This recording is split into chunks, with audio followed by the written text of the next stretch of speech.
Good morning. It's so great to see all of you again today for the last day.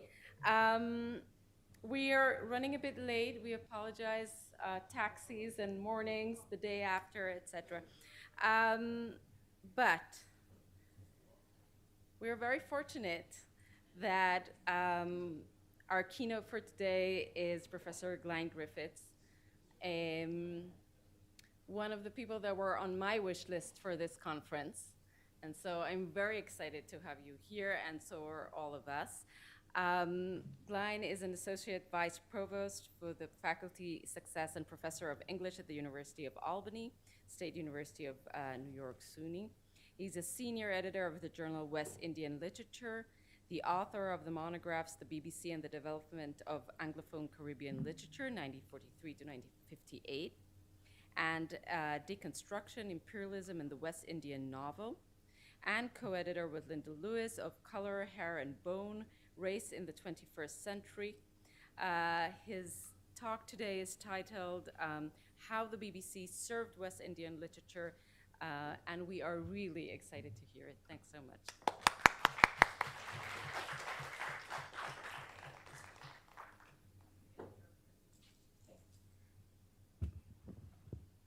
Thank you so much, Tal and Ayelet, for your gracious invitation. It's a real honor and privilege to be here.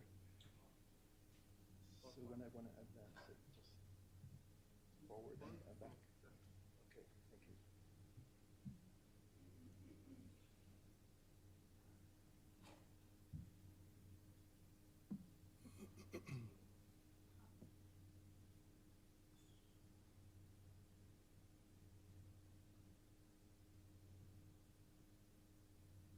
Okay, thank you. Okay, thank you. Sorry. And Tal will keep me honest with time, so if I run out of time, because I think what I prepared may go a bit long, I'll do a real quick synopsis, so hopefully it'll make sense.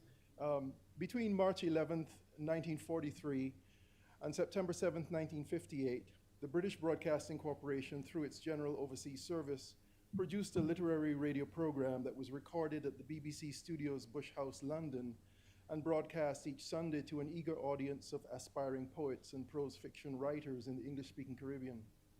Listeners would gather around the radiodiffusion unit or the wireless set in Barbados, Guyana, Jamaica, St. Lucia, Trinidad, and other territories in the region to discover if one or more of their submissions had been selected for broadcast. Hopeful writers mailed their submissions to the program's sub-editor, Cedric Lindo in Kingston, Jamaica. And at the end of each month, after he had vetted what he had received, he forwarded his selections to the program editor, Henry Swansea in London. And you can tell, see, there's no plagiarism, see the BBC. Swansea then chose what he thought worthy of broadcast, and his final selections constituted the material that was read over the air for the benefit of listeners back in the region. The program was called Caribbean Voices.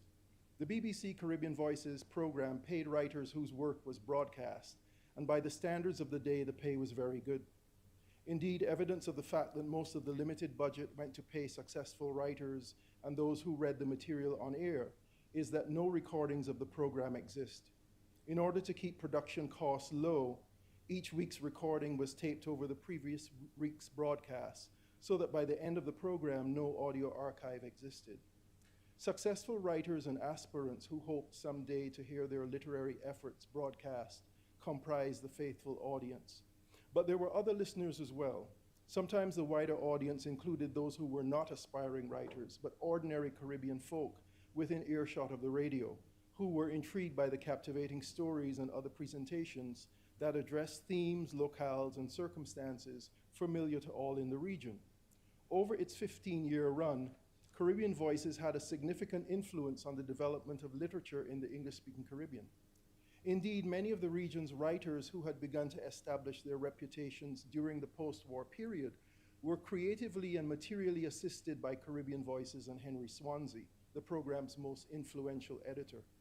The program, like so much else during the colonial period, was organized from London, but as a BBC enterprise that had a significant cultural impact on what were then colonial territories, It was a literary program that faithfully represented the region to itself, except perhaps for broadcasts of West Indies Test cricket.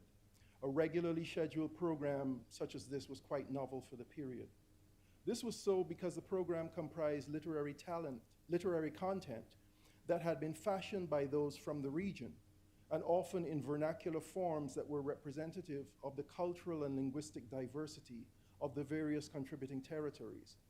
The organizational structure that had established Caribbean Voices and funded it was colonial in orientation, but the program's content was, in the long run, antithetical to the very colonial enterprise that had brought it into existence. Here was the Anglophone Caribbean representing itself to itself via the intersecting media of print culture and radio broadcast at a critical historical moment when, with the end of World War II, the region prepared itself for decolonization and national independence. Yet another aspect of the Caribbean Voices story is the important role it played in foregrounding some of the defining features of Anglophone Caribbean literature in the post-war phase of its development. Radio technology, particularly during the 1940s and 50s, when infrastructure for travel between and among the territories in the region was still quite limited, meant that the challenges of distance and space could be ameliorated by radio broadcast in a manner that no other technology at the time could so readily achieve. In addition to the presentation of literature, that is to say, short stories, poems, and so on, and on occasion, drama over the radio, meant that the region's oral traditions were being pressed into the service of the literary. The written and spoken word were united by radio technology to offer up artistic representations of regional culture and environment to Caribbean peoples. Indeed, as a result of this conjoining of orality and literacy in the form of a literary radio program, those listeners who were part of the demographic where literacy could not be taken for granted could nevertheless hear and comprehend the spoken word. As a consequence of the extensive reach of radio broadcast, a nascent literature was made more accessible regionally than any published book, magazine, journal, or newspaper could have achieved at that juncture in the region's cultural development. The broadcast of literature via radio meant that such content could potentially reach those who did not have easy access to published material and those who possessed limited literacy skills. In the early 1940s, Jamaican writer and social activist Una Marson, with the help of Rudolph Dunbar, a classical clarinetist from Guyana, organized a feature program for the BBC Overseas Service entitled Calling the West Indies. Through the medium of BBC Radio and Marson's program format, servicemen from the English-speaking Caribbean who were based in London during World War II were able to send greetings to relatives and friends back home. After a brief while, primarily as a result of Marson's interest and initiative, the program also began to include some literary and cultural features of interest to the region, and thus the stage was set for what would become a full-fledged literary program, Caribbean Voices. When Marson returned to Jamaica early in 1946 as a consequence of illness, the BBC briefly employed English writer Mary Treadgold to oversee the program.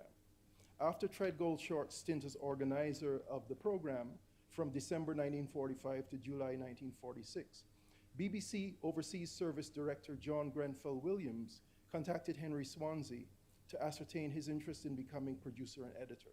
Swansea agreed to take over Caribbean Voices. Henry Swansea was quick to employ Caribbean readers on the program, such as Samuel Selvon, Pauline Henriquez, George Lamming, and other London-based writers and artists.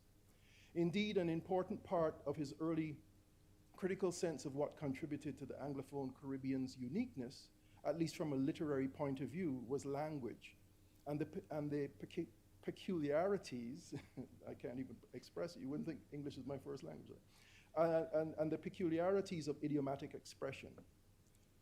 It is certainly true this is Swansea, a quote, "It is certainly true that the dialect, the accent, and the turn of phrase, the spoken language was extremely rich. I always remembered phrases such as 'their eyes made for.' However, Swansea's sense of what contributed to the uniqueness of literary submissions broadcast on the program was much more nuanced than a superficial interest in the putative exotica of regional dialect and idiomatic expression. In 1946, for example, during his first year as editor, he addressed a letter to his submissions agent in Jamaica explaining the reasons for rejecting a number of the scripts that Lindo had forwarded to him from London. I am gradually working my way into the stockpile of Caribbean voices and now return various manuscripts which I do not think we should like to use. As you will see, they include several classes: patriotic poems, sweetly pretty poems, and finally, the occasional exiles writing about conditions which have nothing to do with the Caribbean. On the whole, I think they all have something in common, and that is a complete absence of local color. That seems to me the greatest crime in this series, unless, of course, the writer is a genius with a universal message. Swansea could be very caustic. Swansea intended much more than the mere use of local dialect and idiomatic turn of phrase when he referred to local color. His idea of the necessity of local color in the submissions read on the program was linked to the artistic value of the truth of representation or verisimilitude, and simultaneously to the notion that any possibility of universal truth that might be discovered in the literary manifestation of the author's imagination was itself a product of the work's rootedness in the local and particular. In this early letter to Lindo, therefore, Swansea was already beginning to establish important criteria for the program, and he was clarifying some of his expectations for future submissions. His insistence on the local would on several occasions run counter to what some writers in the region construed as appropriate material and context for their creative expression. And yet Swansea's artistic vision was sufficiently Catholic that many of the aspiring poets and novelists who were not part of an elite coterie of writers in the region managed to have their work read and critiqued on the program. As John Figueroa states, one of the great contributions of Caribbean Voices was that it offered an outlet to all and sundry, as any full list of its contributors shows. And in doing this, it executed an odd twist, an inversion of what would then have been considered the proper metropole-periphery relationship. Thus, a salutary effect of Caribbean Voices as a consequence of Henry Swansea's editorial criteria and his sensibility as a critic of the developing literature was that the program often served as a foil against what some aspiring writers in the region construed as the elitism and middle-class snobbery of certain literary coteries.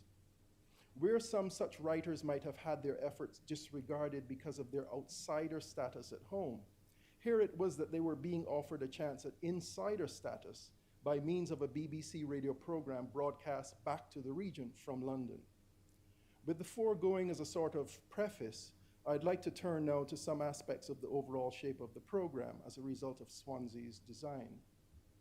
In The Pleasures of Exile, George Lamming suggests that for him, there are just three important events in the history of the English-speaking Caribbean.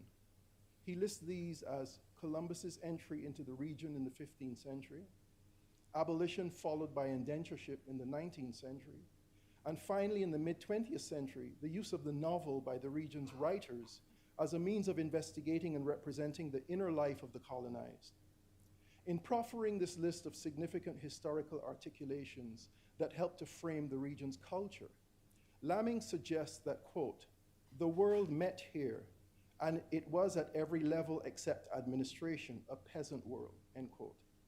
I want to pay particular attention to Lamming's notion that this Caribbean world was fundamentally a peasant world except at the level of the colonial administration, and to link this assessment with what he goes on to say about this post-war cohort of prose fiction writers. Lamming states, the education of all these writers is more or less middle-class Western culture, and particularly English culture. But the substance of their books, the general motives and directions are peasant. One of the most popular complaints made by West Indian writers against their novelists is the absence of novels about the West Indian middle class. When we consider Lamming's observation in the context of Caribbean Voices, we begin to see that the program itself embodied many of the contentious, if not contradictory, forces associated with colonialism and empire. This circumstance, consolidated over the 8 years of Swansea's editorship, had an enduring impact on the cultural imagining of a post-colonial Anglophone Caribbean. Furthermore, this literary emphasis on the rural and urban underclasses, combined with the representation of various territorial vernaculars, a consequence of the popular interpretation of Swansea's call for local color in the literature, to produce a view of imagined community, Benedict Anderson's phrase, to produce a view of imagined community across the region that was distinctly localized in the context of peasant and working class characterization.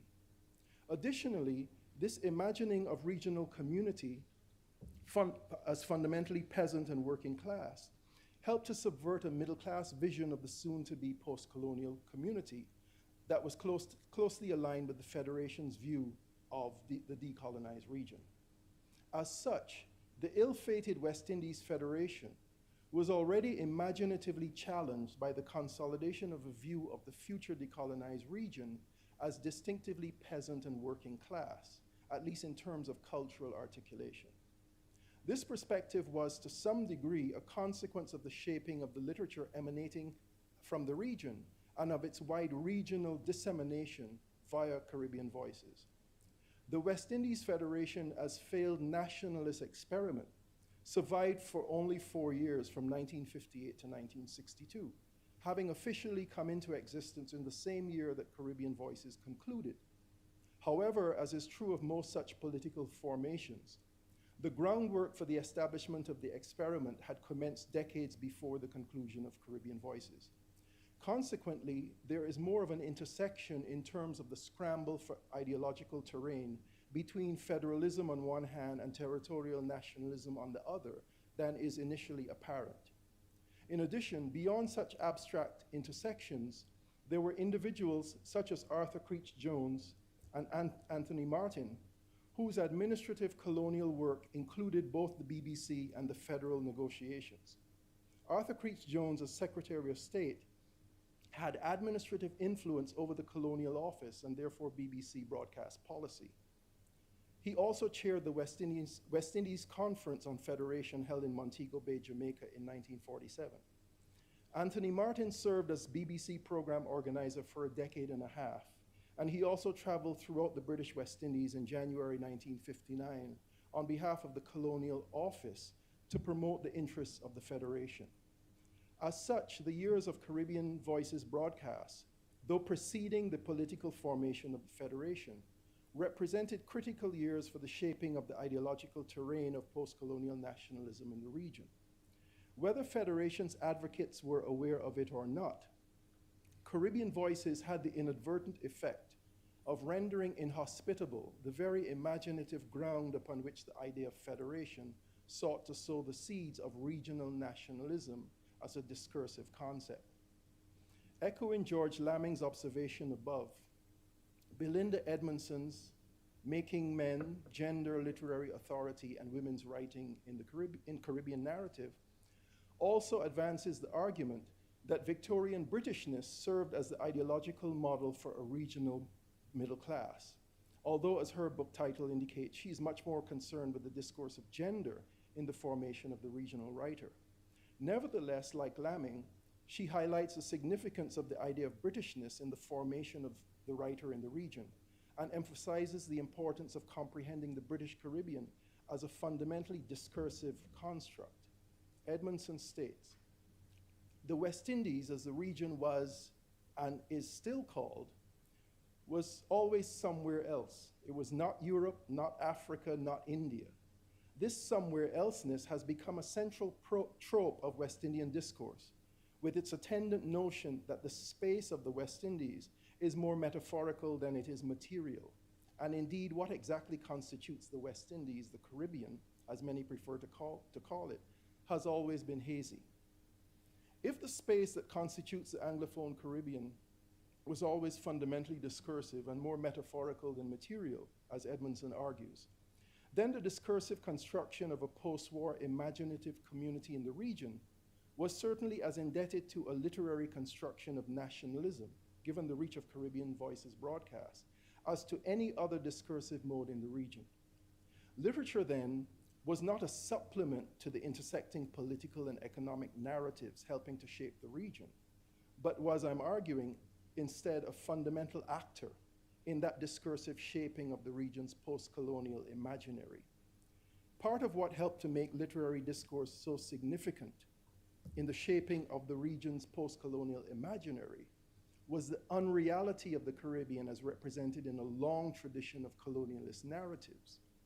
As Edmondson reminds us, the image of the West Indian space as amorphous, sensual, and chiefly metaphorical established the terms of the discourse of Victorian England with its West Indian colonies.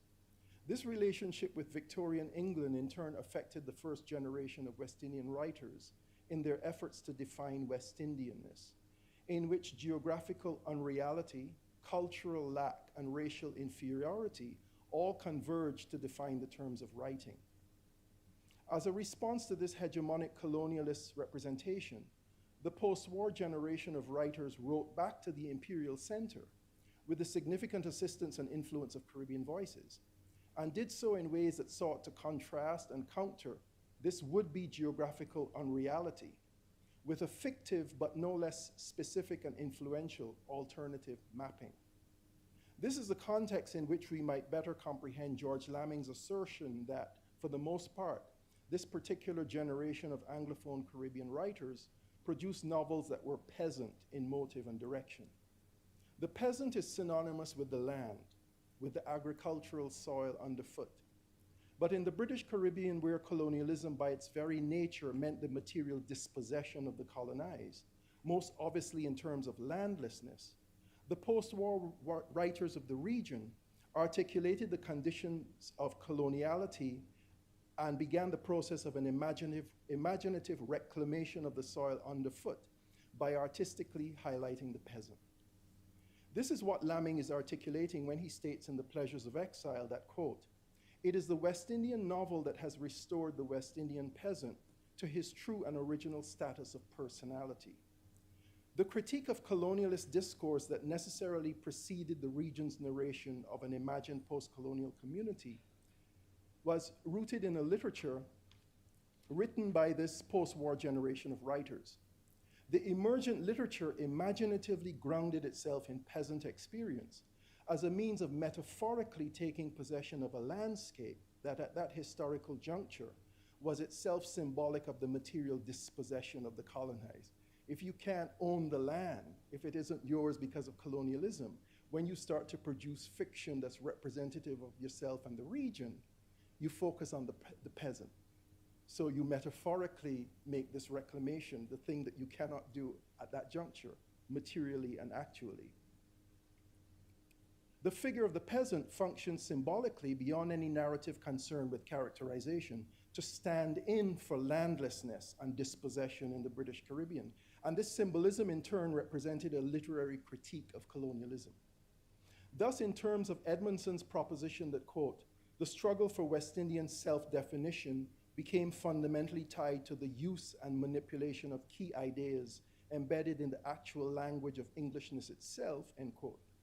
The figure of the peasant becomes one such key idea in the development of the literature. The peasant's assumed mode of speech, Creole, functions linguistically within the literature as a means of critiquing Englishness, even as the writers were drawing upon Victorian models of authority and knowledge to fashion themselves as Anglophone Caribbean authors. The peasant and the urban poor function then not only as character, but also as metaphor for anti-colonial sentiment, and as the idiom of counter-discourse within the text of this cohort of Anglophone Caribbean writers. Henry Swansea's call for Caribbean voices, submissions that exhibited local color, managed to tap into this vein of literary discourse, and the effects of that editorial policy were disseminated across the region. Drawing upon the various territorial creoles as critical linguistic and cultural resources, a significant portion of the writing broadcast on Caribbean voices imagined the post-colonial community to come as existing within a vernacular tradition. Such writing sought to link language and the language of Englishness with peasant elements that it associated with the post-colonial national culture. Edward Said, for example, reminds us of the importance of such linkages as a strategy of anti-imperialist resistance. Said proposes that, quote, "The concept of the national language is central, but without the practice of a national culture, from slogans to pamphlets and newspapers, from folk tales and heroes to epic poetry, novels, and drama, the language is inert. National culture organizes and sustains communal memory, end quote. One example of such conjoining of national culture and language in a Caribbean Voices broadcast, an intersection clearly intended to invigorate national language and avoid any potential linguistic inertia, is Louise Bennett's poem, Bands O' Killing. Bennett's vernacular poem was broadcast on June 11, 1948. Indeed, it was the second occasion during Swansea's tenure that Louise Bennett's poetry was read on Caribbean Voices. Bands O' Killing enjoys Jamaican Creole to interrogate a colonial perspective that would seek to delegitimize the creolization of English in Jamaica. That is to say, the nationalization of English by ordinary Jamaican folk. The poem offers insight into the blindness of the colonialist perspective, a perspective that in this case sought to remain oblivious to the diverse Creoles constituting acceptable British English at the imperial center, while disparaging the creolization processes at the periphery. Illustrating the point made by Said above, Bennett's poem not only uses Jamaican Creole to conceptualize a national language, but it also draws upon elements of Jamaican folk culture in a manner that, quote, organizes and sustains communal memory, end quote. This is illustrated in the poem's reference to two popular Jamaican folk songs, Linstead Market and Come Back Liza, where the relevant lines of the poem read as follows. If you can't sing Linstead Market and water come a me eye, you will have to stop sing Old Lang Syne and coming through the rye. Do I need to translate? Okay. As Lawrence Briner observes, Bands O' Killing uses Creole to assert the dignity and respectability of Jamaican English. Briner further acknowledges the significance of Swansea's editorial practice regarding the innovative work such as Louise Bennett's poetry. Quote, indeed, the inclusion of Louise Bennett in Caribbean Voices was most impressive, says Briner, not because she was female, there's that too, of course, but because her poems, written in Jamaican dialect and intended for public performance, were generally dismissed at the time and for a long time as entertainment. Apart from this prescient editorial decision by Caribbean Voices, critical recognition of Bennett as a serious poet did not come until the mid-1960s, when Jamaican poet and critic Mervyn Morris wrote a famous essay published serially in the local newspaper, the Daily Gleaner, on reading Louise Bennett seriously. So critical recognition of Bennett as a serious poet did not come until the 1960s. At the Commonwealth Arts Festival in London in 1965, she was still placed on the program among the folk singers, not the poets. So here's Swansea in the 1940s, taking her work seriously and broadcasting her on the program as a bona fide poet. And yet, decades later, even after you get Mervyn Morris's treating her seriously, at the Commonwealth Arts Festival in London in 1965, she is still placed in the program among the folk singers, not among the poets. As I've indicated, a significant number of poetry and prose fiction submissions sent to London and broadcast during the early period of Swansea's editorship met his call for local color by representing the vernacular speech of diverse peasant and working class characters located in specific territorial and cultural contexts. In addition to the work of Louise Bennett, several poetry submissions broadcast during his tenure highlighted specific territories and localized cultures, including those that sustained a markedly territorial rather than regional nationalist tone. During one program in March 1948, for example, Caribbean Voices broadcast the poems Jamaica by Mickey Hendricks, This is Jamaica by Carl Rattray, Trinidad, I Am of Thee by Barnabas Ramon Fortune, My Sweet Barbados Home by Olga Hode, Portrait of British Guyana by Frank Dalzell, and Trinidad by Sam Selvon. Where Swansea emphasized imaginative renderings of Caribbeanness rooted in the soil beneath the writer's feet, Federation's advocates sought to discover a means of reifying the landscape in terms of a collective mapping, albeit without relinquishing the idea of Anglophone Caribbean geographical space as amorphous and chiefly metaphorical, to recall Edmondson's phrase above. This circumstance meant, of course, that one of the problematic characteristics associated with Victorian England's discursive rendering of the region could hardly be countered directly by means of a federalist imaginary. In order to facilitate a federalist construction of nationalism that remained discursively indebted to Victorian middle-class notions, Anglophone Caribbean geographical space needed to be imagined as composite space with the reliance on representations of regional geography that remained amorphous, in short, that remained discursively Victorian. If, therefore, as Edmondson argues, there were three elements that characterize the colonial discursive rendering of the region, namely geographical unreality, cultural lack, and racial inferiority, then the effort to produce a federalist discourse in the region found itself reliant on a logic that could only focus its anti-colonial energies on the two remaining elements of this Victorian discourse. That is to say, the notions of cultural lack and racial inferiority. Such a logic drew upon British middle-class ideology to counter both colonial notions of putative regional deficiency by overlaying racial difference with a sort of Arnoldian, Matthew Arnold, culture of middle-classness. In Bonds of Empire, West Indians and Britishness from Victoria to Decolonization, Anne Spry Rush suggests that the official BBC approach to regional development sought to attenuate matters of racial difference by highlighting middle-class ideas of respectability. I think this is something that Potter referenced yesterday. Here's Anne Spry Rush. The significance of race within the Great British Family was thus downplayed as represented in the programs of the BBC, and to a great degree, the category of race was disabled in the Colonial Service Department itself. Yet, class remained important, in particular, middle-class notions of respectability, a form of egalitarian snobbery, typical among British intellectual progressives of the period, was the norm at the corporation. Anybody, no matter what their ethnic or geographical background, could be welcomed into the fold as long as they valued the middle-class perspective, and in particular, the BBC's policy of cultural uplift.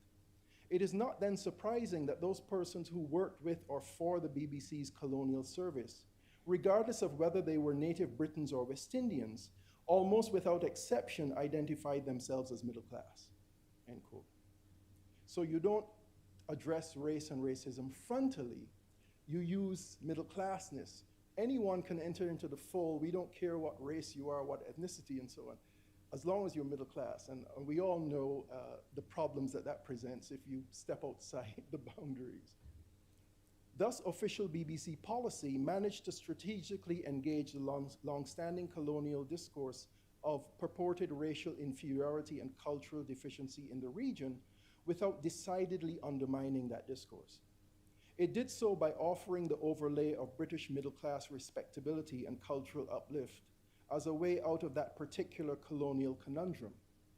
If local territorial cultures in the region were deemed deficient because they were produced out of retentions and practices associated with the untutored peasantry and the urban poor, the very stuff that Swansea's program highlighted and validated, then the middle-class project of cultural uplift across the region would replace such purported lack with the standardization of middle-class ideals and perspectives.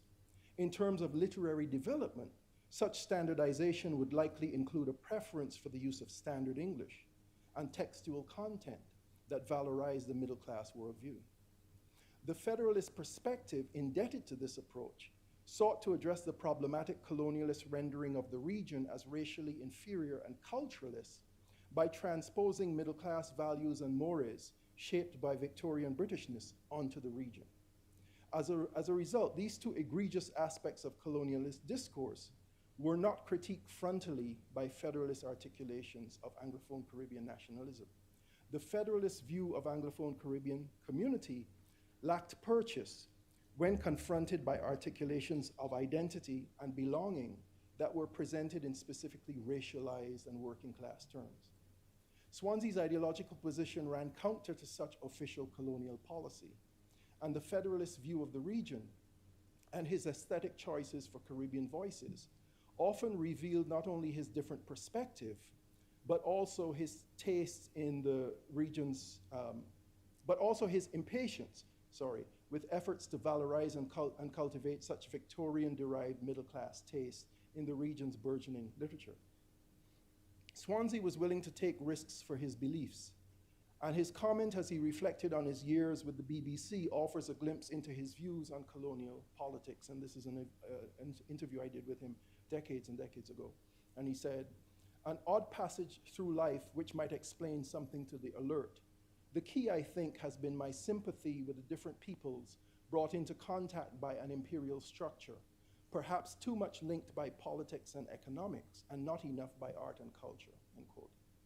Indeed, Swansea introduced his final broadcast in October 1954 with the following statement: "As the time comes for me to say goodbye to the program, one idea which I thought needed expression is a program frankly illustrating the tensions in the Caribbean. Tensions social and personal, which are, I believe, at the root of the drive for self-expression, when they are fruitful tension. Many of the unpublished poems we are going to read will not be liked," he says on air, "but they are part of a reality nonetheless, even when most extreme. Discontent is sometimes aimed at the provincial life of the working class," end quote. The theme uniting the selections Swansea chose for his final broadcast was the West Indian predicament. And the broadcast included poems by A.N. Ford, Carol Morrison, Derek Walcott, and several others. Many of the poems examine the colonial legacy of class and racial tension in the British Caribbean, as this stanza from Derek Walcott's poem, Hatred by Moonlight, illustrates.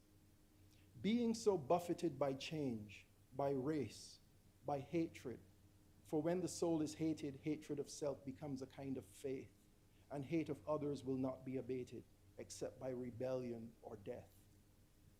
Swansea's vision for the program and the region's literature meant that he often disagreed with Cedric Lindo in Jamaica, and at times with his London-based associate critic and commentator Arthur Calder-Marshall.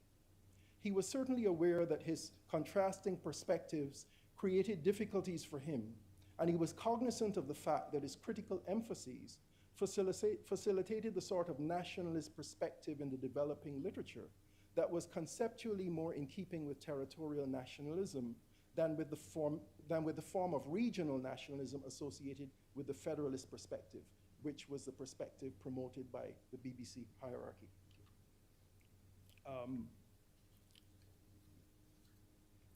When historian Elsa Govea offered her assessment of the Federalist story during her 1959 introduction to the Federation Day exhibition, she stated, "Federation has appeared to be the means by which West Indian independence could finally be achieved. This appeal of federation for self-government has been strongest among the middle class. In the early struggle for our political rights, it was perhaps enough to be anti-British. Now that we face independence and the immense problems which it will bring, it has become absolutely necessary that we should know whether we are West Indians," end quote. Here, Govea acknowledges that the Federation's appeal was strongest among the middle class, suggesting not only that there was a need to persuade other constituencies in the region of the efficacy of federalism, but also that anti-Britishness was not sufficient to produce a persuasive narrative of post-colonial imagined community. The question of whether the great majority of peoples in the English-speaking Caribbean imagine themselves as belonging to a future federated community or to particular national territories to come was by no means a settled matter. The fertile ground of heterogeneous imaginings of post-colonial futures in the region would likely nurture and produce whatever ideological seeds had been scattered most widely. And the seeds that had been most widely dispersed in the guise of narrative tendencies were those of territorial nationalism. Not only was the narrative of territorial nationalism more widely disseminated across the region than the Federalist story,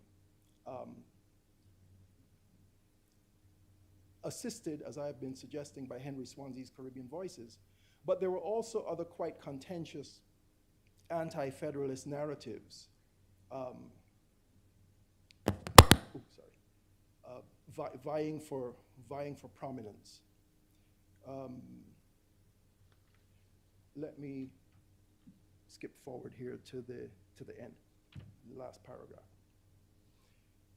So Swansea's ideological stance suggested that he understood that such social tensions in the region that had been produced by a protracted history of colonialist policies and practices could not be comprehensively addressed by the overlay of a transposed middle-class Britishness. One could not simply draw upon old colonialist epistemologies to produce, in the words of Guyanese poet Martin Carter, a free community of valid persons. This is also the recognition implicit in Elsa Govaya's assertion above that, poised on the threshold of decolonization, Anglophone Caribbean peoples needed to discover what it was that drew them together as a national community. To simply construct the idea of imagined community in the region as a fundamental opposition or other to British colonialism would result in a Caribbean subjectivity that foreclosed on cultural and social heterogeneity in order to adhere to the very colonialist epistemology of unitary subjectivity that had been central to the colonial worldview.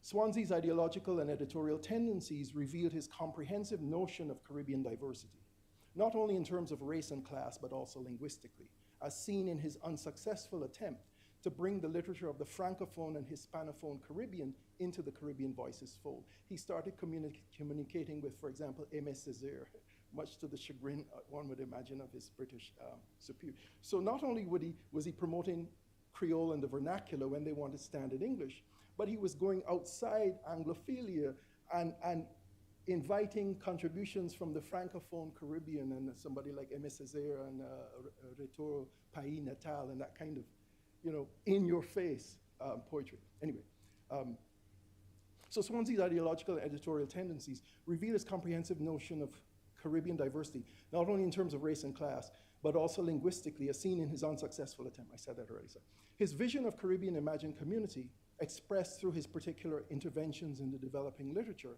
was of a regionalism that could simultaneously maintain a sense of collective belonging and a deep engagement with the local and particular. Perhaps such a possibility exists primarily, if not solely, in cultural endeavor. Perhaps this is the service even today that Caribbean literature offers us. And I would venture a little further and say not just Caribbean literature. Perhaps this is the service today that all literature offers us if we will pay attention. Thank you.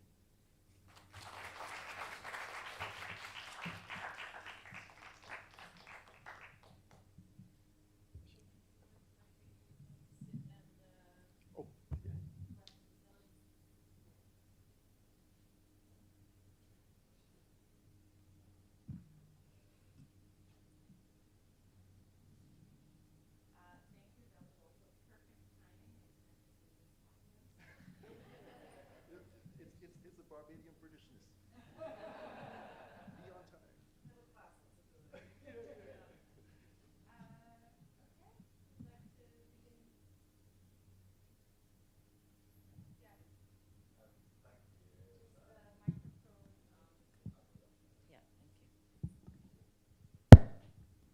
Thank you very much, and it was really lovely to listen to you and to a very clear and interesting paper. But I just wanted to ask about this kind of movement towards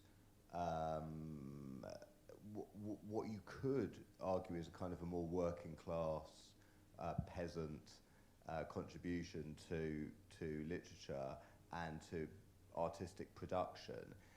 And in your paper, for excellent reasons, you've kind of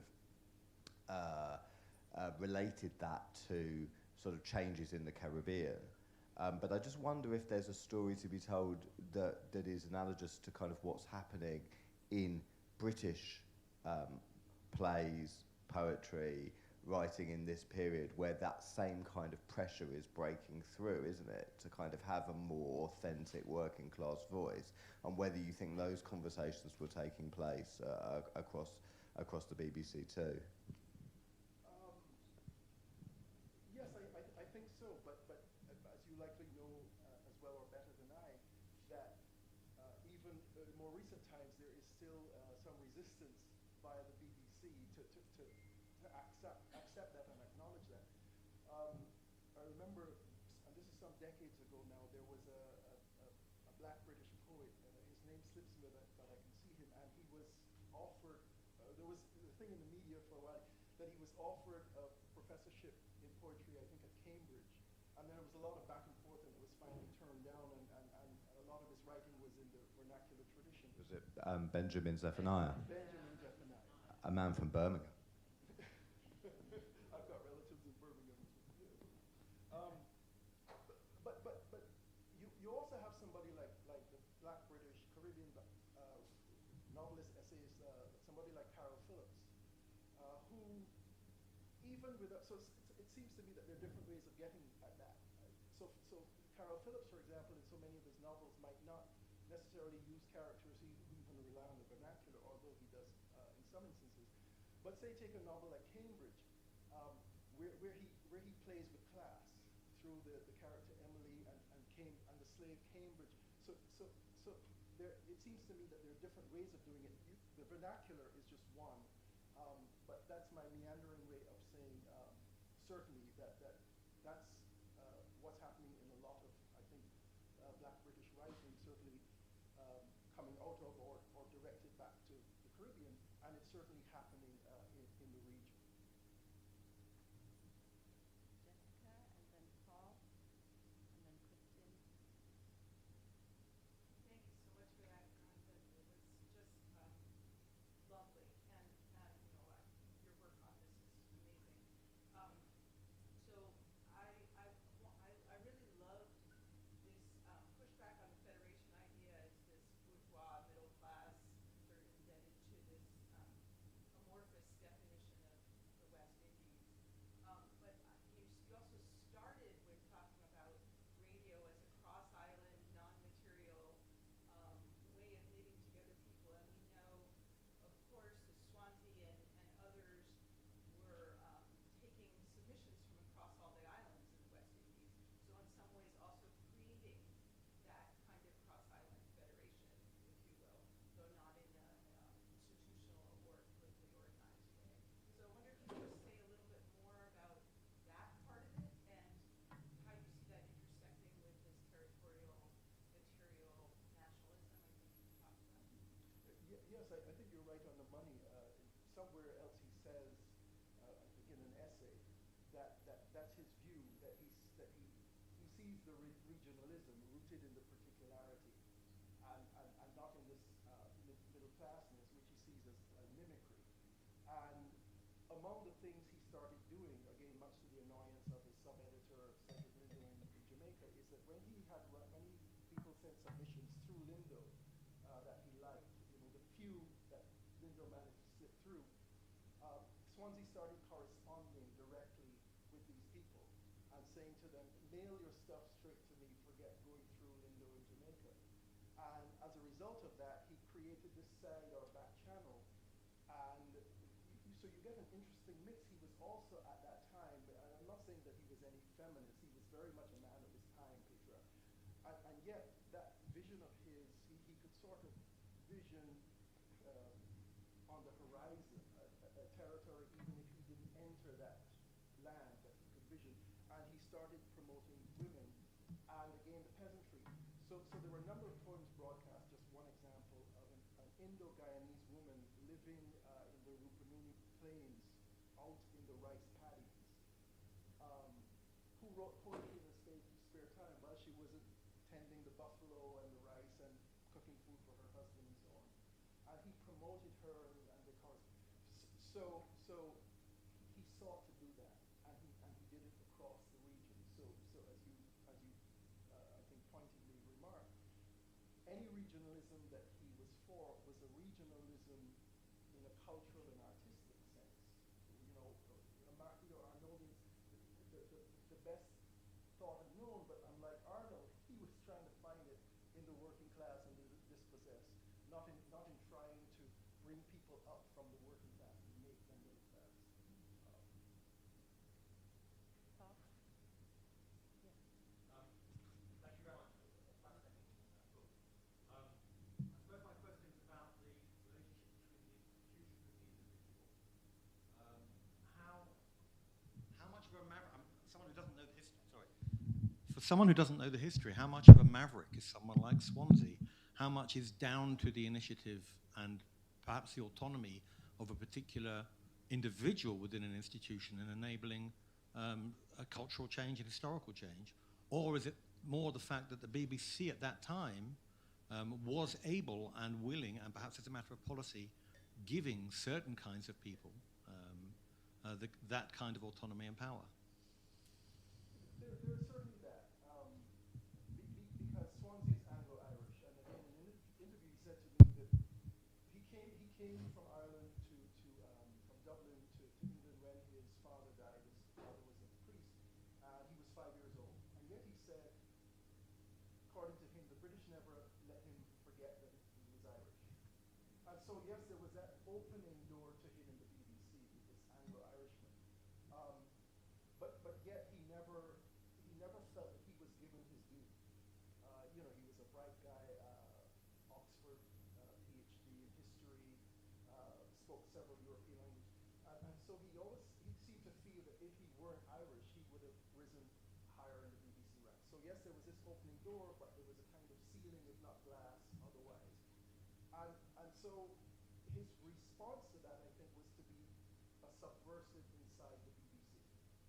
And so he annoyed his superiors. You have Arthur Creech-Jones, who is managing the BBC while he's also, throughout the region, as I said, promoting federation. So he's doing the political thing even as if he's doing the cultural thing.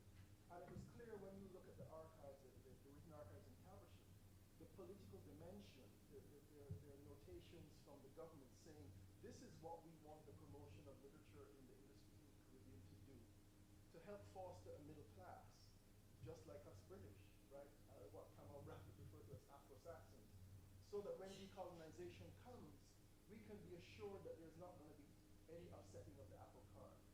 And he pushed against that, and he served 8 years, and then he was seconded to what was then the Gold Coast, Ghana, to do a similar program there. And he said in an interview that he always believed that was sort of like, as the BBC saw it, a kind of backwater job. And he said he always felt he had no way of proving it, that was his punishment for what he did. But then he went to Ghana, and there was that ferment and nationalism and Kwame Nkrumah and all of that. And he starts this program called the Singing Net. And he's inviting, of course there's a language difference now, but he's inviting people to write in English.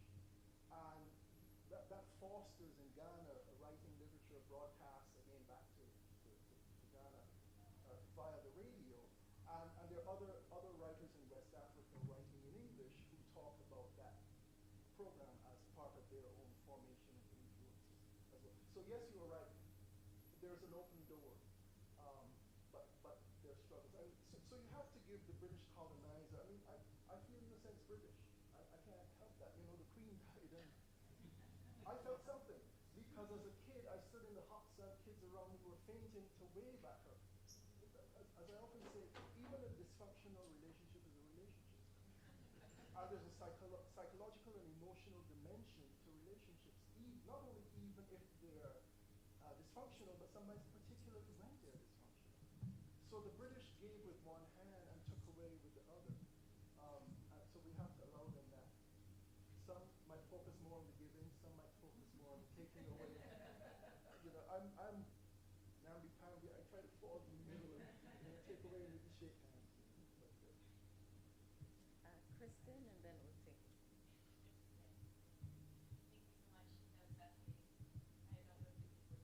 No, I think you need to switch it on. There's a button.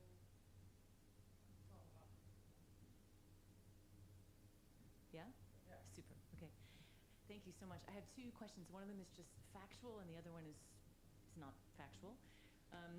The factual one is I was just wondering how, in terms of the radio-ness of this experience, how the texts were framed. If you've seen the scripts, how were they introduced? Were they introduced by the readers identifying the writers by their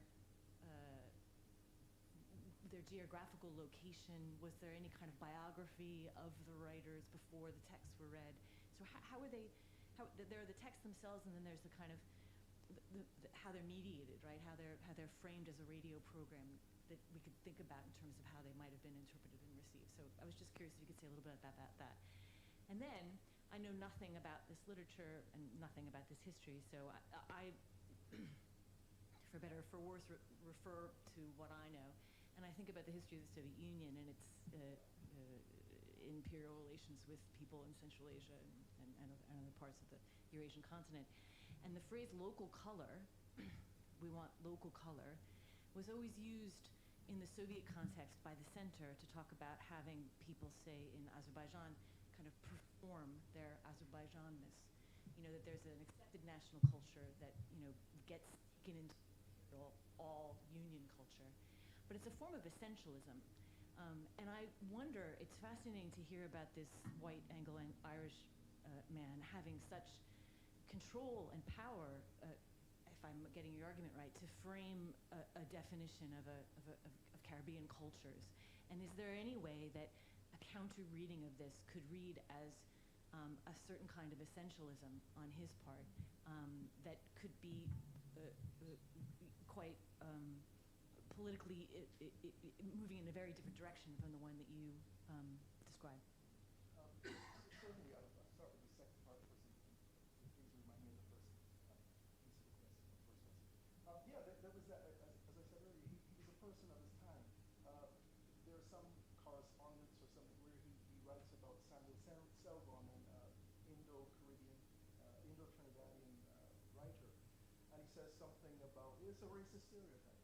He's well-meaning, but it's a racist, something about, you know, Selgon as an Indian has this kind of attitude, and this one as an Afro has it. So there were those limitations. And yet, with that sense of local color, it seemed to me, from my reading of it, he wasn't really looking for a stereotypical performance or performativity. What he picked up really early on was language and linguistics. So he realized and recognized that even though all of these territories nominally are speaking English, each territory has its particular way of speaking English. So the idiomatic phrase, the kind of similes they use, the folk tales would be different from territory to territory. So that's what he was looking for in the literature in terms of local color. So despite his limitations, he seemed to sort of reach for that. And yes, post-Swansea, you know, he's one of my heroes in a sense. But yes, there was understandable and necessary pushback because he did have all of this control. And that control was limited by his own limitations, and people started to push back.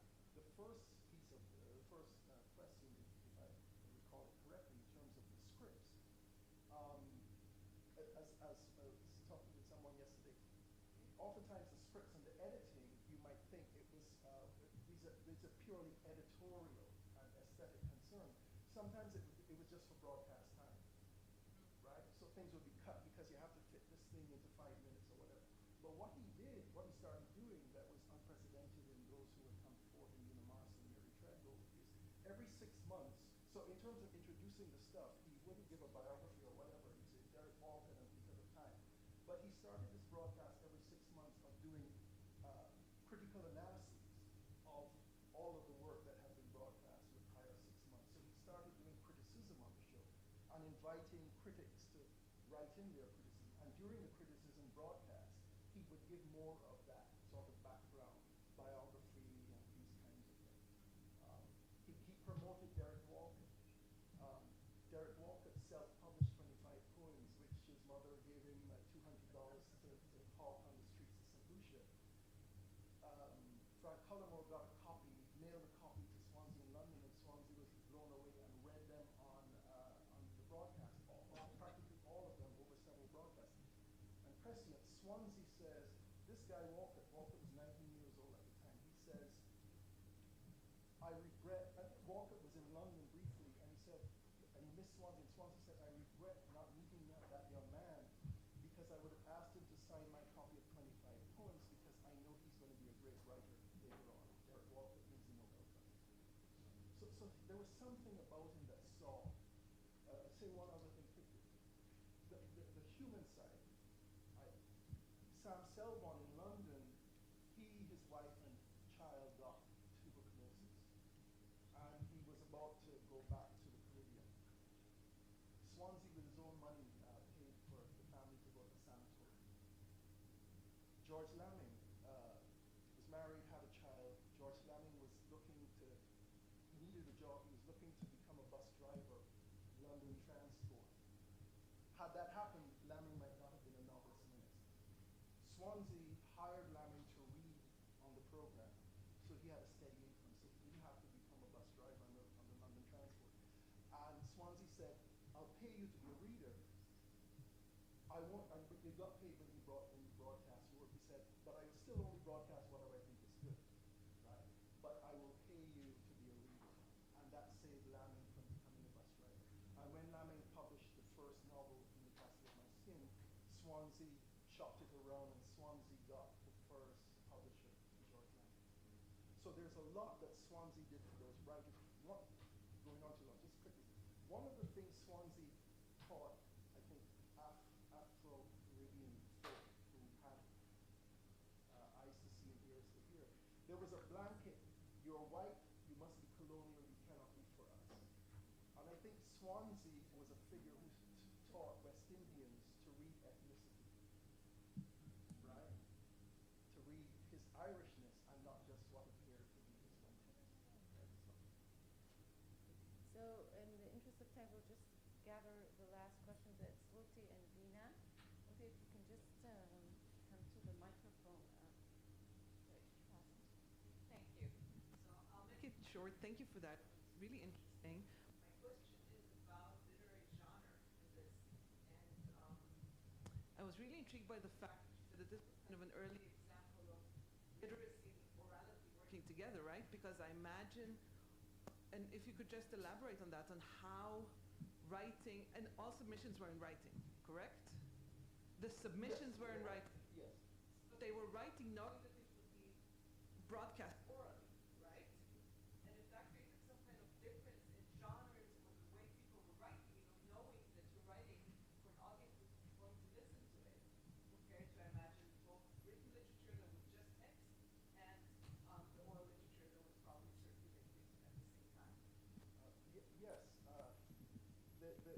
You're exactly right, that more writers, once they realized that, they started writing more and more in vernacular, having their characters speak the territorial vernaculars. And among the things that did is that at first, all of the readers on the program were English actors. And even when the Creole writing came in, it was English actors hired to read back to the Caribbean and mimic Caribbean voices. In accent?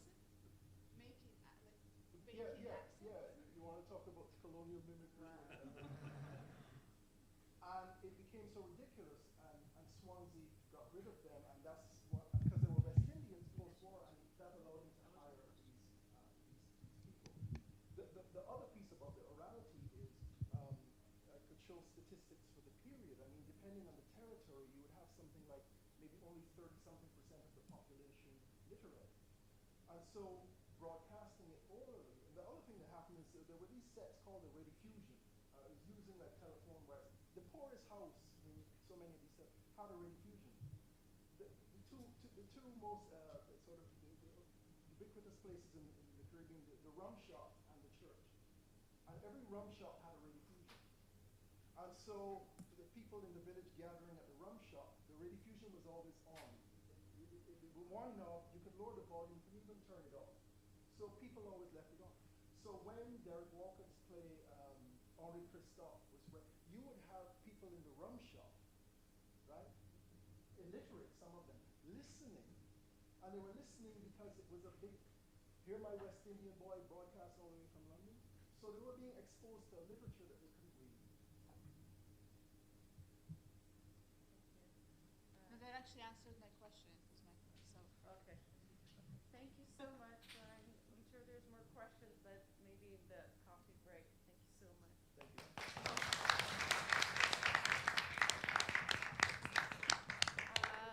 It's not really a break.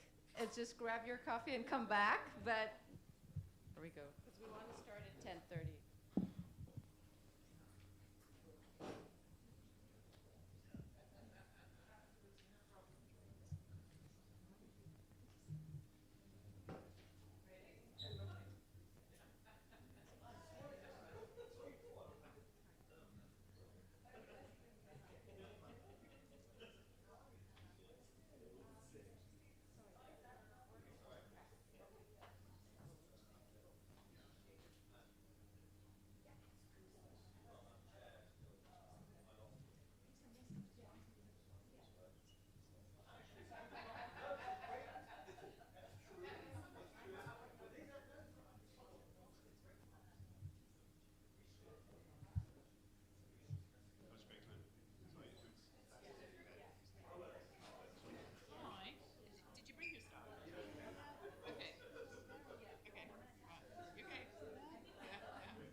זה צריך...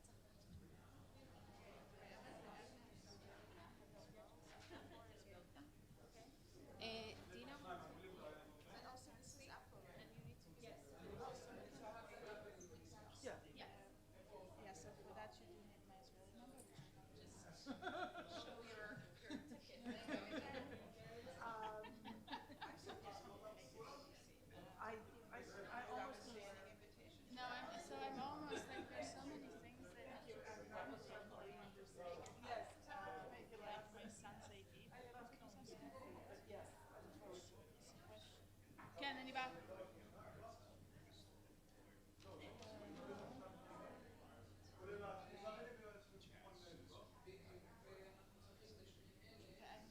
I'll be back to double check. I promise to make just.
because they read the stuff better.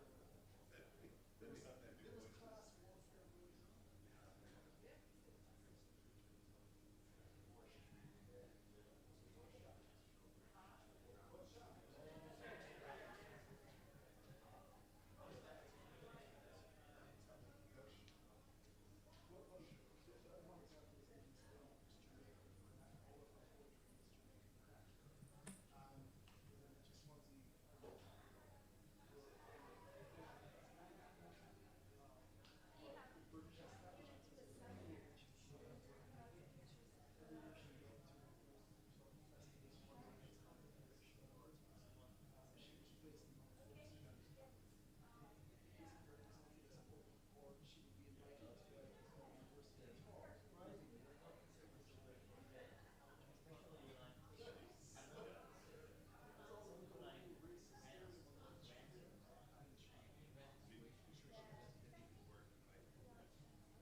I'm good with that.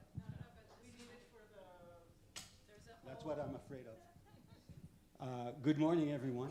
Welcome to day 3 of the conference and to our student workshop. We have an hour and a half, 3 papers, and each paper will be 20 minutes. I will be both chair and timekeeper. And we will go by order and then collect questions from you. We will start with shuruk, I think. Correct? Yeah. Yes. Better with glasses. Shuruk Mahmed is a second-year English literature student at the University of Haifa. She received a bachelor's degree in English language from Arab American University and a master's degree in education from Bet Berl College. She currently works as a teacher at Rupin's High School in Emek Hefer, which is not very far away, and she is interested in gender and post-colonial studies. Please, Shuruk.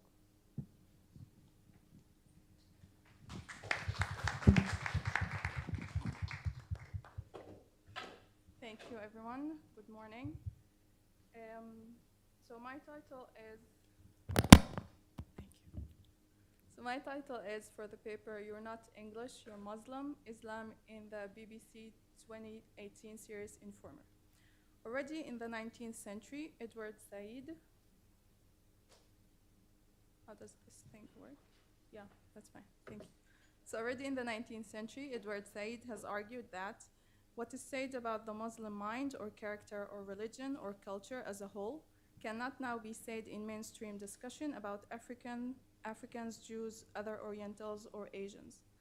According to Said, Muslims are wrongly presented as a single coherent entity, while the media use of the term Islam defines a relatively small proportion of what actually takes place in the Islamic world, which numbers 1 billion people and includes dozens of countries, societies, traditions, and languages.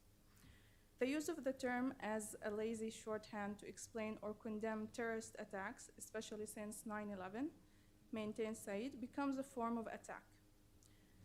Consequently, the image reflected by the media coverage of Islam paints a misleading and hurtful image of the majority of the Muslim community all over the world. Moreover, reducing Islam to these generalizations reinforces stereotypes and perpetuates the association of Islam with terror. In Britain, a report from 2021 by Center of Media Monitoring has revealed that, quoting, almost 60% of online media articles and 47% of television clips associate Muslims and/or Islam with negative aspects or behavior. This negative coverage has not only affected the way British citizens regard Muslims, but it has also caused the rise of hate crimes against British Muslims. In this context, the impact of movies and TV series cannot be underestimated. In the majority of mainstream Western cinema, Muslims share the same image.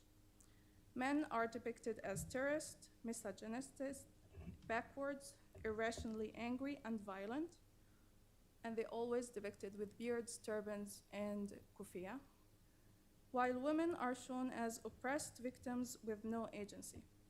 In this paper, I will discuss the representation of Islam in the 2018 BBC drama series Informer as my case study. Informer follows two main characters, Raza Shah and Gabe Waters. Raza is a young second-generation British Pakistani man.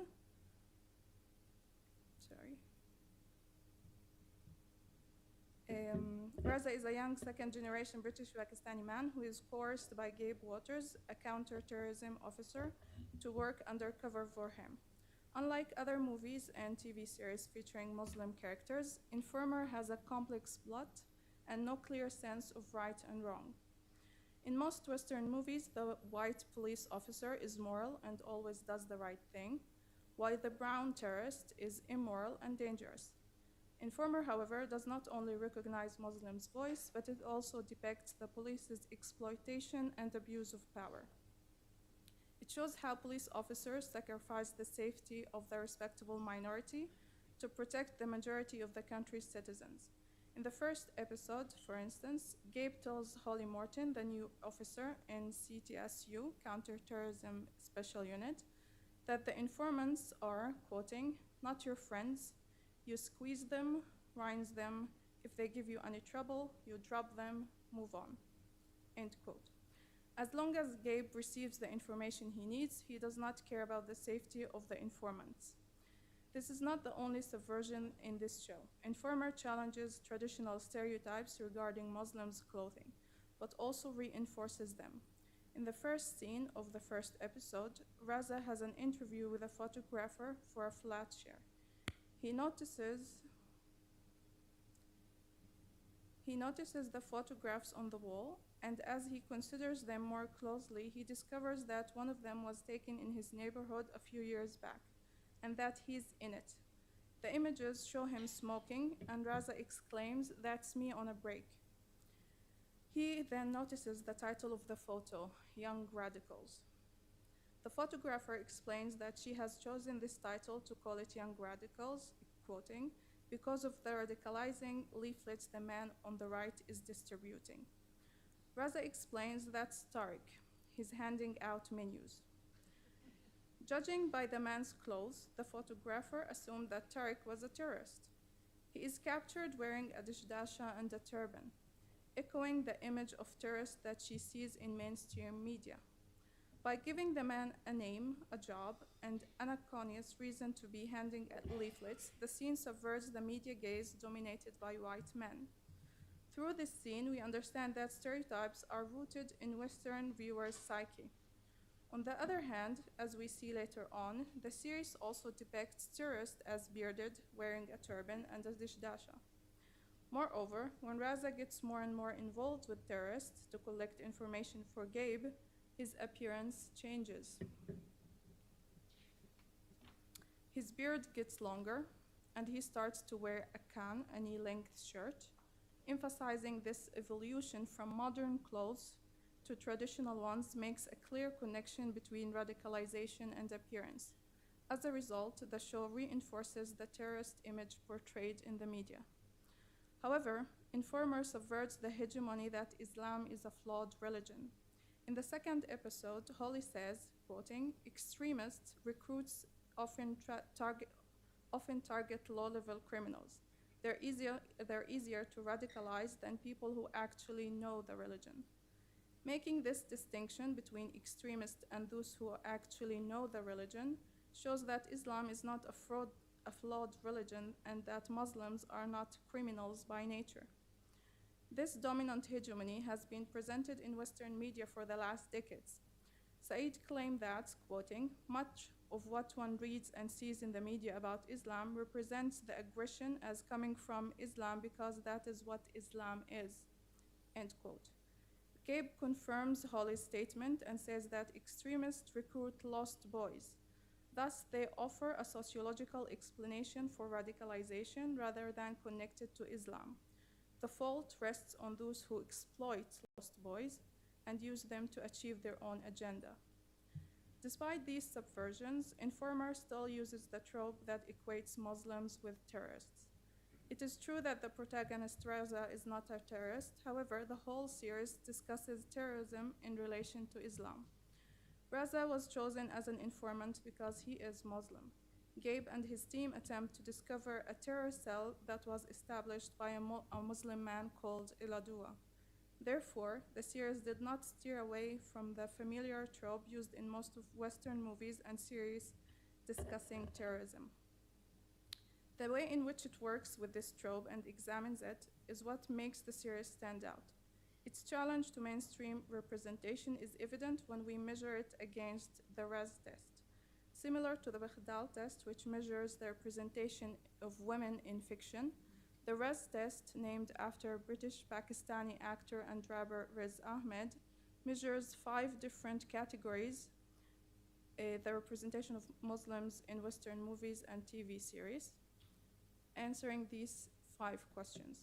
If the film or show stars at least one character who is identifiably Muslim by ethnicity, language, or clothing, is the character 1. Talking about the victim of or the perpetrator of terrorism?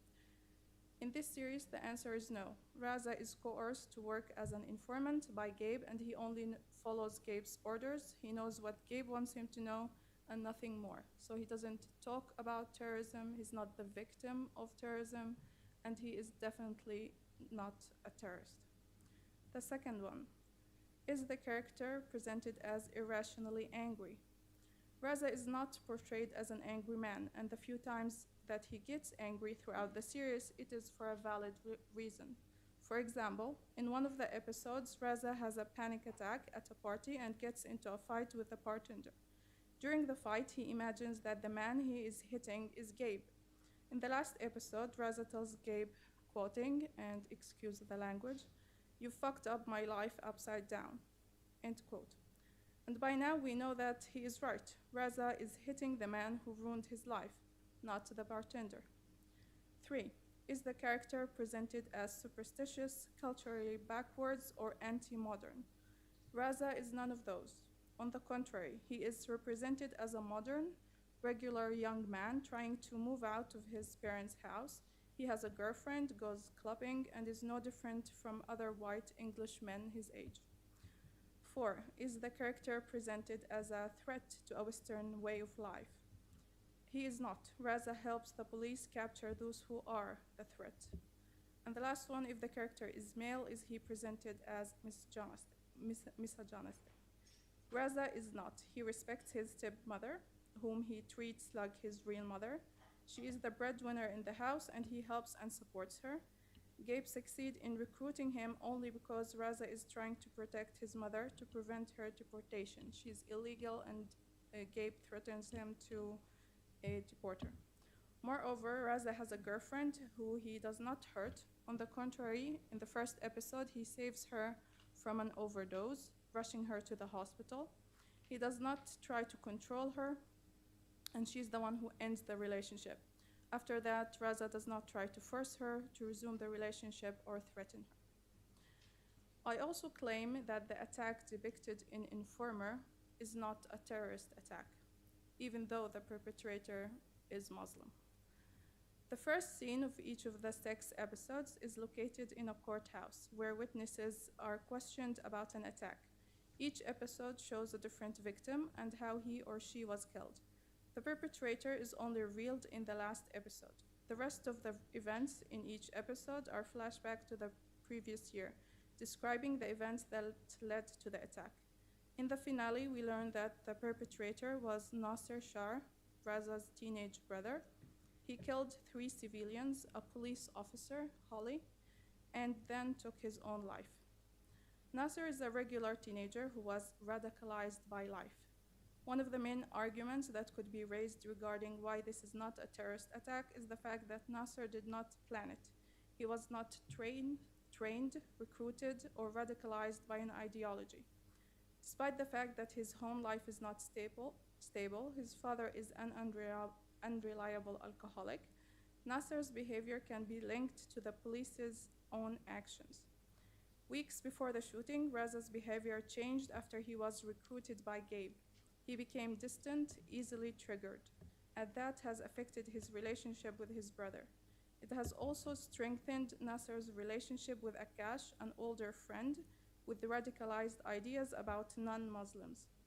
Furthermore, Akash's radicalized ideas regarding Nasser's mother influenced Nasser, who stops considering her as his mother or part of his family.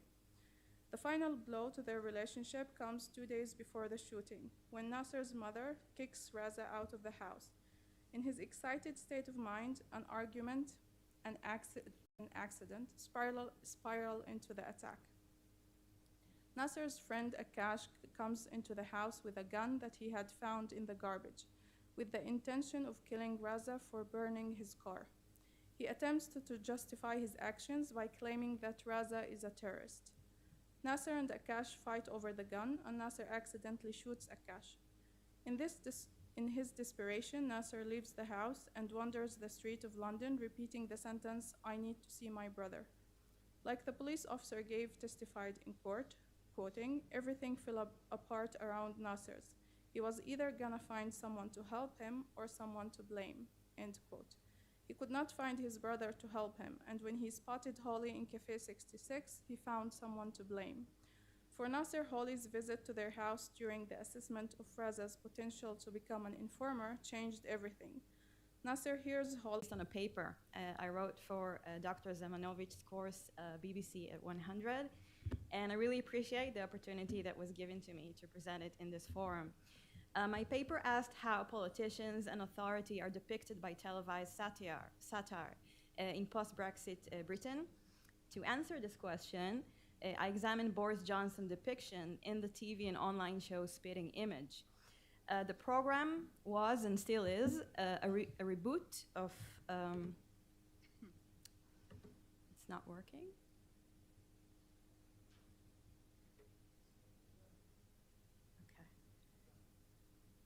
Wait. Okay, sorry.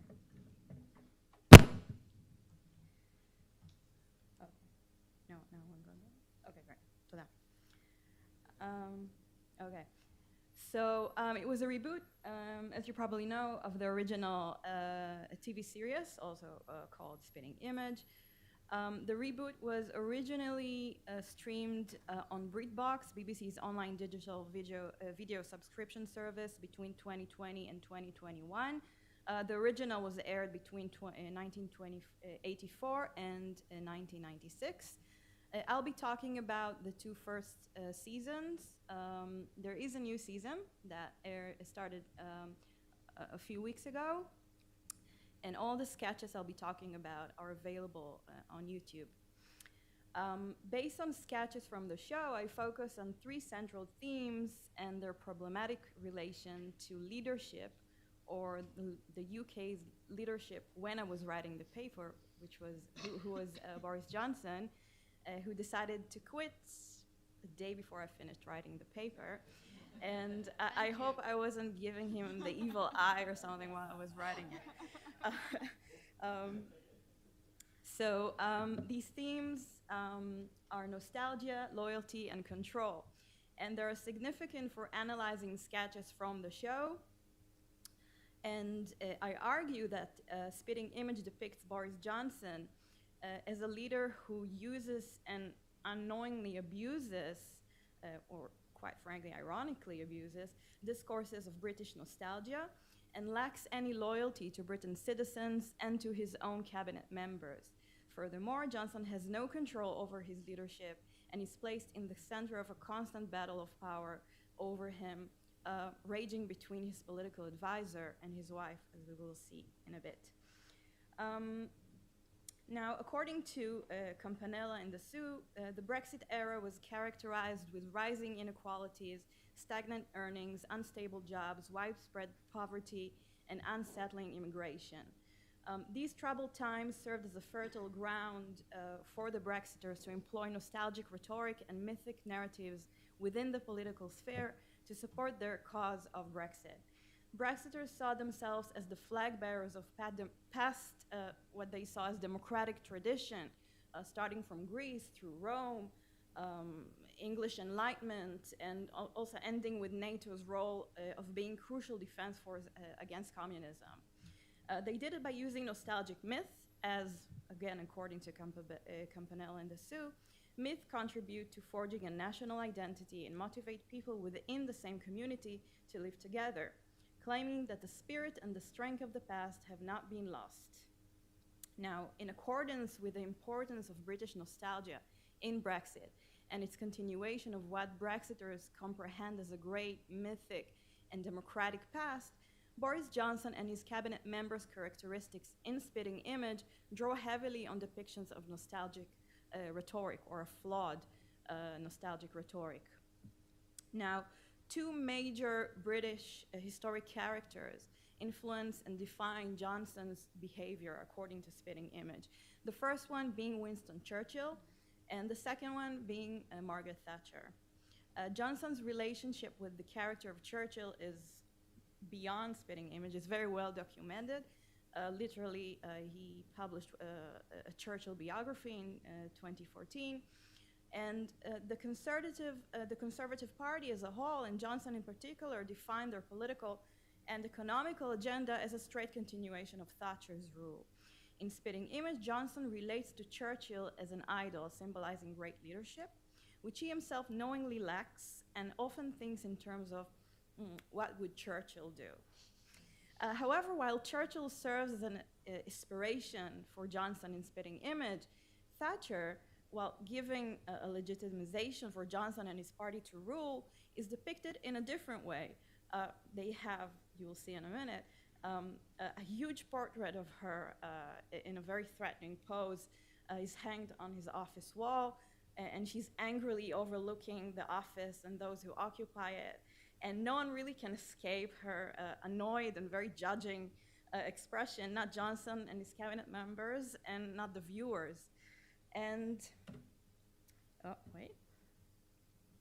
Okay. Those two historic political icons are integrated during one of the sketches that we're going to see, during one Halloween Eve, when Johnson gathered his cabinet members to perform a seance and consult Churchill's ghost on governance issues, and he summons Margaret Thatcher by mistake. Clip.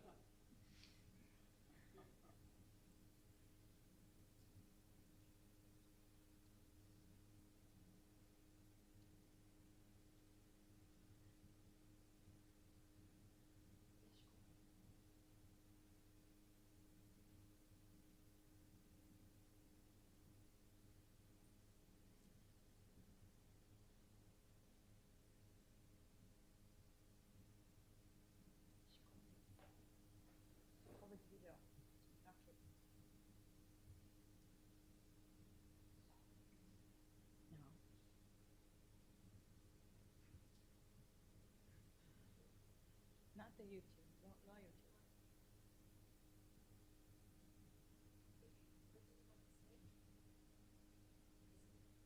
كان شمالة تاخذ كليب.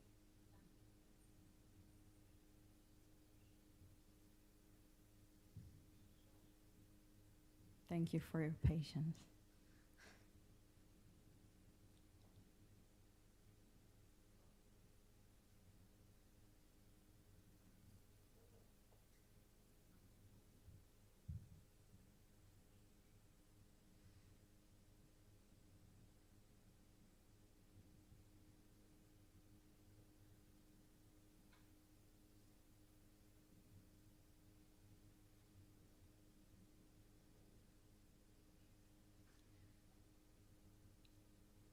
אם לא מוצאים אפשר להראות את היוטיוב.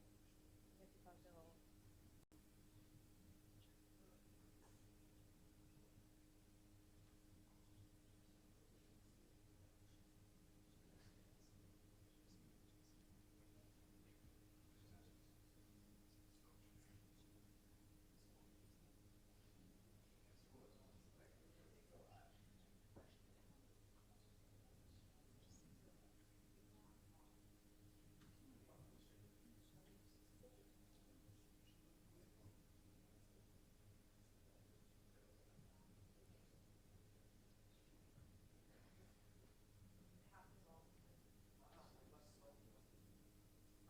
O mightiest Tory leader, Torius Imperator, come unto us and impart your wisdom, because we haven't got a bastard clue. Never surrender. Darkest hour.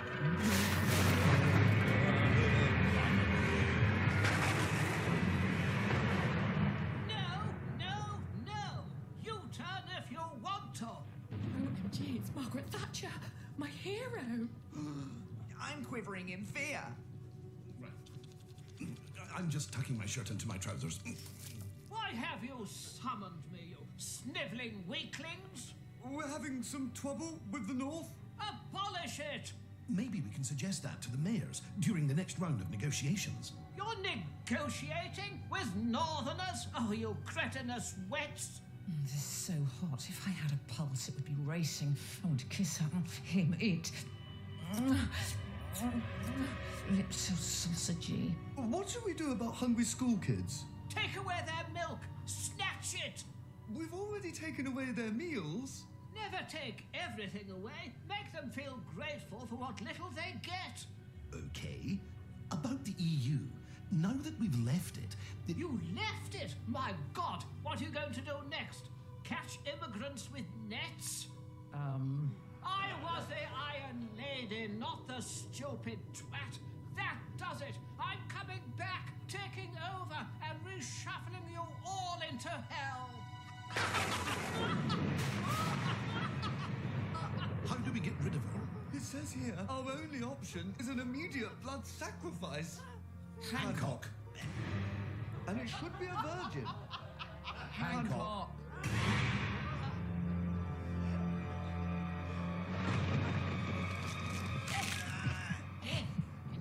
Do I get a sticker for being brave? Another bloody U-turn. What happened? What did Winston say? He said to kill Hancock. Now that's leadership. Pint?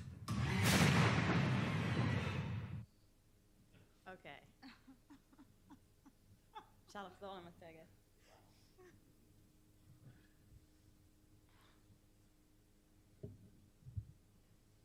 Okay, so that's leadership. This sketch emphasizes a lot of things, but I'll try to pinpoint what I find important for my paper. It really emphasizes the nostalgia of the Tories only to mock them. Notice how the sloppy look of Johnson's suit and his trademark wild, uncombed hair is being replaced with the sharp contrast of Thatcher's strict code of dress and her trademark, again, tidy hairdo. And his clueless position about everything is about to be replaced by Thatcher's return to office. Nostalgia is then a distorted and ironic chain of failures, and it mocks not only the present but also the past and the present through the past, leaving in its wake a blank future and Hancock's dead body.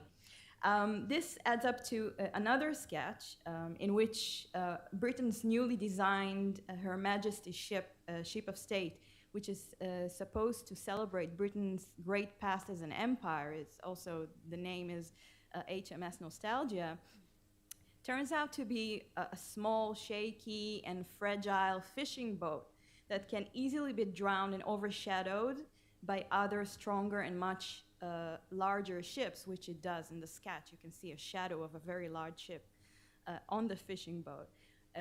So it's larger ships, or maybe leader ships, a situation used to mock Britain's current state in the world arena, according to Spitting Image.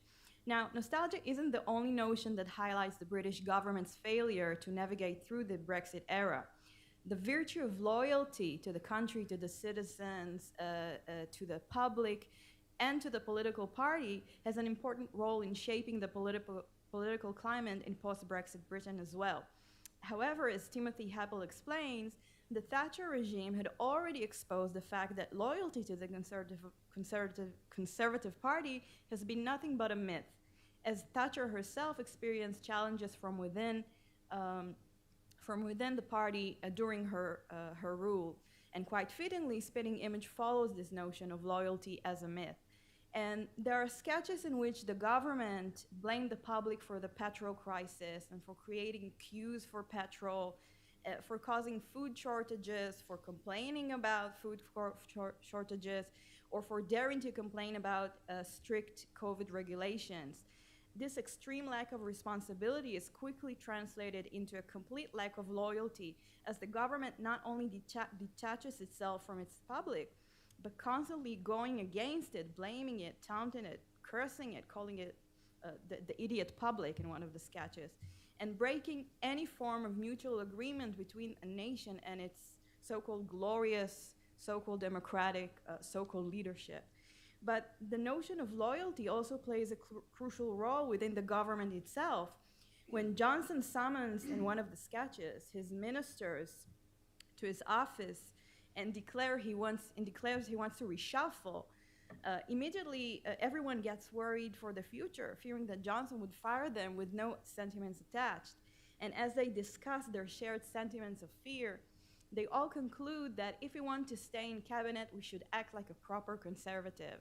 And to be a proper conservative, according to Spitting Image, means informing on one another and revealing their college's wrongdoing and dirty secrets to the press. You can see them calling the press and saying, this one did that, this one did this.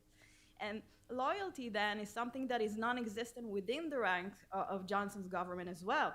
Now, at the end of the sketch, the cabinet members find out that Johnson was talking about reshuffling his drinks cabinet and not his cabinet. But we can see that the threat of the future reshuffle of his political cabinet still exists and is still very frightening, because they know they cannot trust him. He has no loyalty to them.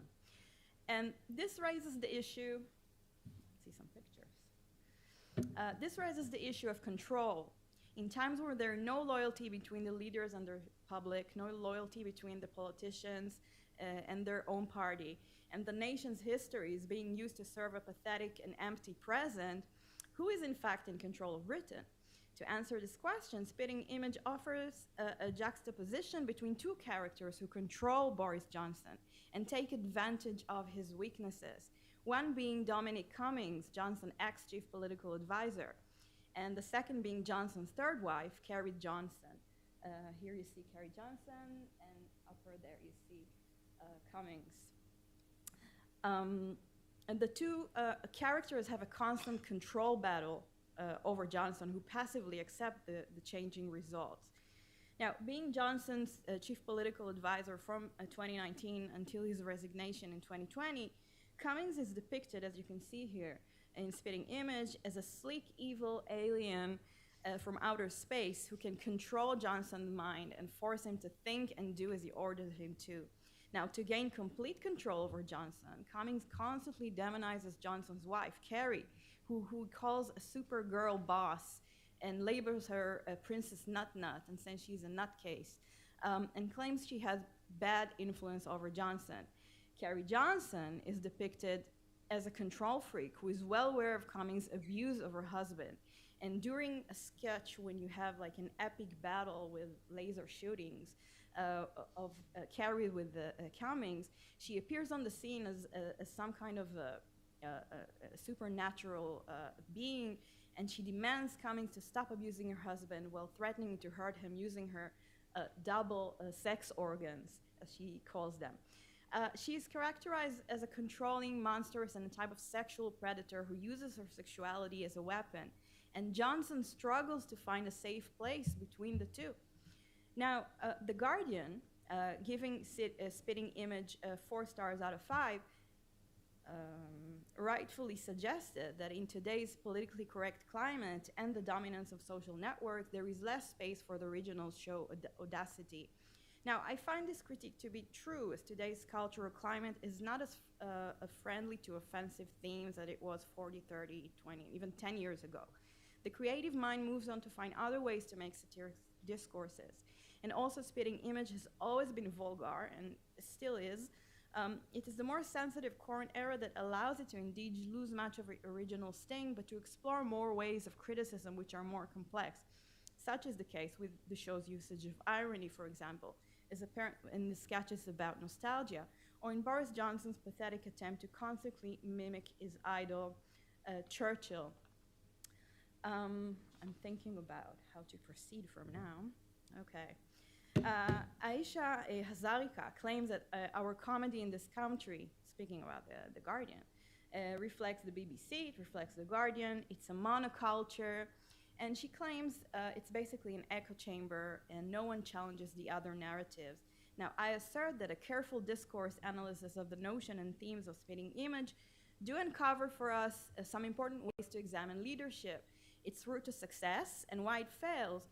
In other words, when we look beyond the mere basic depiction of Boris Johnson as the dumb guy, Spitting Image does offer us a way to evaluate leadership. And one last thing that I want to say, really, really short. This is the depiction, a very fresh depiction of Elizabeth Truss from one of the latest sketches about her. As you can see, she continues this black magic Tory spelling tradition of the conservative, and here you can see her summoning the devil. From now on, we can prepare ourselves to ask the evaluating questions. Will we see a change in the loyalty of her to the public or between the conservatives themselves? Is nostalgic discourse going to play a major part in her style of ruling, and how and why? And who is in control now over the UK? You'll have to wait and see. You have it on YouTube. You also have it on my Twitter page here, and the link, and thank you so much for the attention.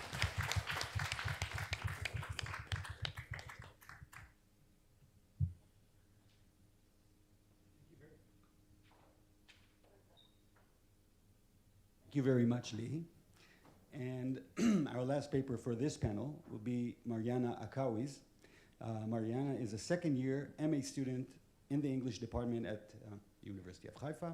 She holds a BA in English and Political Science and is therefore interested in the intersection between politics and literature, especially as it relates to post-colonialism and narrative theory.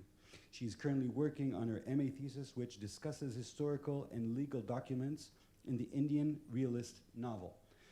Today she will be speaking about the BBC's literary multiculturalism, knowledge, vicarious experiences, and decolonization. Mariana.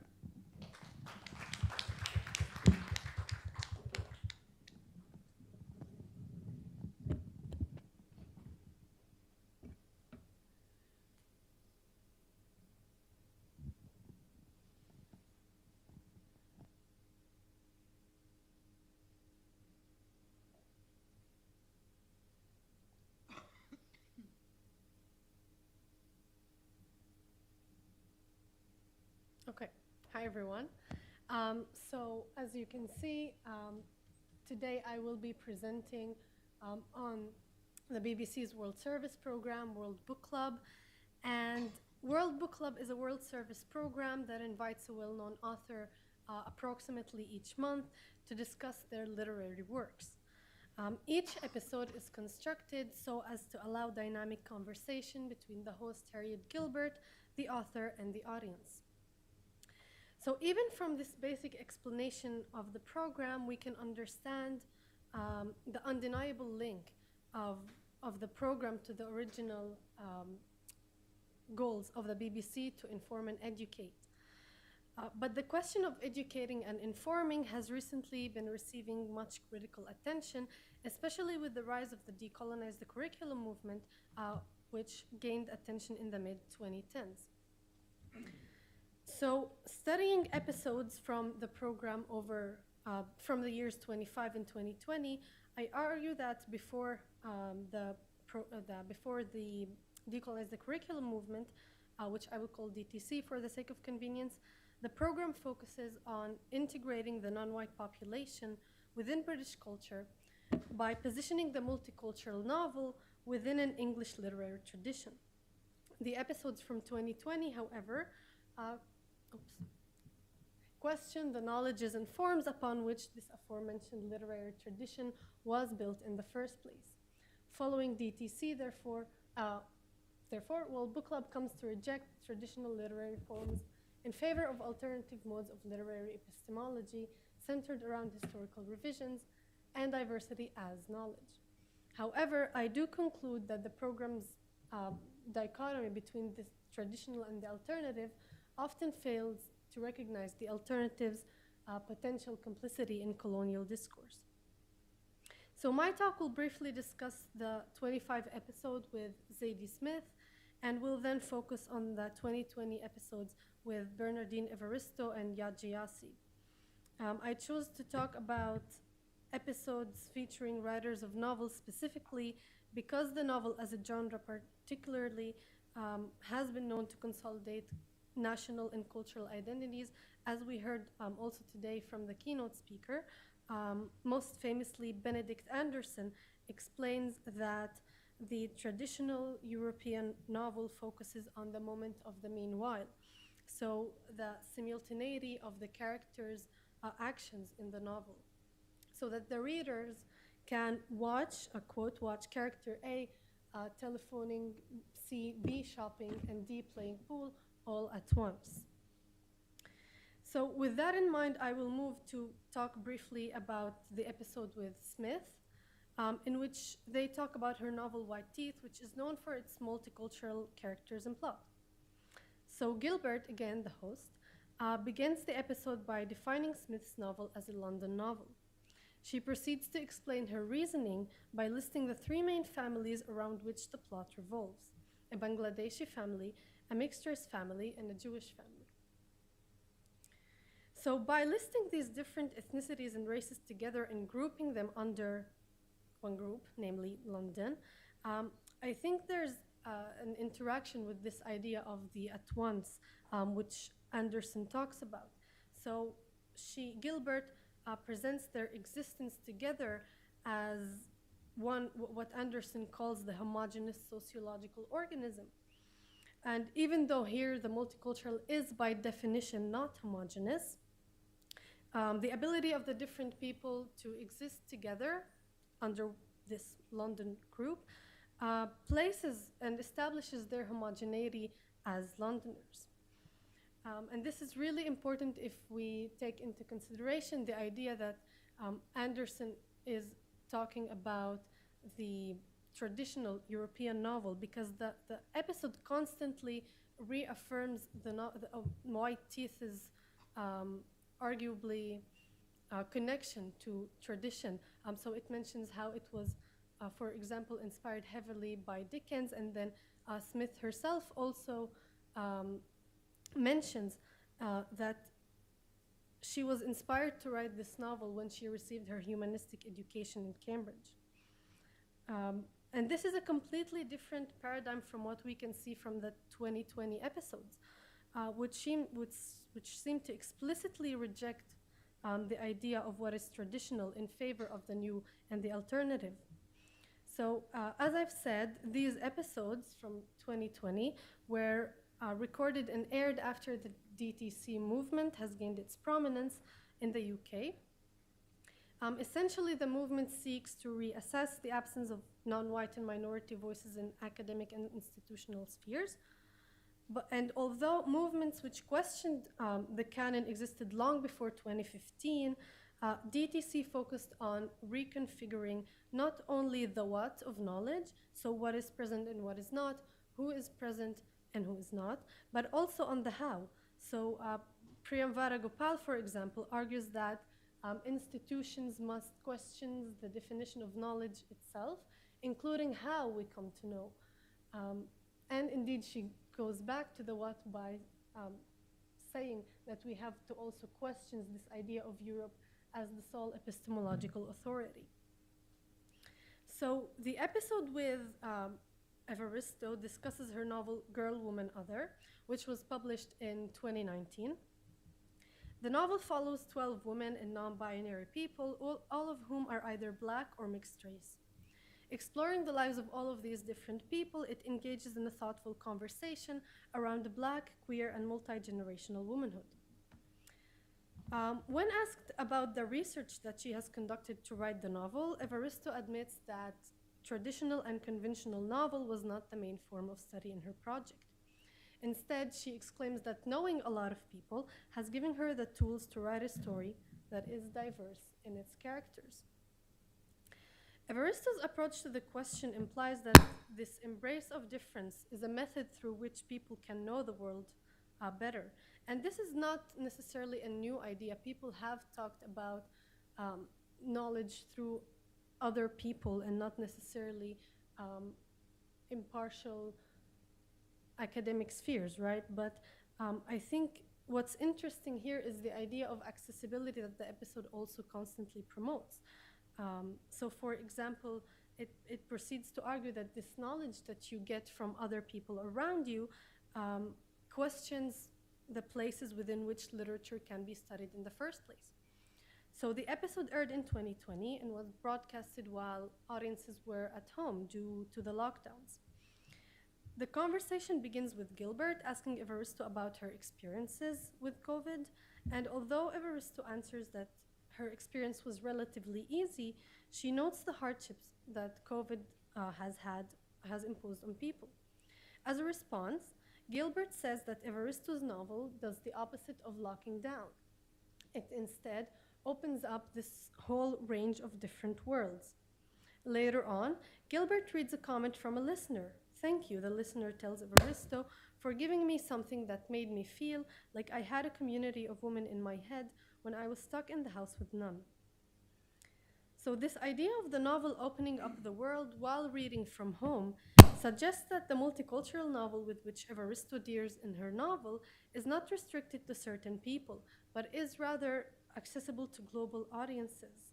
You can learn about the world's different people while at home, and as a result, the novel here, informed by different opinions and views, becomes an accessible and cosmopolitan tool of communal learning and bonding, which, if we compare that to the Smith episode, is a little bit contradictory, since the episode constantly highlights White Teeth's inspiration from Cambridge and this humanistic European tradition.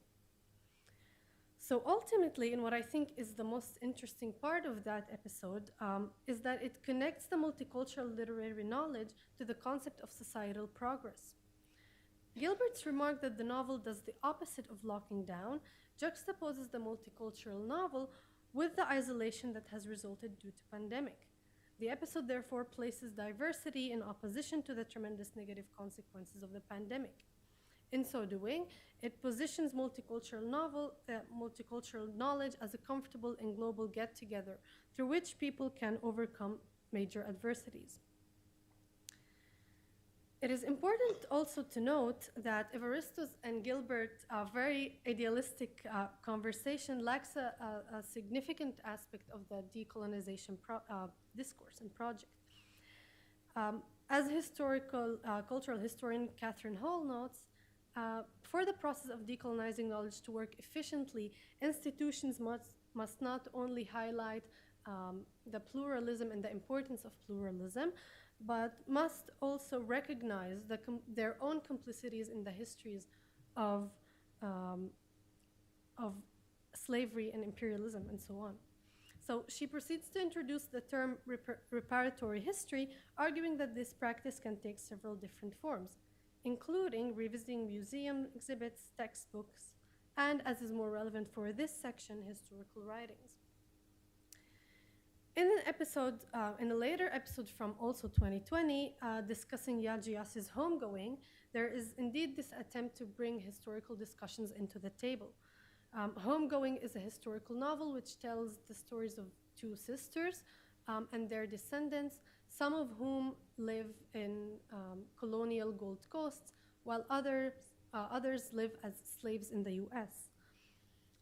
And then later on, their descendants which live in the US after slavery and so on.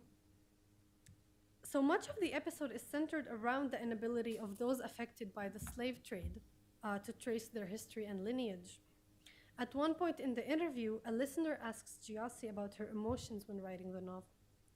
Giassi answers that the emotion of grief, as it relates to slavery and its consequences of separating families, pervades all other emotions. She proceeds to say that there is sadness in the idea that you have no idea about your history, and that history is irreparable. Giassi's answer promotes this historical approach, which sees the vitality and importance of emotions where concrete history is not available to trace in the first place. In centering experience instead of impartiality, this historiographical approach accommodates the history of separation, with which a lot of Black people have to grapple. It suggests that although the tracing of lineages is irreparable, as Giassi herself has mentioned, she uses this exact word, a reparation of history in Hall's sense can be achieved by recognizing this irreparability and by posing alternative approaches to accommodate such loss. So as the conversation proceeds, the episode also stresses the importance of fiction to history as a means to accommodate, as I've said. When asked whether Homegoing is partially informed by her own personal history, Giassi answers in the negative, claiming instead that she has decided to write the novel precisely because she does not know her familial history.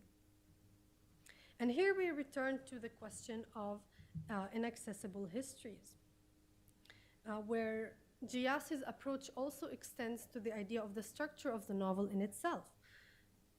Giassi argues that her novel is unconventional. It does not have a conventional structure. Similar to Evaristo's work, Homegoing includes the series of short stories, which, although at the end connect, are not necessarily tied to one another in a very direct way. So each follows a different character at a different point in history and often at a different place. So when asked when she sees this structure as preventing readers from getting attached to the characters, the author exclaims that while this risk does exist, it is necessary for the purpose of allowing the readers to feel the passage of time and the weight of colonialism and slavery. So this need to feel the urgency of history and the recognition of the need to represent a passage of time as opposed to a specific moment in history complicates this at-once approach which Anderson talks about. Giassi's message to readers around the world is to be aware of the fact that where we are in the present does not appear out of nowhere, and that history shapes the present. So taking this multi-period and multi-character approach, Homegoing reveals the horrendous histories upon which the at-once moment, the national at-once moment, is constructed. It shows the moments leading up to this moment, thereby allowing us to understand slavery and the slave trade as problems of the modern nation. So I want to move to my end of my talk by noting that in the middle of each episode, Gilbert remarks to the audience, Gilbert remarks to the listeners that there is an archive of over 200 works available on the program's website and waiting to be heard. So many people here have talked about this idea of decentering the BBC and the archive, and so this remark suggests that new and accessible histories are constantly indeed being written, ones that are produced not only by diverse authors, but also by the diverse listeners who can engage with the authors themselves. And yet, there still seems to be a hesitation, one that prevents the program from actually and practically engaging with the decolonization movement.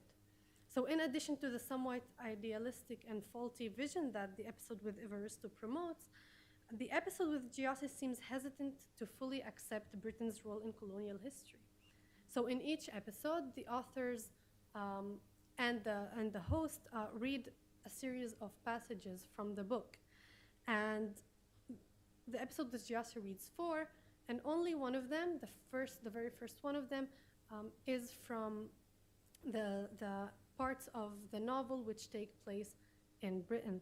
And the rest of the 40 minutes of the episode, we listen to passages being read from the United States with horrible details about slavery there.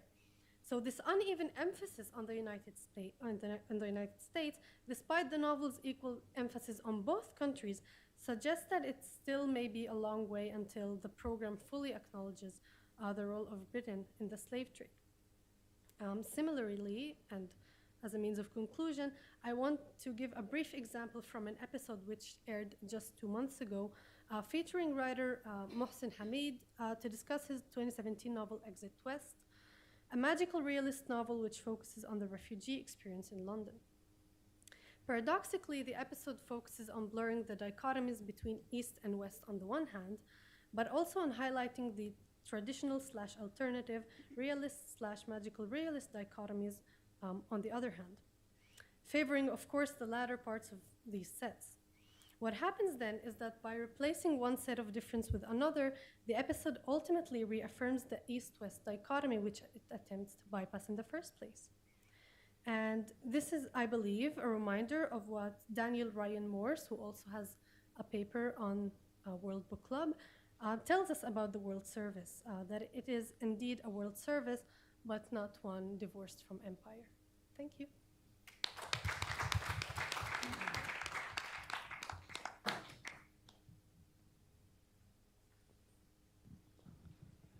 Thank you very much to all 3 presenters.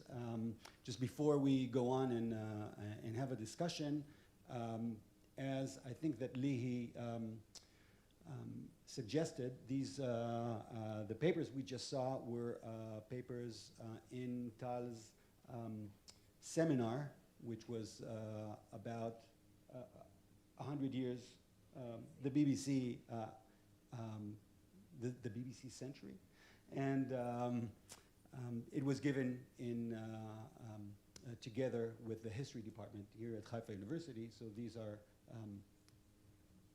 I presume, the fruits and the very tasteful ones. So I suggest that we collect some questions going perhaps clockwise. So we will start our sweep, and anyone, please. Thank you so much. It was brilliant and fascinating and sad and funny. And a really lovely panel. So I have one question for Shuruk and one for Lihi. So, and that may be a bit an unfair question, but so how does the Informer sit comparatively, if you can speak to this, with other TV featuring Muslim characters? Is that typical? Is that outstanding? And if we're thinking about the Riz test, like if you have a sense how many programs that have been made kind of within your knowledge, like are there many programs that actually pass the Riz test? And I also have a question for Lihi. So it really kind of struck a chord with me because as a foreigner who had lived in Britain for many years, I have this very uneasy relationship with British comedy. on the one hand, it's really funny and kind of vulgar, as you noticed. On the other hand, it always seems to me like that's kind of the beginning and the end of any meaningful action. So we gather in some kind of studio on like around spitting image screen, and we laugh at Boris and this like really horrendous government. And then we feel this catharsis, and you kind of echo to this in your reference to the echo chamber, right? So I was wondering if, in your opinion, this reference to nostalgia actually subverts nostalgia, which is really kind of, I agree, really prominent, or actually reaffirms it.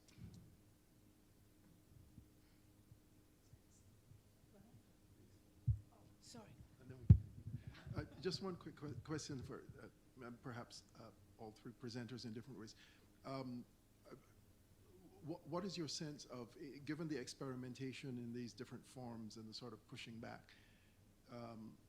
to what extent do you think the reader response or viewer response is involved? And when you mentioned Mohsin Hamid near the end, part of where I'm coming from is that whenever I've taught his novel, Reluctant Fundamentalists, in classes in the United States, I find, and these are not just white American students, the nationalism piece seems to be so powerful.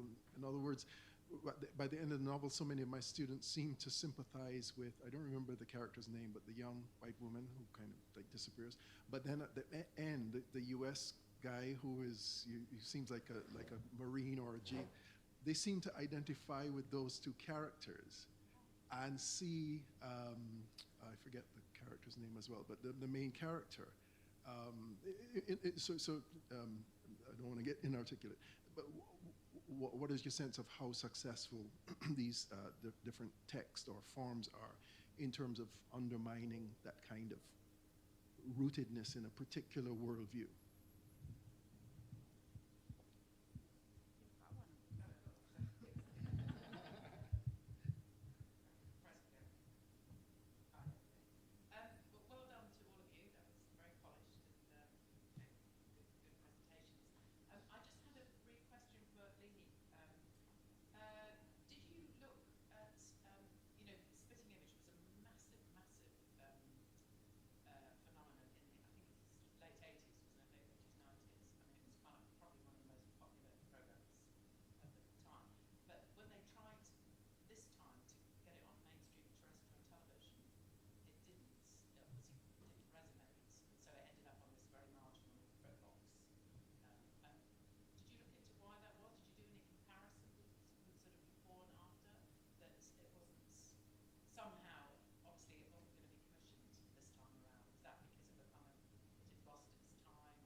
lip service, and then that enables whoever's creating a movie or a series to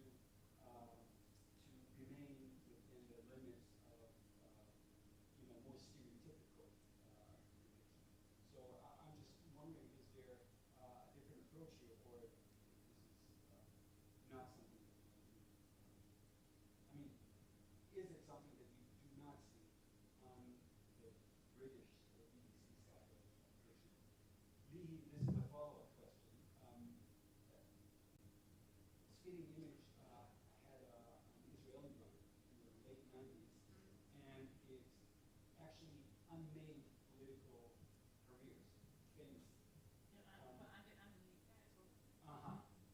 Yeah, so I was wondering, is there anything similar in this time frame?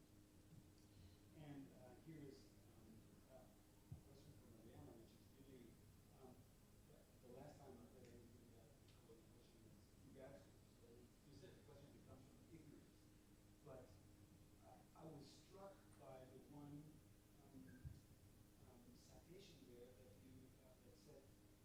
should ask not about only what is knowledge, but how we achieve it, which seems to me a peculiar way to go after or to participate in the project of decolonization, because I think this goes really to the root of Socratic and Greek knowledge and the way of knowing the world.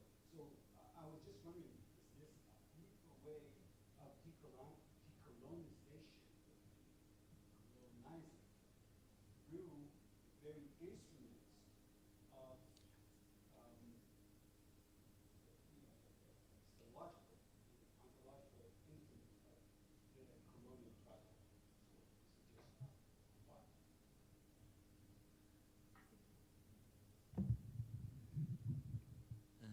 Thank you all for the wonderful talks.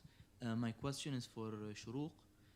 So I was thinking, based on representing Muslims, I remembered a British film that I've seen. It's called Blinded by the Light, which is takes place in the 80s, and it's about a young British man of Pakistani origins who doesn't find any connection to his very traditional family, particularly his father, who wants him to connect to his roots and to find a good job, and he wants to be a writer. And eventually, he finds hope in the music of Bruce Springsteen, and that music eventually helps him reconnect with his father and his Pakistani roots. Now, I wanted to ask if, in your research or in your personal opinion, do you think that this is a good representation of minorities, that they find themselves through white culture or white music, if you want to say it, or is it another form of white saviorism?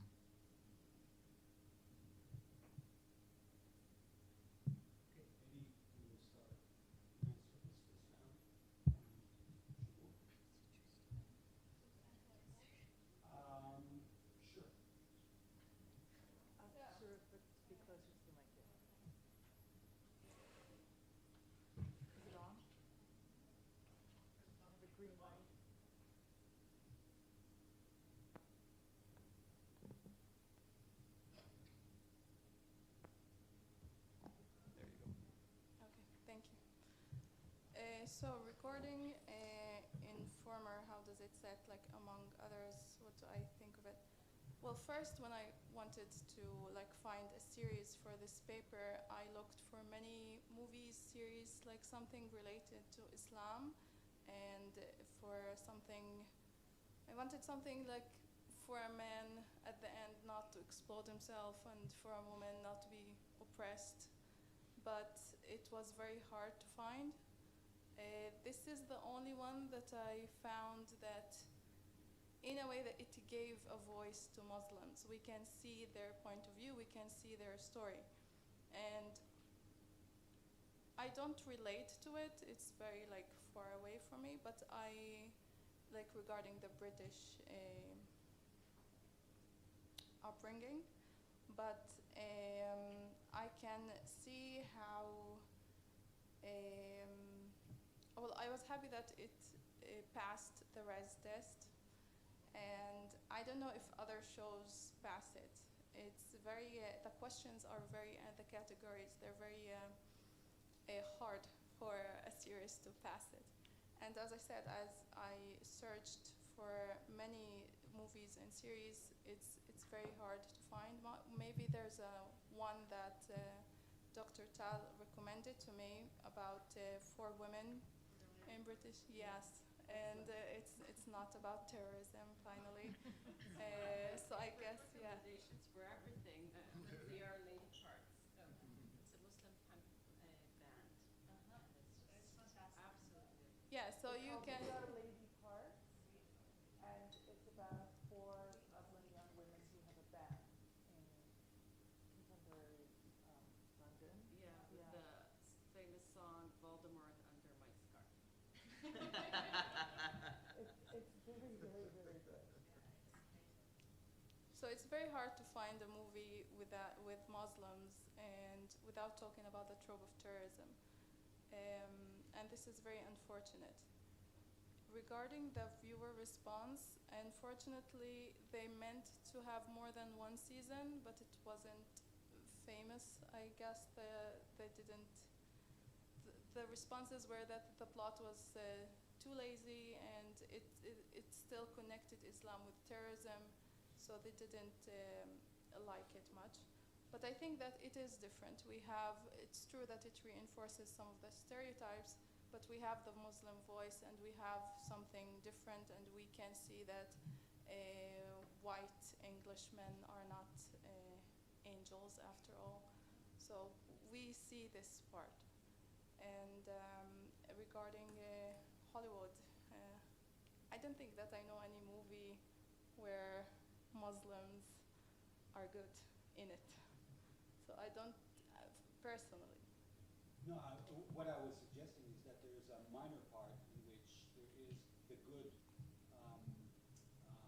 Muslim, which enables the movie to go on with the main villain protagonist that is more stereotypical. Yeah, but that's a always strategy that I see. Yeah, always, but the good Muslim needs to be like American or English. He doesn't have to relate to his origins or nationality. Like, if you want to be good American, forget your past, forget your history, and do as we say, like, be American. To try to Americanize Muslims or even English, British. So to be a good Muslim is to be a good American and to forget your nationality and heritage and everything. So I don't know any American movie that has good Muslims without exploding themselves at the end. And I think these are all of the questions. Yeah, real questions. Sorry. So I think it's true.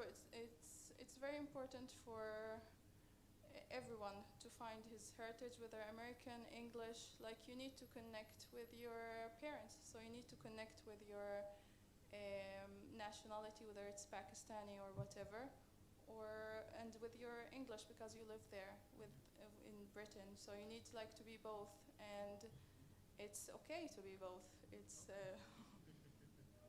like, you don't have to cancel one nationality just to be a good person or just to be a good British. So that's what I think. Thank you.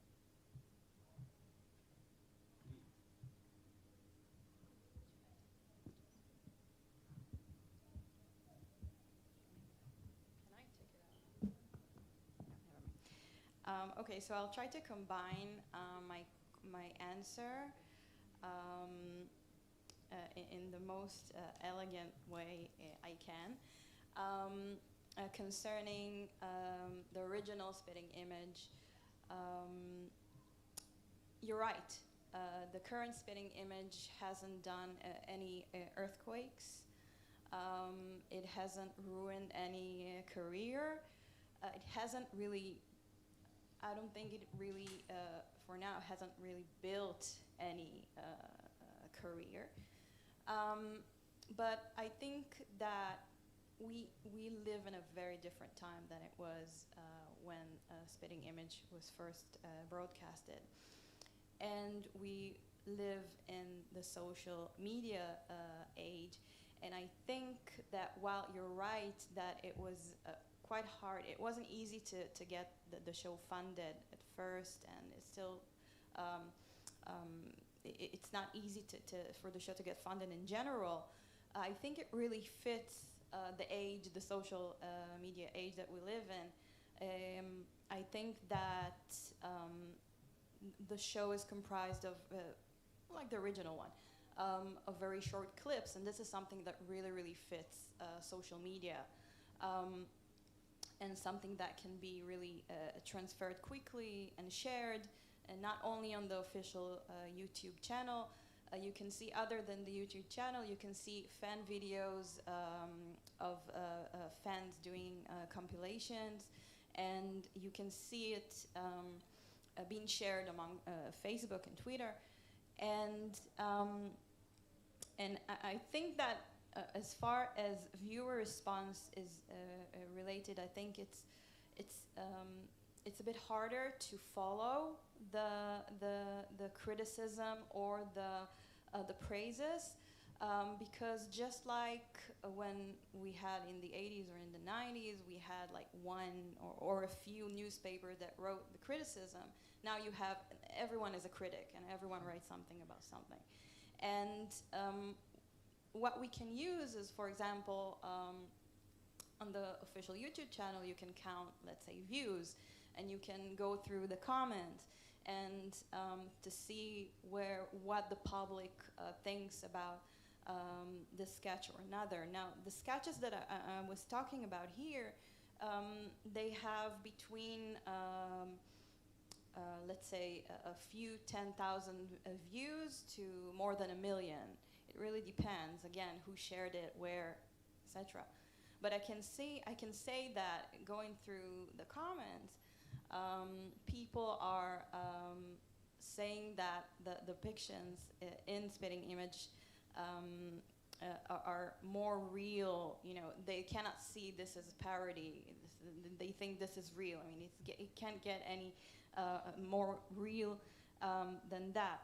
And this is the way to try and see how the viewer response works when it comes to Spitting Image. I can tell you that it did.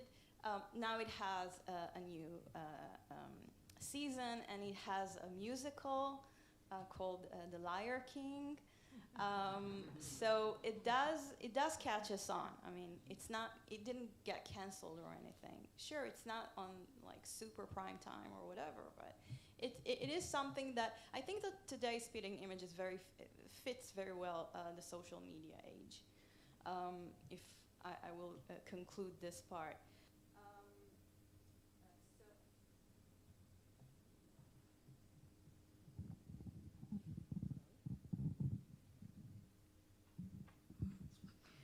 So that was a little bit of a conclusion. So yeah, it's not the most popular thing. It's not the worst thing. It didn't get canceled. It hasn't done any earthquakes yet, but it might do, might not. Doing good at the moment, and we'll have to wait and see. It's pretty new again. By the way, it started, I think, during the COVID pandemic. That's when it started.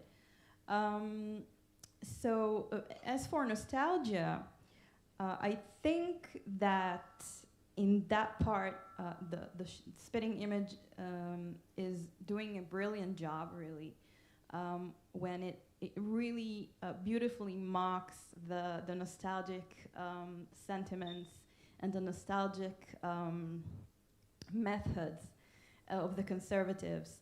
And I think that's one of the things why the reasons why I showed the new prime minister's picture, and I talked about her a little bit, because I think that only now in this season, and we see how they treat the new prime minister, we can tell how they are treating nostalgia and what we can do with that, and what is can be understood from it. And I think they did a great start, and I really want to see where they take it. So we only can see now. Thank you. So to answer your question, I think there are a lot of responses from the opposing side that they're against this movement because they're scared that it will remove the essential texts from curriculums. So there is definitely that fear, but I think that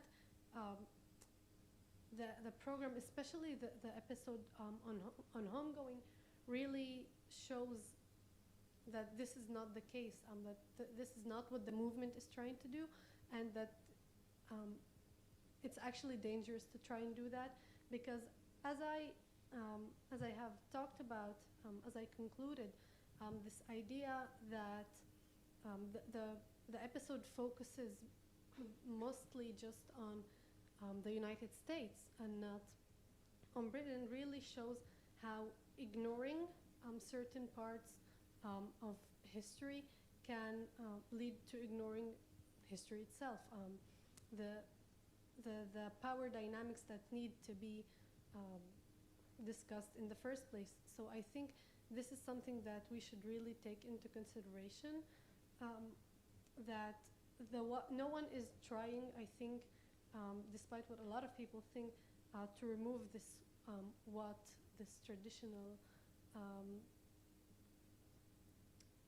the traditional texts that are usually studied, right?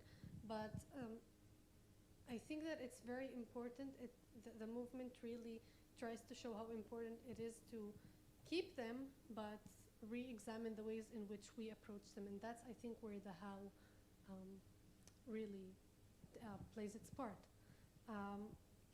And regarding your comment, so I haven't read The Reluctant Fundamentalist. I think there is an episode about it, I'm not sure. In the episode with Exit West, however, so as I've said, it's a dynamic program, so readers have a lot of opportunities to ask, not just the people sitting in the audience, but also at home. Even before COVID, people had the opportunity to send emails, call, and stuff like that. So, and especially in that episode, people were really trying to connect to the characters. I think more importantly, because both the author and Gilbert, they were talking about how the need to actually find common ground. So the episode really focuses on how we should not dichotomize East and West, and that we all have a common history. So unlike actually the Giassi episodes, which talks about inaccessible histories for groups of people, for slaves and minority groups, this episode focuses on the common ground, on the history that we all share. And so a lot of people, a lot of readers, were trying to connect to the characters, even if they're racially or ethnically different. So there is that side to it as well, which I think the episode with Giassi and Evaristo do not really engage with. Okay, I think we have time for one more question, or maybe two. Thank you, guys. It was excellent. I have some comments and questions and sort of maybe things you want to consider if you want to turn this work into, say, an MA thesis or something. But Shuruk, I think your paper, and especially sort of your exchange with Iran here, brings out something that I think is very important and that you might want to bring out further, which is the relationship between major and minor characters in these series, right? The way there's a politics created through the interaction between the major and minor characters, because you were giving your, I haven't seen Informer, so I didn't know this, and then all of a sudden the younger brother shows up and kind of changes the terms of the debate, and I think that's an interesting relationship, but then also what Iran was talking about, the good minor Muslim character as opposed to the bad major character or protagonist. So that's something that I think was kind of latent in your paper, but I think could be brought up in a really interesting way. And for you, Lihi, I think, I'm sure I'm not the first to comment and say this, but there is in our world today, there is, seems to me, sort of a crisis of satire, and especially a vulgar satire, because as reality, whatever that is, becomes more and more vulgar and more unthinkable in and of itself, we don't need spitting image to see this vulgarity. It's every day on the news, right? So Boris Johnson, Trump, we have local, there's we all know. And so the premise of satire, this taking things to an extreme, is problematic, or maybe not as attractive or not as politically powerful when this extremity is part of, is the new normal. Okay, so that's one thing. And for you, Mariana, it is maybe more of a question or something also worth looking for, which is, I wonder if they've done shows on Zadie Smith's new novels, right?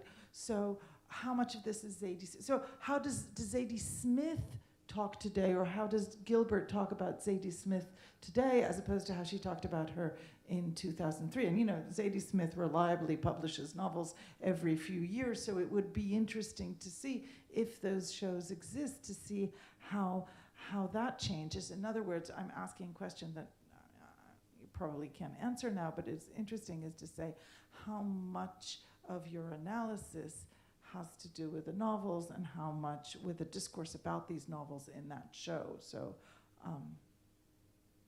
yeah, end of my long comments. Hi, thank you all for bringing us all into the present and the future after we've had such historical papers. My question is related to yours about major and minor characters in your work, Shuruk. And I was wondering, I've looked at some films that sort of represent Afro-pessimism and Africans, and they use similar kinds of approaches of subverting but reinforcing stereotypes.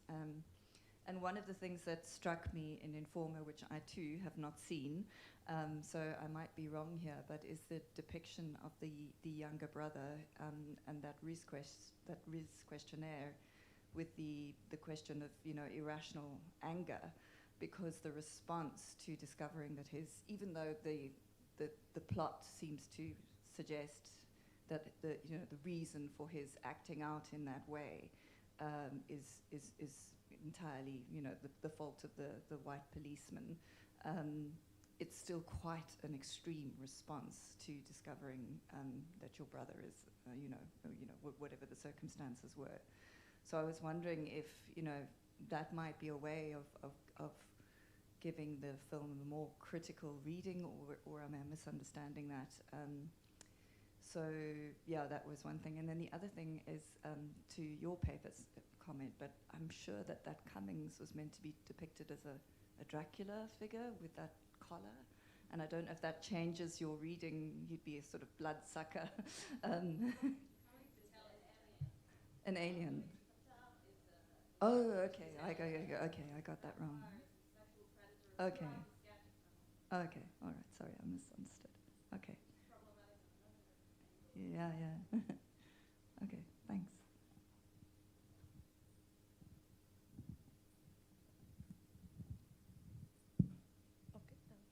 Okay. So I haven't thought much about that, about how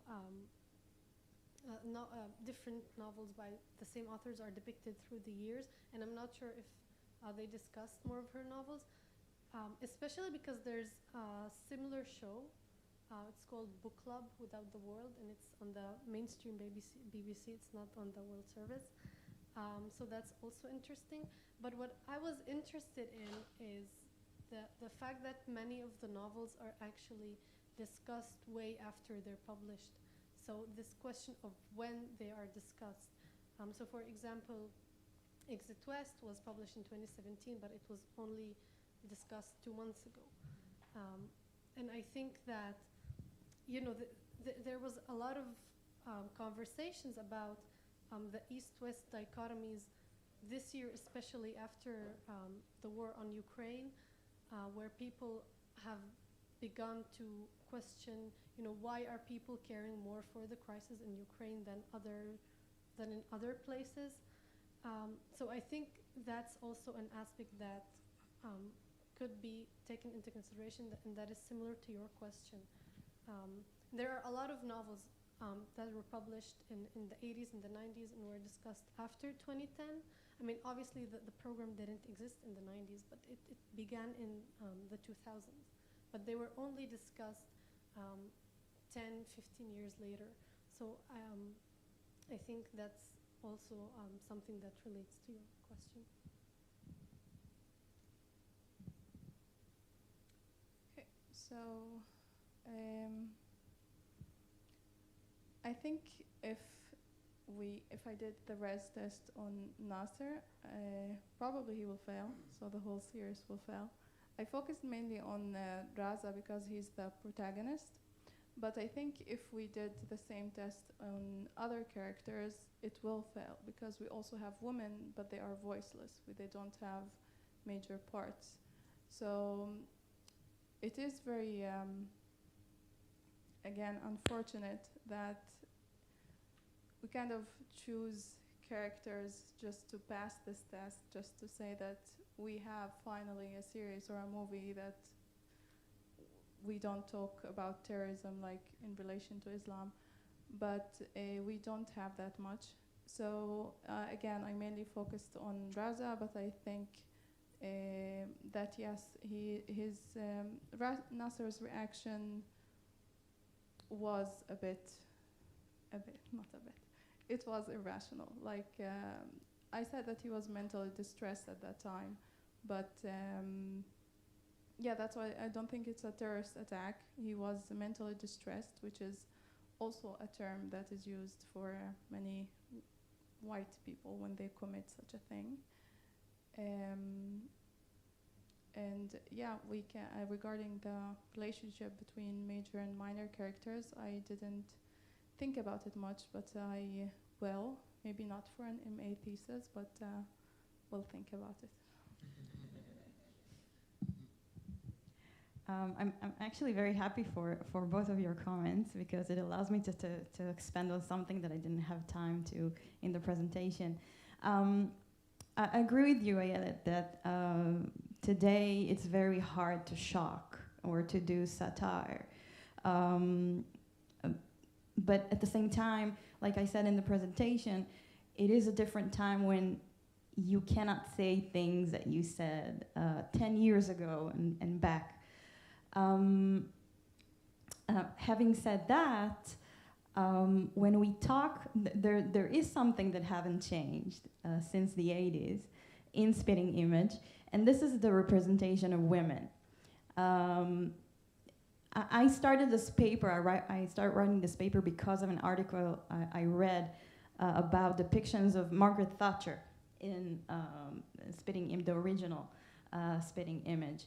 And it seems that this image of a woman that is in power and is evil and monstrous, no matter who she is and what political angle she comes from, she's still here in 2022, 2021, she's still, if you are in power, if you're a powerful woman, you're evil, you're a monster, you're a supernatural being that shoots a laser from your eyes.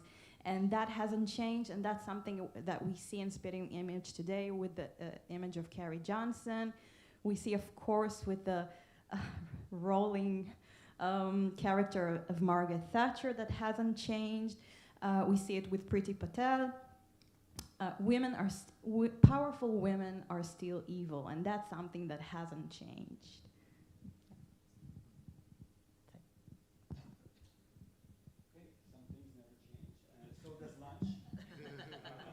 Thank you very much for three profound and excellent papers, which we as Haifa University are proud to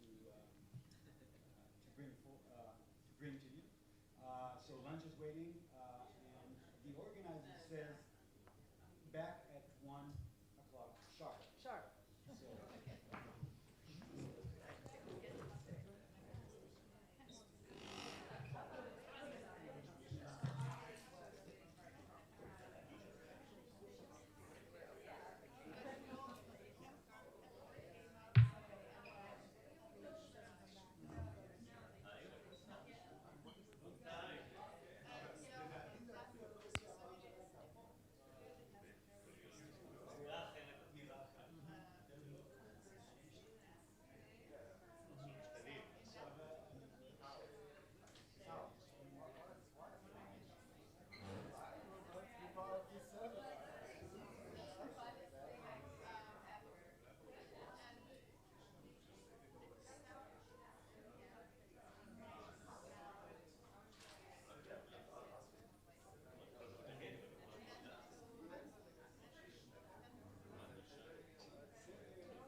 try to understand that the SPC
The punishment was that they would raise entire villages and execute people.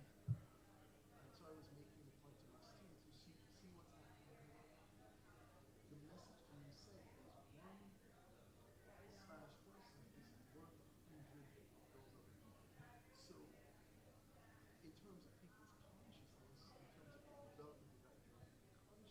consciousness, in terms of the development of that consciousness, some people are more human because they make it clear in the violence. 100 of you all are worth just one of us.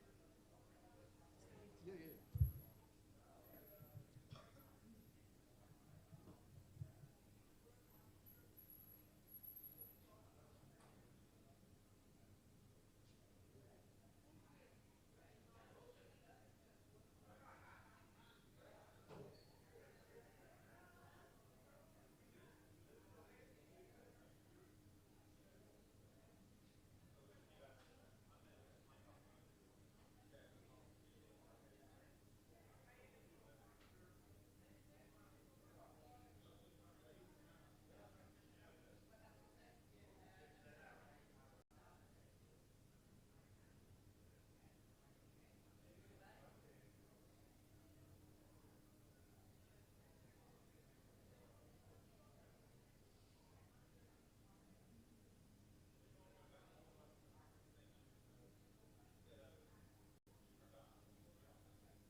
יש אחד יהיה בזום.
זה ככה? כן. תמשוך אותו. בסדר, אחד צריך לסדר פה.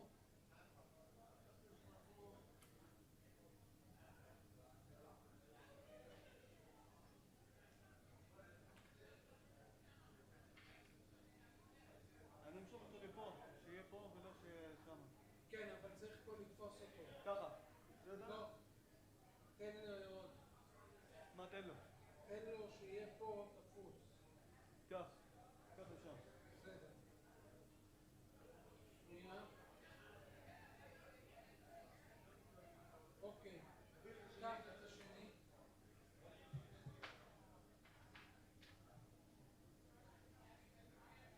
אני בדרך כלל שלך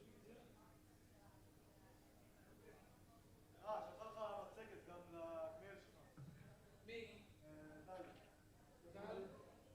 אני עכשיו מסדר את זה. צריך להוציא ולפתוח את הזום. בסדר. אתה מביא לי את השניים גם? כן, כן. חכה רגע.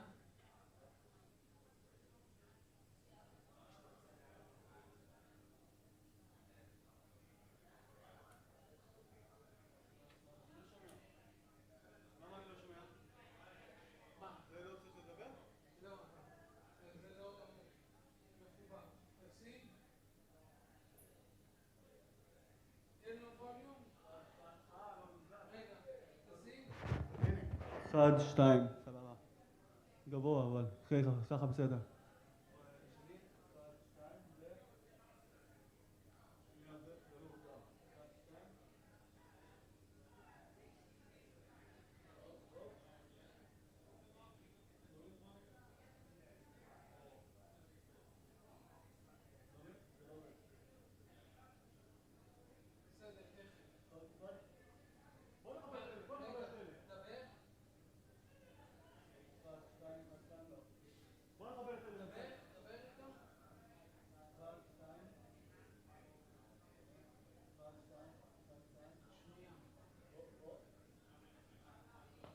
זה עובד. איזה עובד?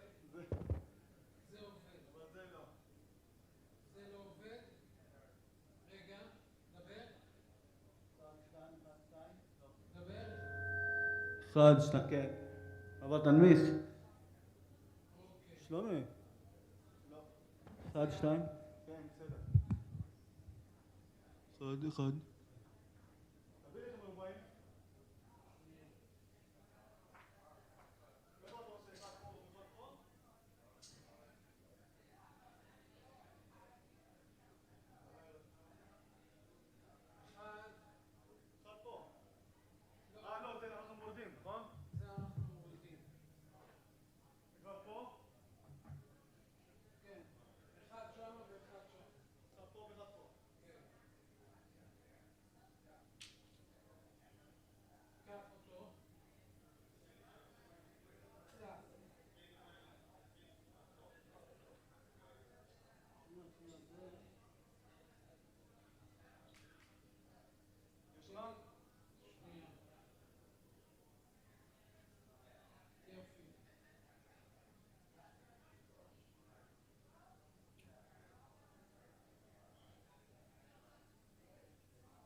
אחד, שתיים, שלוש. עכשיו עוד אחד. עוד אחד וזהו. ולסדר את זה שם. עם הכבלים. כבלים,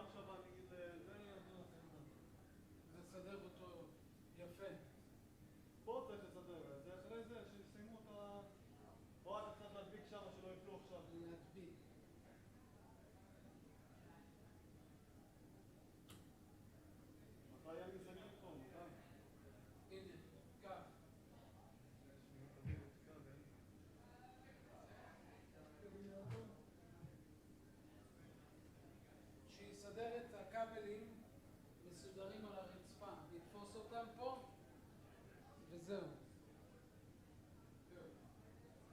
מצגת. איפה המלומה? איפה הנה.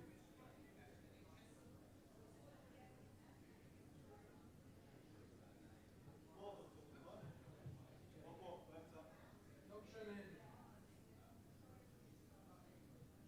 שיהיה לי מקום להזיז אותם, אני רק צריך פה בכניסה,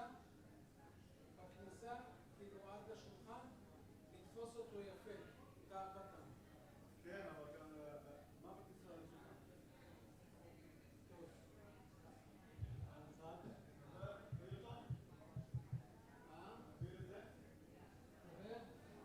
אחד, שתיים. אחד, סבבה. איפה אני?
see it here. Oh, one. And you see this. Okay. Yeah. Great. Okay? Okay, can I see my PowerPoint? Yeah. Ah, I see. You see the PowerPoint? Ah, I see. And where is the PowerPoint? What's PowerPoint is? It's interestingly the mouse is not working. You will project. You need the mouse? Oh no, I don't need the mouse. If you, yeah, that's it. Now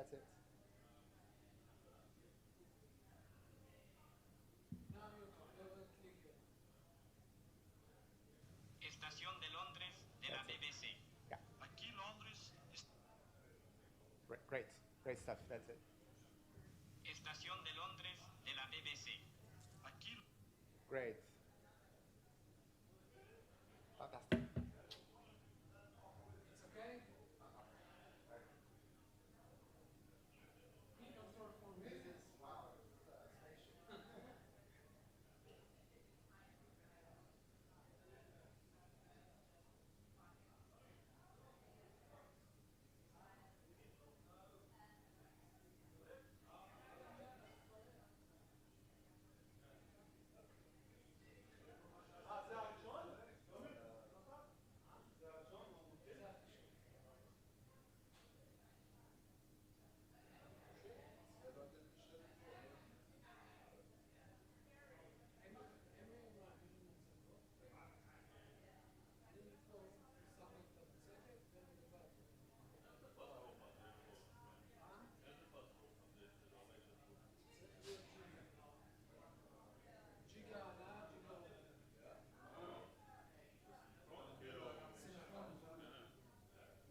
אתה רואה את זה פה. והנה מפה הוא מעביר. הוא לא צריך את הדבר הזה. אנחנו לא צריכים את המיקרופונים. זה מיקרופונים, זה מיקרופונים. סידרו את העניין של המקלדת? זה היה מתפרק. לא יודע.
Hi, Tim. This is Tao. Hello. How are you? Very well. How are you? Good, thank you. Good. I just wanted to say hi and that we're about to start, so don't worry, and we can see you. Thank you. And that it's lovely to meet you. Likewise. Let's see if I can. Yeah, you can't see me, but. No, it's a privilege to be here. Thank you very much. So I think in a couple of minutes we're about to start. Okay. Okay. See you soon. I can share the screen. Can I? When the time, I don't know your. It's fine. I think your. Looks like it. Yes, it says one participant can share at a time. So okay. I'll have a go. Okay. Yeah. Perfect. Thank you. Yeah.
Right, good afternoon, everyone. My name is Paul Frosch, and I'm chairing this final session. And it's very nice to be here, and I'm very, very sorry that I wasn't able to come on the other days.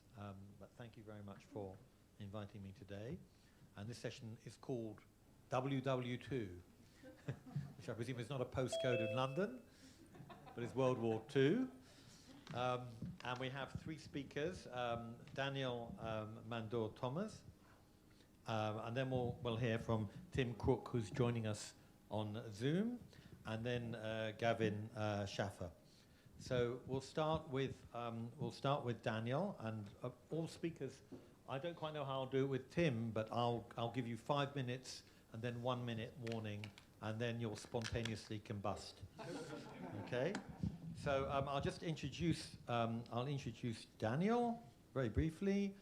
Daniel Mandor-Thomas is a lecturer at the Department of Spanish, Portuguese, and Latin American Studies, and an associate fellow at King's Brazil Institute in the School of Global Affairs at King's College London.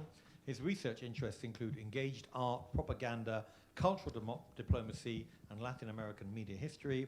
He's currently finishing a book on, not during the conference though, currently finishing a book on the transatlantic radio dramas commissioned by the BBC Latin American Service during World War II and its aftermath, which is forthcoming with the University of Pittsburgh Press. Daniel, take it away.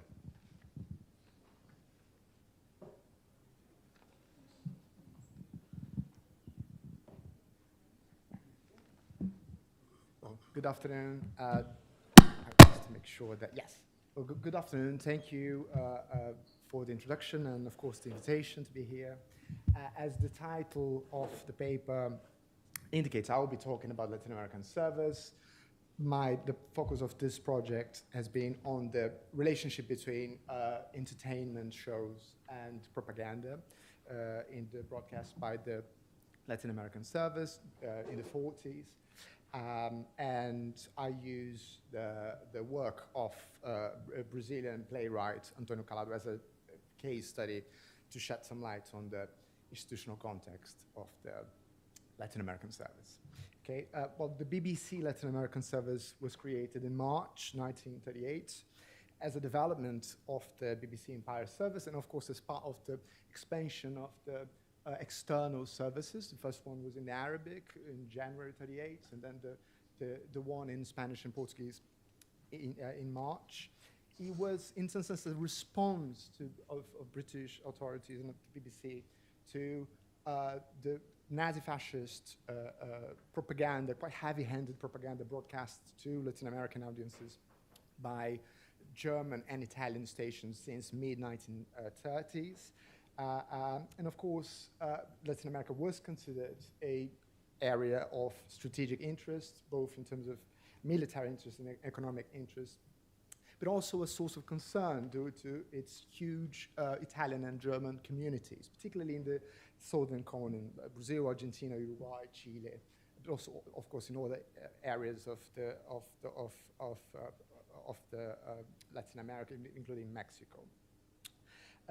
So the first transmission was actually on the 14th of March, and we have one of those quite rare audios of the very first transmission that I will show you. And it was, among other things, it was a report on the Nazi invasion of Austria. And so in this sense, from its inception, the Latin American service was really part of that kind of propaganda war that was in place even before the start of the war in '39. So we will hear just briefly. Estación de Londres de la BBC. Aquí Londres, estación da BBC. From London and the BBC, greetings to all listeners in Central and South America. We're going to speak to you every evening in future in your own languages. We shall give you the news of the day as it reaches us from all over the world. They will be accurate and reliable. De Londres y de la British Broadcasting Corporation, saludamos a todos los oyentes en América Latina. Well, if you have to emphasize that, it's because you're probably trying to compensate for something. But anyway, so you can hear the voices of Lord Reith and of the Colombian producer Carlos Camacho, and in Portuguese of Brazilian announcer Manuel Browne, all of course in London, broadcasting and on 14th of March. You know, in terms of its programs, the whole thing, the whole transmission started in '38, as I mentioned. And initially, all the transmissions, all the broadcasts they were basically 15 minutes news bulletins about the tensions and geopolitical situation in Europe. And they were broadcast in Portuguese, followed by Spanish at the same time, and it was basically the same content, first in Portuguese and then in Spanish, which was incredibly tedious for a lot of the audience. And the reports sent back to the BBC show that. You have a process of expansion of the service from half an hour in '38 to actually 2 hours in 1940.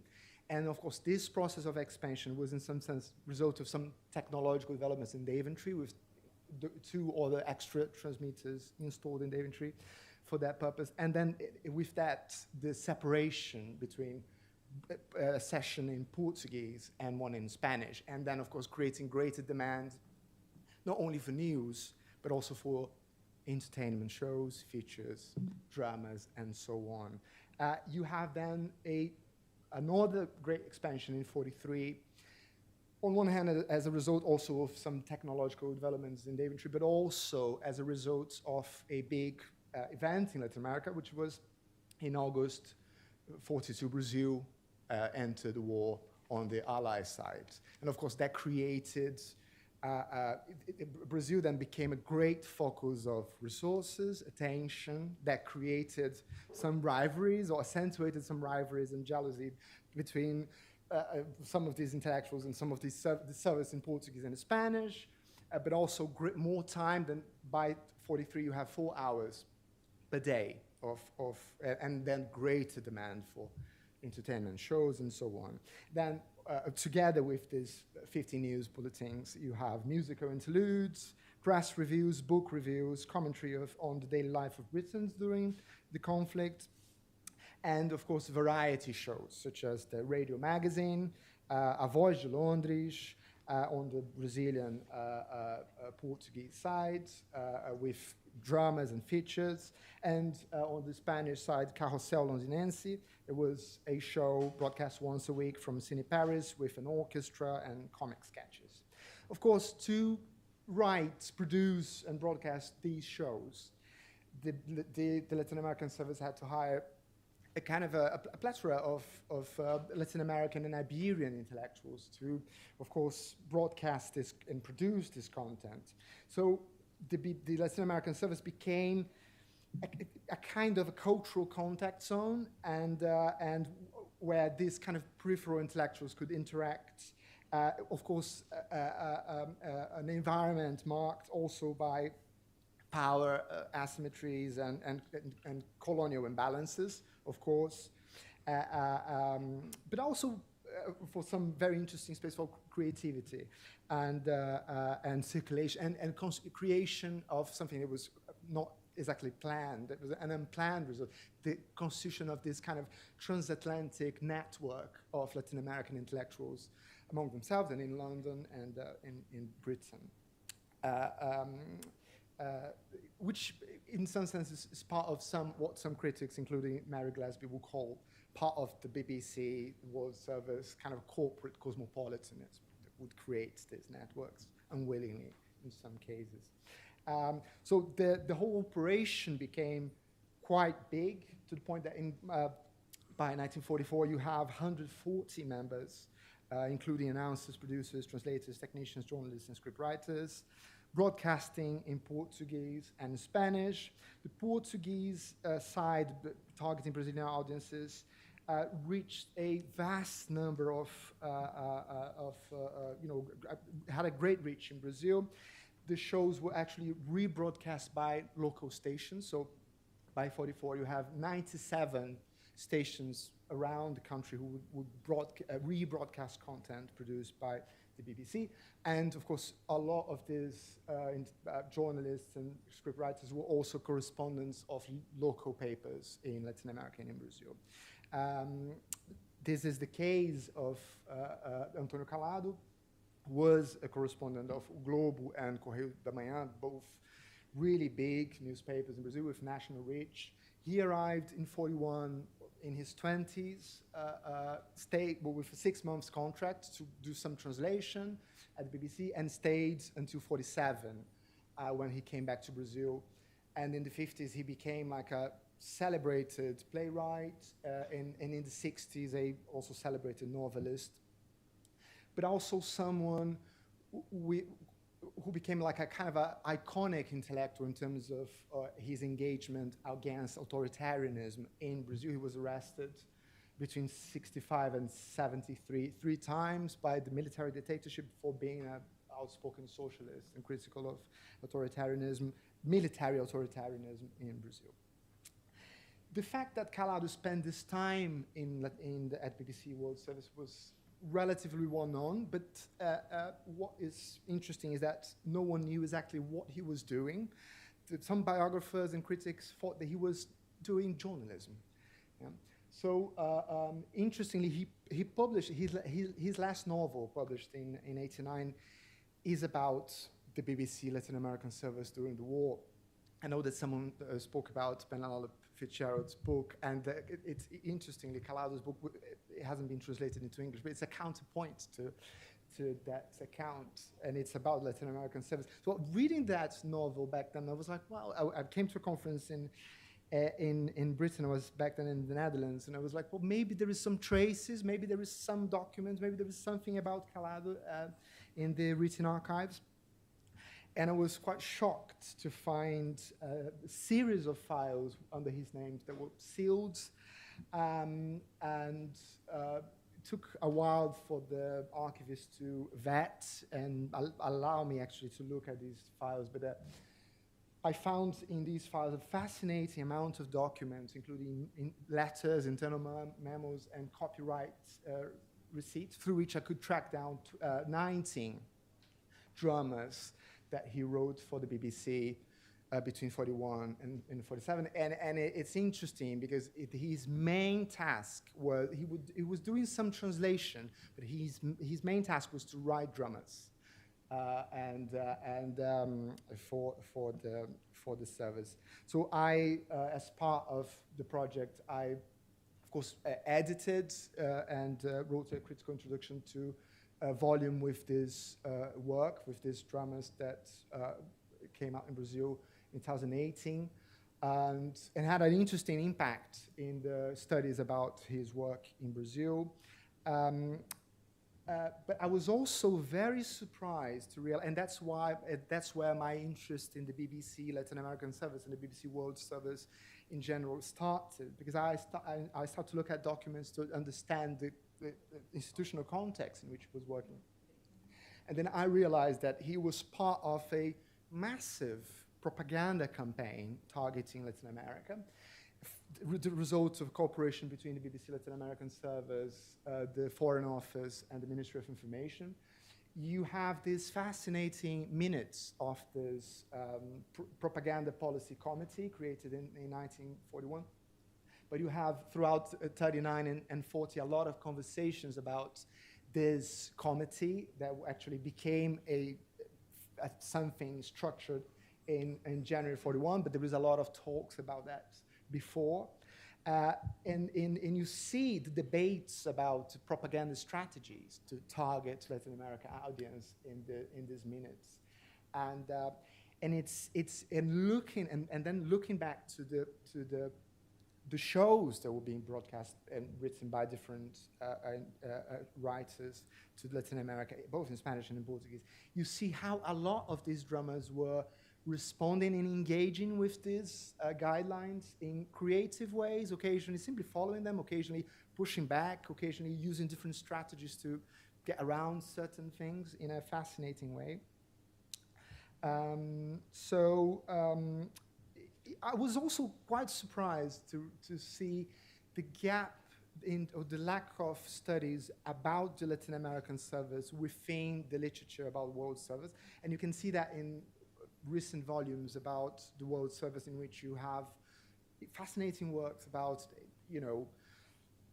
all the regions, but you have even about Iberian Peninsula, but you don't have actually structured projects about Latin American service. So in some sense, this project is a response to that. One example of this kind of dramas and cultural content and entertainment shows.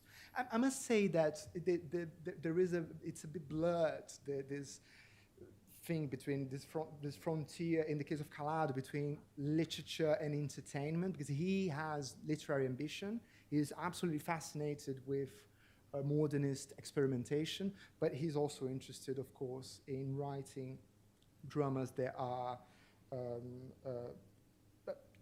radiogenic, if we can use this term.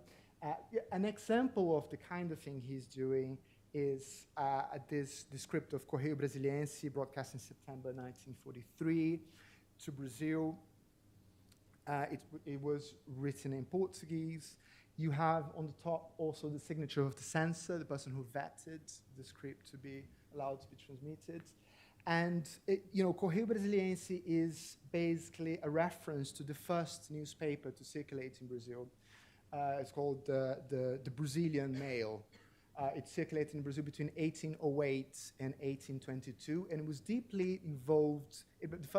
One of the first independent papers. It was definitely involved in the campaign for independence of Brazil. It was edited by Hipólito da Costa, a Brazilian intellectual, who was, and this is interesting, he was arrested by the Portuguese Inquisition for being a supporter of independence.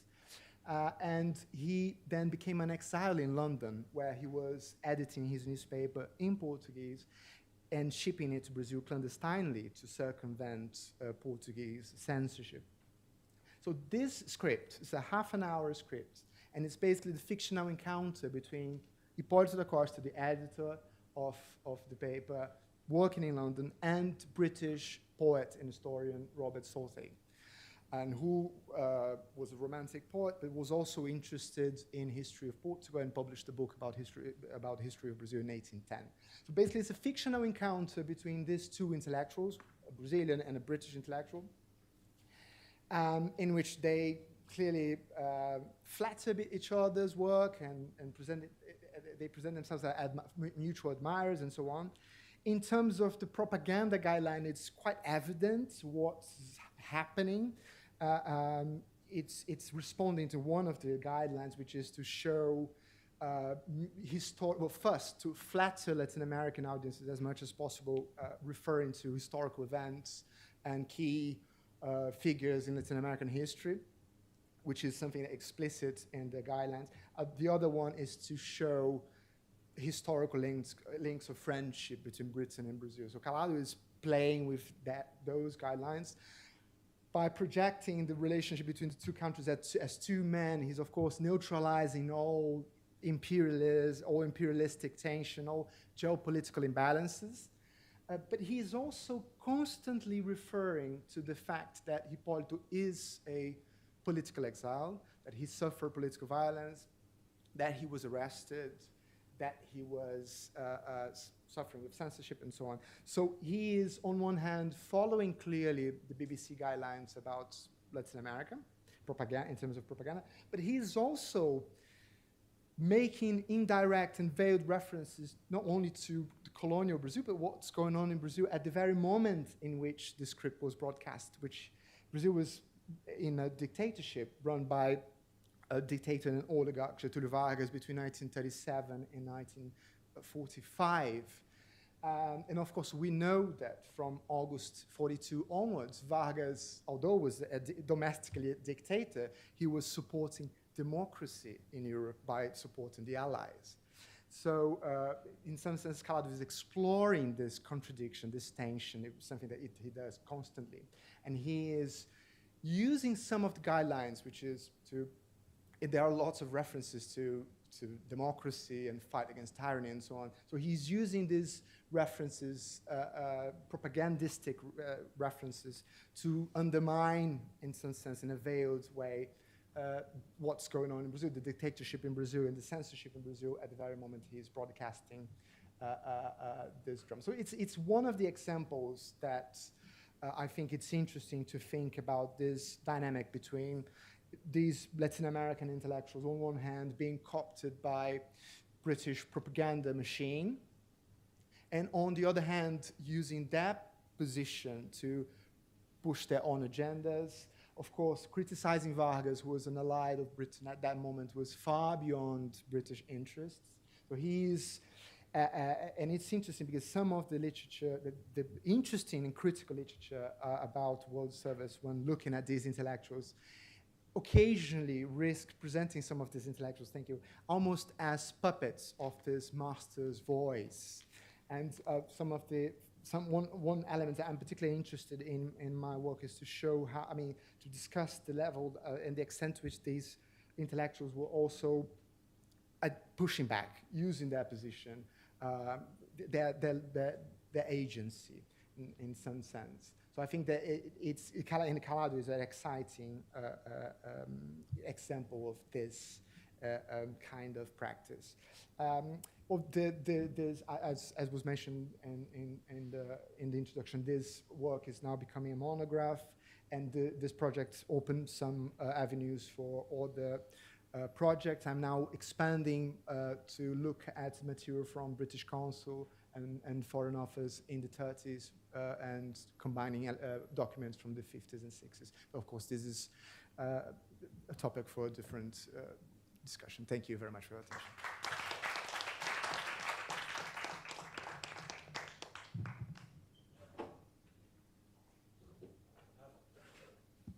Thank you very much, Daniel. We'll do what was done in the previous sessions, which is that we'll gather all the questions together at the end after all the speakers have had their turn. So, Tim, can you hear me? Yes, very well. Okay, great. So I'm going to introduce you, and then you can take it away.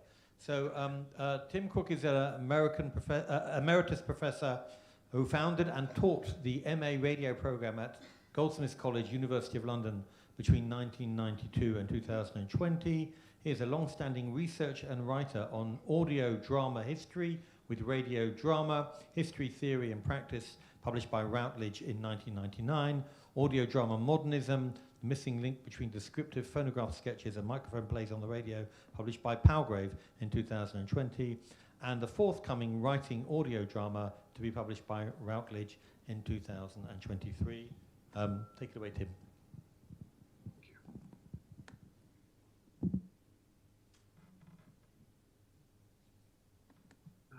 I want to start by saying how much of a privilege it is to be with you at the University of Haifa, and a beautiful city it is. Sorry I can't be there in person.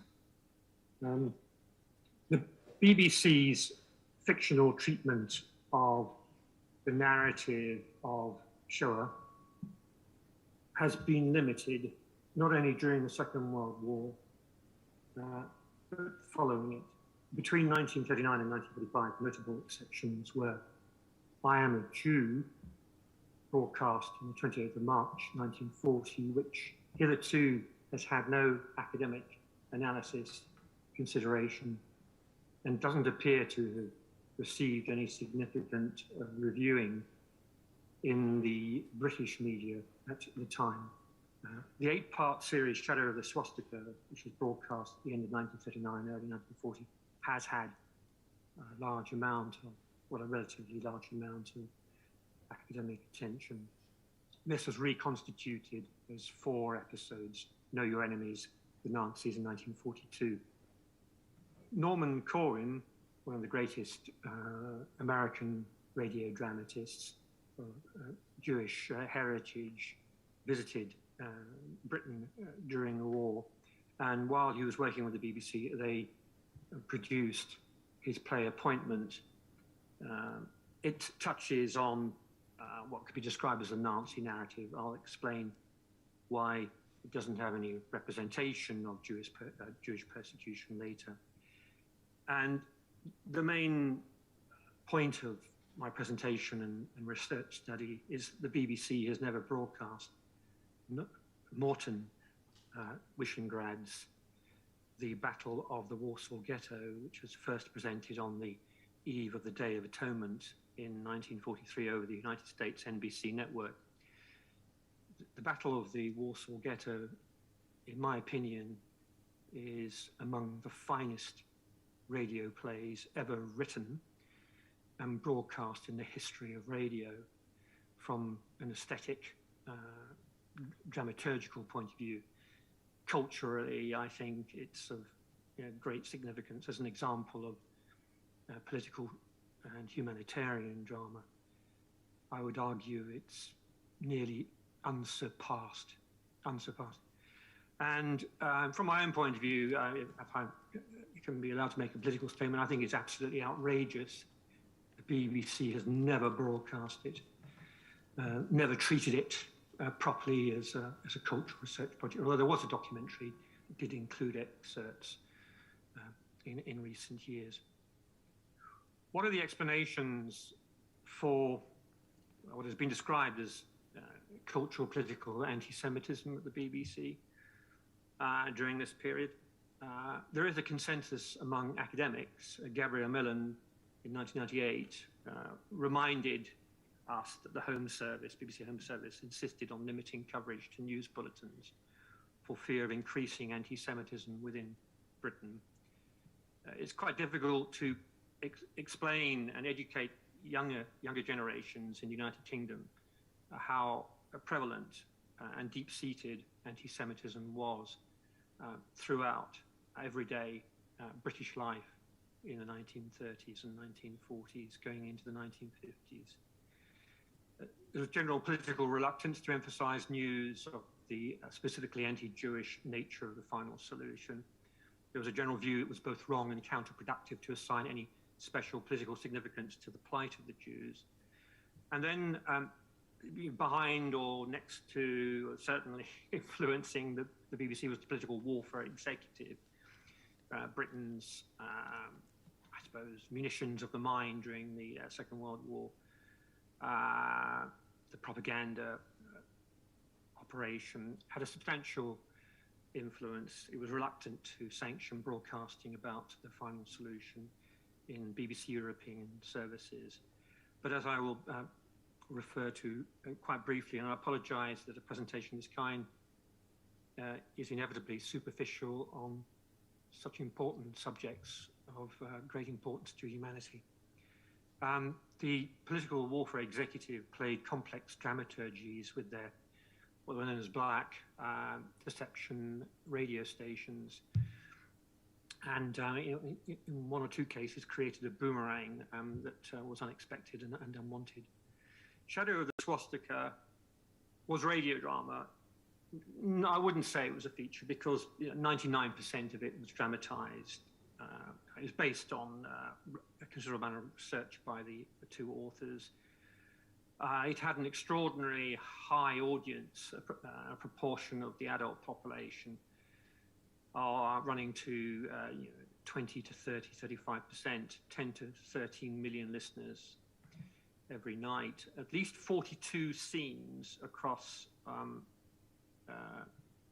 all the episodes explicitly depicted anti-Semitism in dramatized action, as it were, in dialogue, the persecution of the Jews.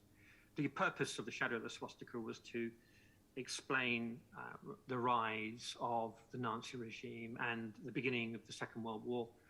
It was rebroadcast in 1942 in 4 episodes titled Know Your Enemies, the Nazis. Episode 4, Hitler over Germany, which was broadcast on the 28th of December 1939. It has the famous scene, sometimes referred to by academics as Kill the Jews scene. And I would suggest it's the only effective audio drama, successful audio drama from an aesthetic professional point of view. The drama throughout is telling and not showing. There's very limited characterization. There are no characters, well, apart from Adolf Hitler and the Nazis. I'm talking about the representation of Jewish characterization, which in some ways can be argued to deracinate the humanity of the Jews as victims. Although this particular scene, which I hope you'll forgive me for reading, I'm not a professional actor, so I apologize for the poor performance. Essentially what had happened is that a Nazi youth called Franz, he's kind of ended up being the victim of blue on blue. He's been shot while the Nazi youth were practicing firearms, and he's been taken to a Jewish doctor, Dr. Ahrens. And Dr. Ahrens says, "Thank you, nurse. Well, here's a nice how do you do. Head up, Sonny, that's better. Now I want you to do some deep breathing from this bag. I'm going to put this mask over your nose and mouth. Don't be frightened. You'll get used to it in a moment or two. That's a brave boy. Now deep breath, Sonny. Breathe in, that's splendid." There's a hiss of anesthetic. And then Carl's voice, the boy, is dreamily, and I'm reading the script here, and scripts of their time and period reveal so much subtext, which in 2022 is inevitably unexpected. Carl is supposed to dreamily speak innocently. He says, "Sharpen your long knife in the alley, stick it in the parson's belly. When the avenging hour is need, we're ready for the massacre." Dr. Aaron says, "Swab and some spirit, nurse, thanks, towels. Good, a scalpel." Then Carl starts exclaiming, "Down with the Jews, kill the Jews." The doctor ignores him, says, "Swabs, please, thanks." Carries on with removing the bullet, now forceps. Karl, now loudly and rhythmically, the Jews, we've got to get rid of the Jews. And the doctor says calmly, keep it taut, nurse, hold it steady, there, that's better. That's a good little chap. He's all right, nurse, he'll live. And Karl then mutters, kill the Jews and kill the Jews. And the writers, Lloyd and Vinogradov, they give Dr. Ahrens probably the most ironic and resonant line in the whole series. Dr. Ahrens says, curious, isn't it, the things people say when they're under an anesthetic. I argue that's the only effective, impactful, qualitative, sound drama in the entire series. The book was, the series was accompanied in 1940 by a book publication. I mean, the whole project was backed by the Ministry of Information, by Bodley Head, and it had modernist photo montage. And for the episode, the excerpt of which I've shared, there's this montage. The Jews are beaten. It is quite horrific. You've got SS figures, Himmler looking down. It's supposed to represent the persecution of the Jews.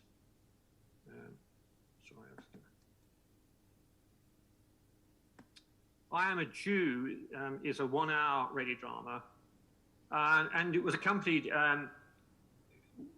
by a problematical and stereotypical illustration in the Radio Times, which you can see.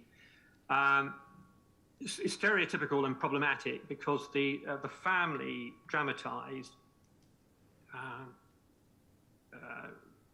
the Gerbachs fictionally in 1938, which is the time of the drama. It was supposed to be totally originally assimilated into professional German society. There's a mystery over the identity of the author. The Radio Times described the author as NN. The actual script held by the BBC Written Archives reveals it's a George Andreas. It's difficult to know at present. I've put in requests for any potential sound archive, whether George Andreas was identified on broadcast, because the script that's in the BBC Written Archives does identify him and gives the announcer. I haven't been able to trace and identify the author. He has no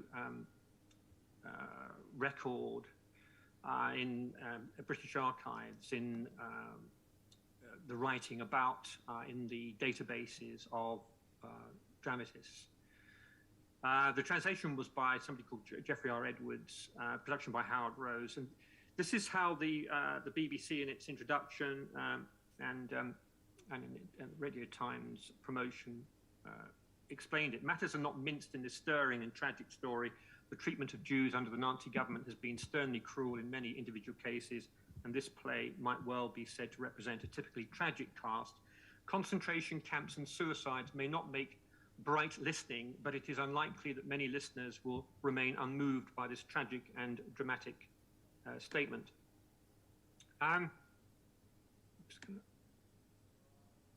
The play itself, in terms of script, does have problems. It's melodramatic. It's all in one set, one place. It's the Gerbach's home in Berlin. It's like a one-act stage play. The content is traumatic, emotionally challenging. Essentially, the persecution of the Jews brings about the destruction of the family, the destruction of their faith, their hope, and involves murders of members of the family and a really disturbing suicide by a schoolboy. Very difficult to direct and perform. Sorry, I'm getting, I've got a problem with the Zoom, which is covering some of the script. It's certainly poignant and realistic in some dimensions, certainly more of a voice for Jewish suffering, certainly more of an authentic characterization. Not knowing the real identity of the author, I would argue that there are signs that there is the voice of a Jewish person in the writing. This is the scene where the young boy Hansel has killed himself. There's terrible crying. What's happened? He had the gas tube in his mouth. This is the kind of content which would probably go to Ofcom if it was broadcast. And Ofcom is the regulator for British broadcasting now. On Trudy's bed, quick. Hansel, Hans, my little boy, my only son, take the stethoscope. Now, Professor Gare Buckley, the patriarch, head of the family, is a professor of medicine who has been lost his job and discriminated against in 1938 Germany. What happens next is that he's found dead. It's all my fault, says the mother. He came to me when he got home from school. He was different. I didn't notice it then. He asked me if he'd have to be a Jew forever. I didn't understand. They drove him to it, only a child, a baby. This is an example of the intense melodrama, although it's quite heartrending in content. It was listened to by 19% of the adult population in the United Kingdom on the 28th of March. Many, many millions, 8 to 10 million. Robert, his father, appears in the doorway carrying Hans's body, and he says, "Where is the ram that was offered in Isaac's place? Where is..." Olga stand in the corner for 10 minutes for burning his toast. But while doing so, he keeps her egg warm under a tea cozy. She says, "Herr Flick, you have a very kind streak in your nature." And he replies, "Yes, I nearly failed my Gestapo exams because of it." Among British audiences, Gibson's flick is huge. A 1986 article in the News of the World claimed every week he has to plough through hundreds of kinky letters, poems and songs. There are a hell of a lot of ladies in our land wanting to enjoy the dubious delights of flagellation, being dominated, forced to stand in corners and be chastised like naughty schoolgirls. While in the back streets of Willesden, a young E.L. James rubs her hands together at the commercial potential of this craze for domination, many people in Britain had grave misgivings about this normalising of the Gestapo and Nazis in general. Writing in the Daily Mail, Herbert Kretzmer complained, "Millions died in Europe because of the Nazi terror. Millions more who survived them are still alive today, tending their wounds, mourning their dead. To them, no doubt, the very sight of a Nazi uniform is a memory of a dark and bloody age." Patrick Stoddart in The Broadcast said, "I couldn't help wondering whether children watching all that good-natured claptrap won't grow up convinced that Hitler, the gas chambers, the Holocaust are simply overblown figments of their Gaga grandparents' imaginations."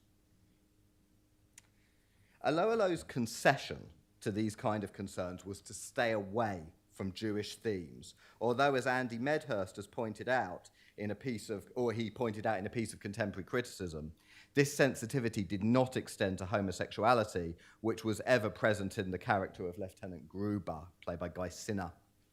Perhaps Medhurst mused Crofton Lloyd didn't know about the many thousands of homosexuals that were victims of concentration camps.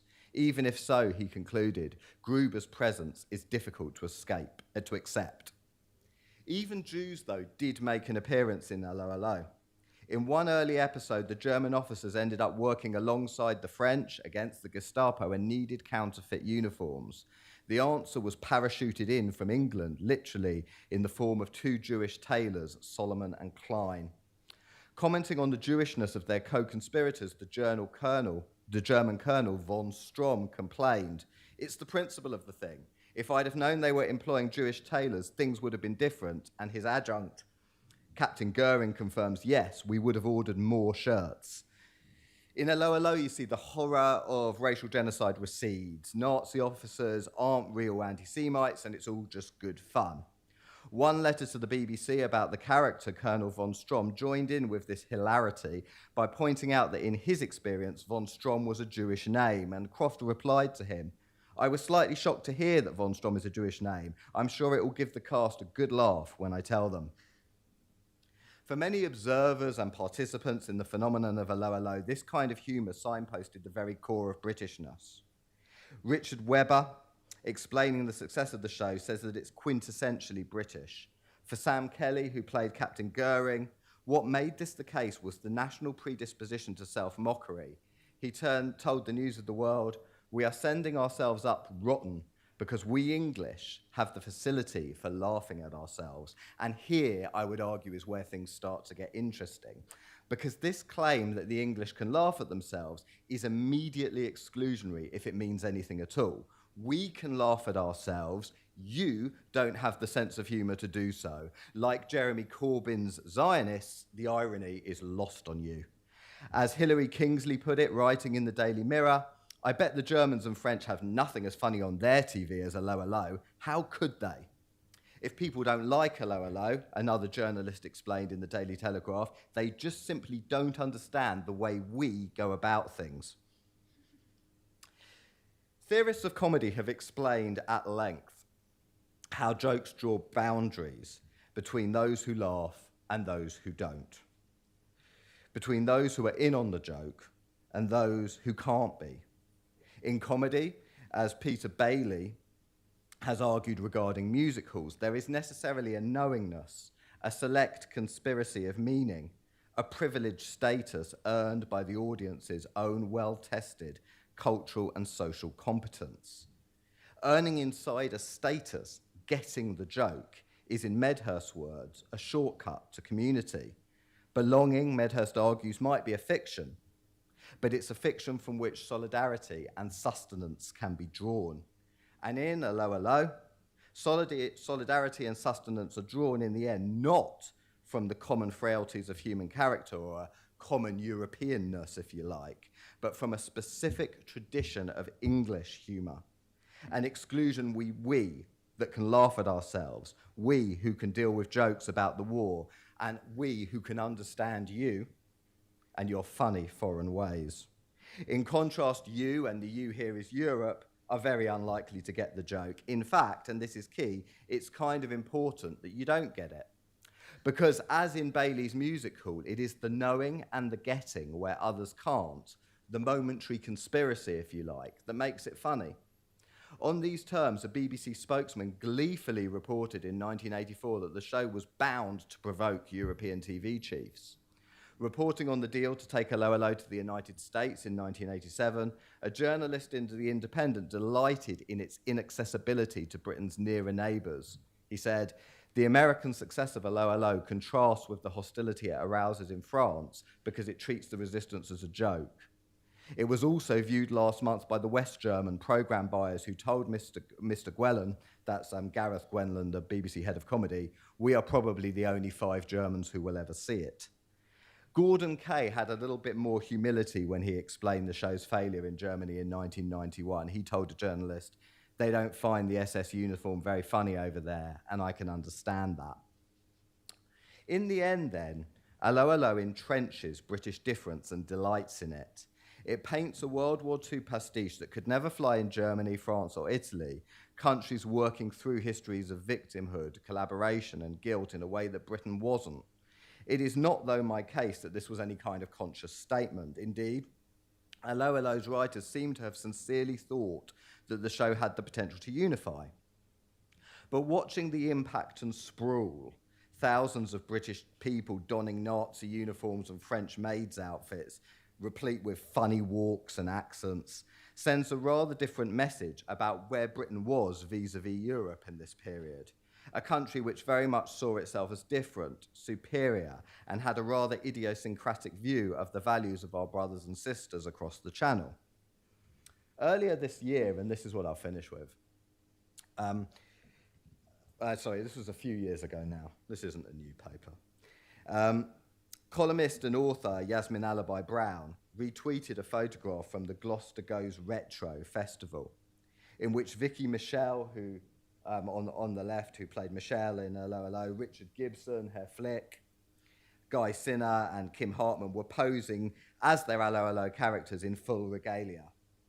Now, Yasmin Alabai-Brown missed the point of the original joke, and shockingly, she didn't know who these people were. So she retweeted the photo and she said that, quote, "This is the real scary threat posed by the hard right in Britain."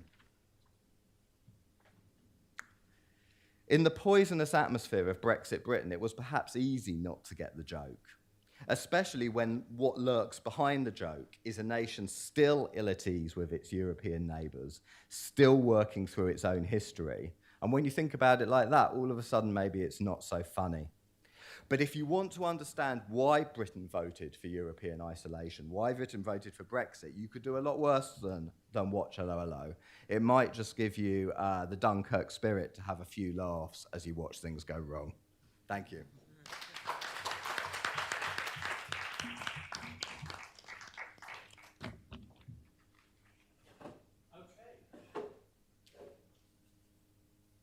Right. Daniel and Gavin, do you want to come up here? And Tim, you're online to join in as well. And we'll do what we did in the last session, and I understand in previous sessions, which we'll take a few questions at a time, and then we'll ask the panelists to address them. So, questions.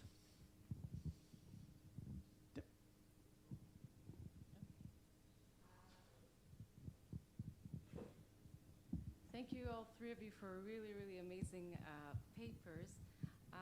Gavin, this one's for you, actually, because as you were speaking, I thought, wow, it's the way I think about Alola. It's not working? Tim, can you hear the questions? Yes, I can, thank you. Yeah. The way I think about this series has changed so much in the past year, but actually not because of Brexit, but because of so much work documenting the creation of apparatuses of violence in the post-imperial or the winding down of empire. So actually what I saw today was a very white Eurocentric vision of the war, first of all. And second of all, I want to ask you if you don't think it contributes to this whitewashing of Britain's legacies of end of empire. Actually, it focuses on this, yeah, French, German, everybody's ridiculous, but we're not seeing the creations of new apparatuses of violence like Caroline Elkins has been writing about lately. So that's one point. And the second is I wonder if, like me, because the series had so many reruns, if the laughter is different every time.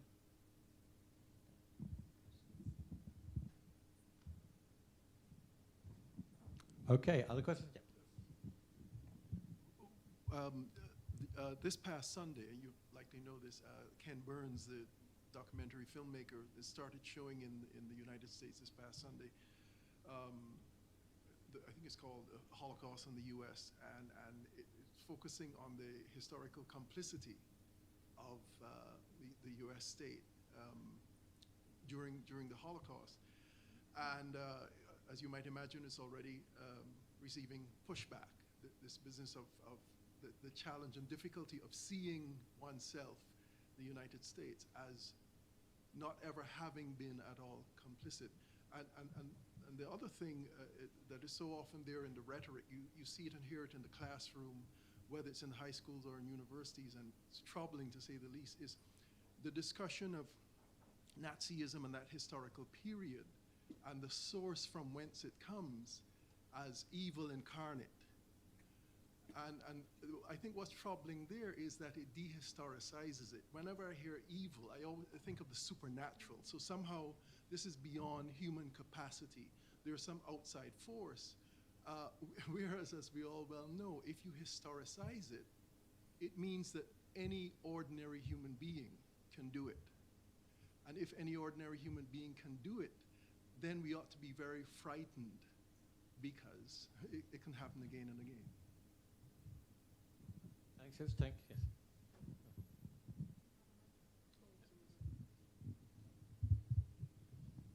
Hi, thank you. That was really interesting. I have one question to Daniel and one to Gavin.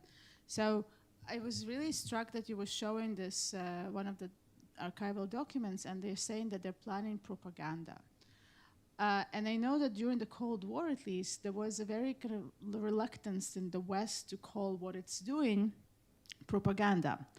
And that controversial paper that we had here yesterday that referred to propaganda as information is actually kind of an abject case in point. So I'm wondering if you have any sense in the archive. How happy are they using this? Do they stop calling their efforts propaganda at some point, and how does that change? And to Gavin, I found this, again, really poignant and painful for many different reasons. But my question is, so how this notion of boundaries of Englishness works vis-a-vis people who are present in the UK but are not English, if you can speak to that. So all the various different ethnic and cultural groups that do not identify themselves as English, does comedy also exclude them? Is that like another facet into which kind of the internal divisions within a society are structured and manifested? Oren? I can have mine. Yes. Hi. Thanks for the 3 great talks. My question, I want to ask Gavin. Thanks for talking about this fascinating show, which I was not acquainted with. Was just wondering if you could say something about the kind of larger continuum of World War II or even Holocaust humor in Britain. In Israel, you see a clear advancement from like no public discussion, no performance of Holocaust humor on public venues, and using Holocaust humor to criticize the political views of the Holocaust, and then using the Holocaust and the memory of the Holocaust as a tool to make all kind of comic references towards unrelated topics. So I'm just wondering if you have the same phenomena in the UK.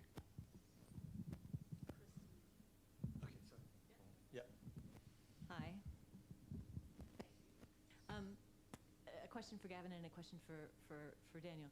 Gavin, did I mishear you? I'm tired. Did it sell in 28 countries? Okay, so clearly not Germany. So this is my question. So if it sells so widely and it does so well, how does that feed into your argument? You know, why is it funny to other people who aren't necessarily, who are not English and British and having this kind of identity formation experience, or xenophobic identity formation experience via the comedy that you're talking about? If it's popular so widely, then that kind of seems to vitiate a bit of your point. And my question to you is, I was really interested in this idea of flattery as propaganda, sort of the role of flattery in propaganda. And I was wondering if you could expand on that at all, what you saw in those minute documents, or just in general how you see flattery working in the propaganda that you were researching. Okay, and I have a question for Tim. Tim, can you hear me? Which is about the the play about the Warsaw Ghetto. When it was dramatized, how much information was actually available, publicly known, about the Warsaw Ghetto in the UK at the time? Would it have been introducing information as part of a fictionalized drama that the public didn't know, to your knowledge? So that was my question for you. So let's go back to. Should we go in reverse order then? Okay, so we'll start with Gavin, then we'll go to Tim. And then we'll go to Daniel. Thank you for your engagement. That's a lot. The international appeal of Hello Hello, well, let's be clear, it's in certain places and not others, and we can probably guess where. Do you want to guess? Australia. Yeah, it's huge in Australia, really, really popular in Australia, moderately popular in the United States. So it's an issue of, it does sell to kind of cable networks in Europe, and it does have a late night footing where they redub. What they do is they redub it, so they replay the national characters to suit non-British sensibilities. So it does have local national. Yeah, it's an easy watch. Hello, hello. Anyone who's watched it, and somebody who I won't out. A couple of people actually have kind of guiltily told me that they enjoy the show, and of course I do as well. It's a good show. It's a very easy watch, and I can see why people watch it. But it only has a real appeal in the Anglophone world, and really only in Britain and Australia does it become huge. In America, it ends up getting cancelled. Holocaust humour.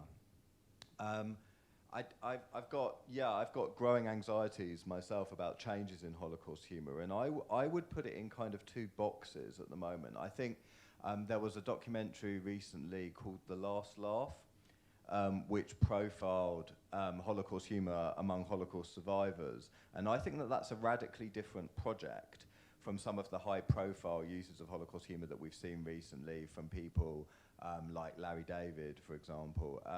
And I don't have a problem with that per se, but I think we need to call it out for what it is. Holocaust humour in a professional sense, I think, is usually used as shock humour. It's usually used, I mean, if you look at Larry David on Saturday Night Live, he does Holocaust humour just after a Me Too joke. So it's kind of like, I feel like he's saying to his agent, how can I push the boundaries today? And he was like, well, why don't you do a Me Too joke and a Holocaust joke and see which of those gets the more news space? And I say, like, whether you approve of that or not, I don't really have a view, but it's a radically different thing from trying to resurrect humour among Holocaust survivors, which is a very different thing.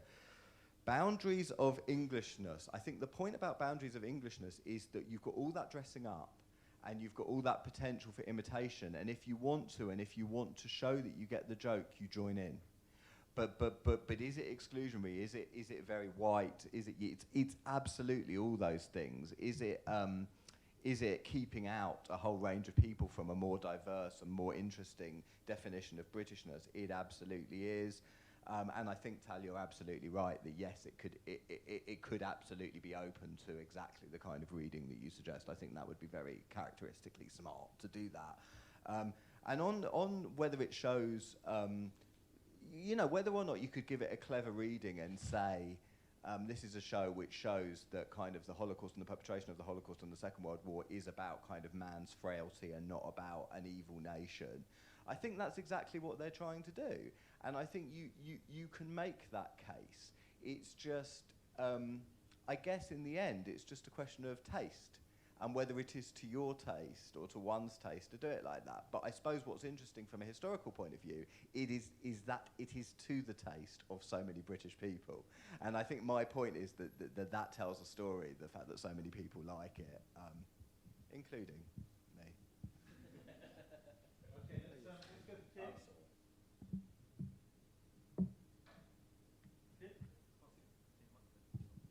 Sorry, is it Kim, me? your go, yeah. Sorry, I do apologise. What Morton Mushingrad wrote and said and NBC produced was completely unknown, really, throughout Great Britain, United Kingdom in 1943. It was censored.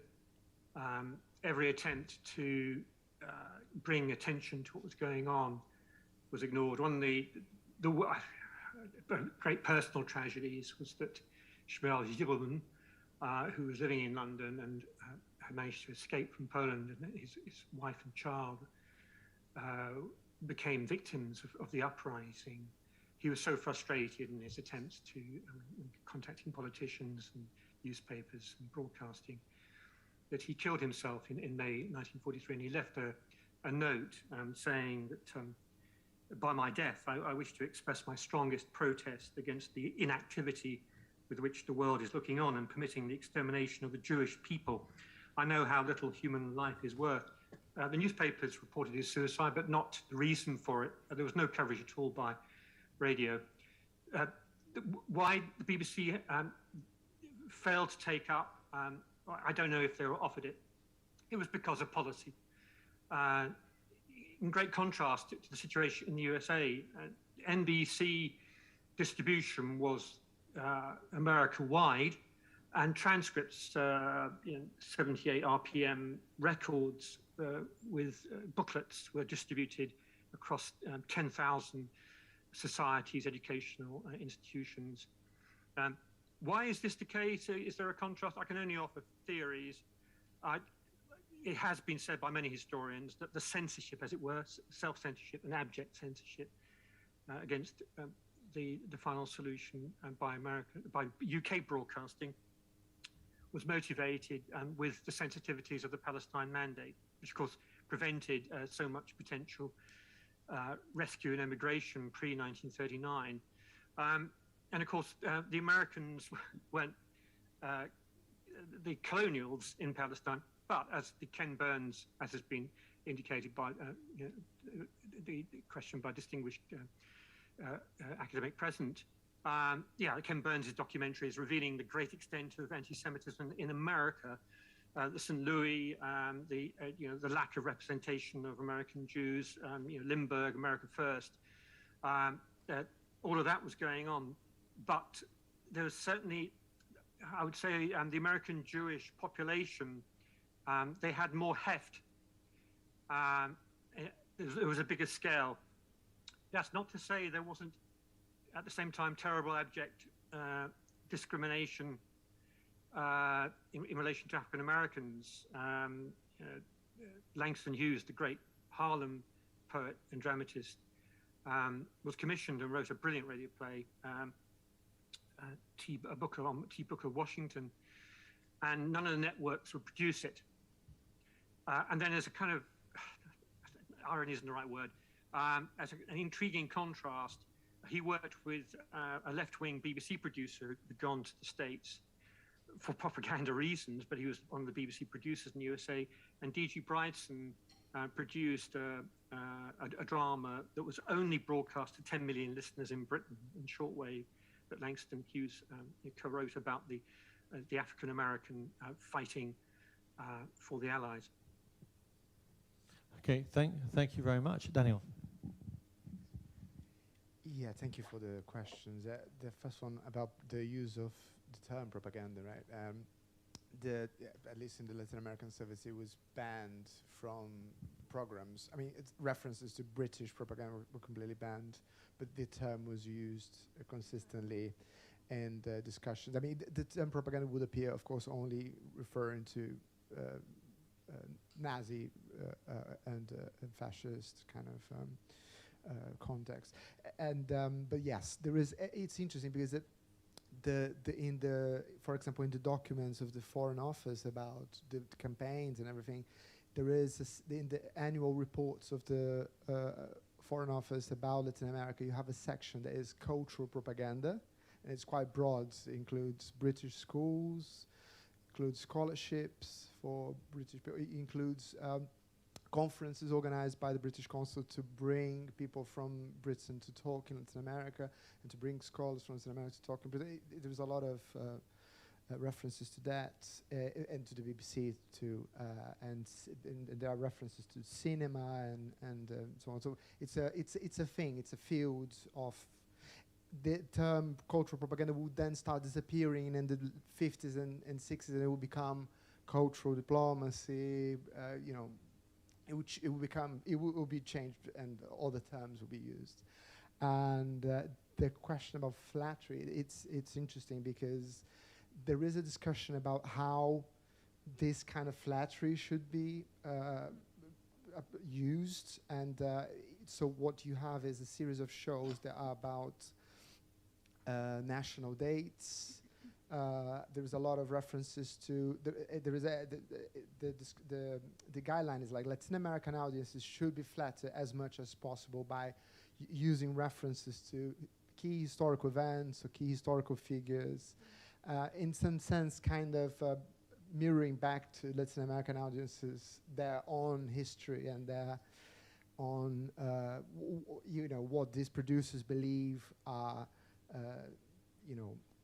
aspects of their identity that will be appreciated to hear. So there is an element of echo chamber in it too, and yes, there is some. It's interesting because there is an understanding that Latin America is also. I mean, in certain topics, there is also reference to that. There's an understanding that Latin American elites and middle class are quite Francophile. So there was a lot of topics about resistance in France and all this, and because this is something that they perceive the Latin Americans will be used. And there are discussions in a minute about saying like, well, we should have more shows about resistance in France, but when addressing French culture, we should be careful because of course, British culture should be projected as more important than French culture, or more relevant, or more, so this kind of thing. And I would jump just briefly in a question that was not for me about the Nazism as a supernatural evil, because this was also a clear guideline. There was a section about religious propaganda. There was an understanding that using Catholic values and Catholicism in general was a good channel, and so there was discussions about and suggestions that whenever possible, Christian and Catholic values should be associated with Britain, and the opposite with Germany. So you have all this kind of trope of Germans as Nazi Germany as projected as something satanic, and Nazi ideology as something supernatural. You see a lot of those references. Okay, thank you very much. We are unfortunately out of time, so I'd like to thank our three panelists. Thank you very much. And everyone else for their questions. And I understand that we're now moving straight into closing remarks. So I'm going to hand over the magic wand.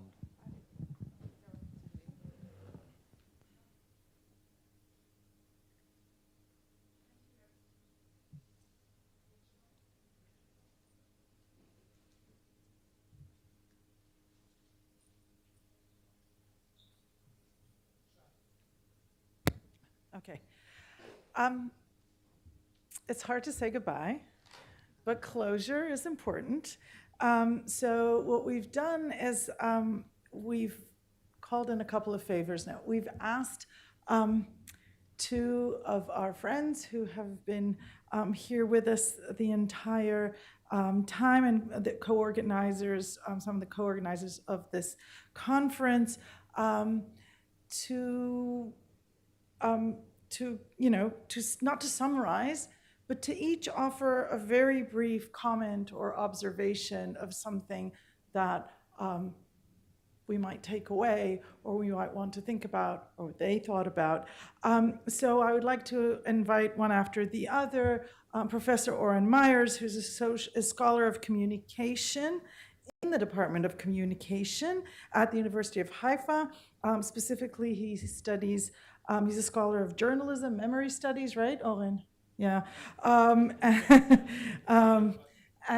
And so neither of them work on the BBC, so they didn't offer a paper, but they work in sort of tangential fields, and I think it would be interesting. They usually have interesting things to say.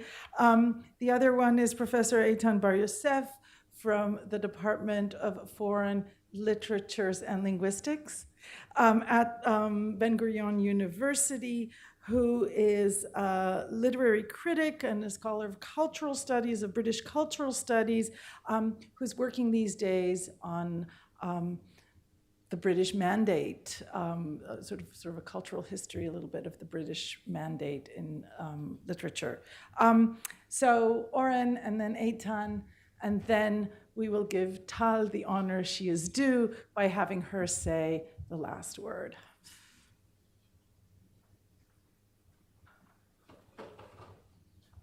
Okay, hi, can you hear me? Yes? Okay, great. So I'm sure many of you are familiar with the famous saying, always make sure your act doesn't follow kids, pets, and Eitan, so I'll go first. Okay. When Ayelet asked me to offer some closing remarks, I thought that she was joking or that she ran out of actual candidates.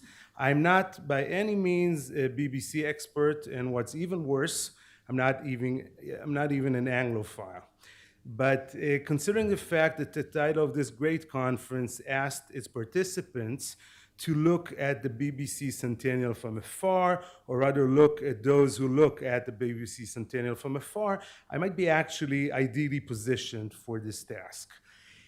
It's very hard to summarize such a fascinating conference featuring so many thought-provoking works, So as a listener clearly positioned on the margins, I thought I might offer a few brief notes on how I learned what I now know about the BBC.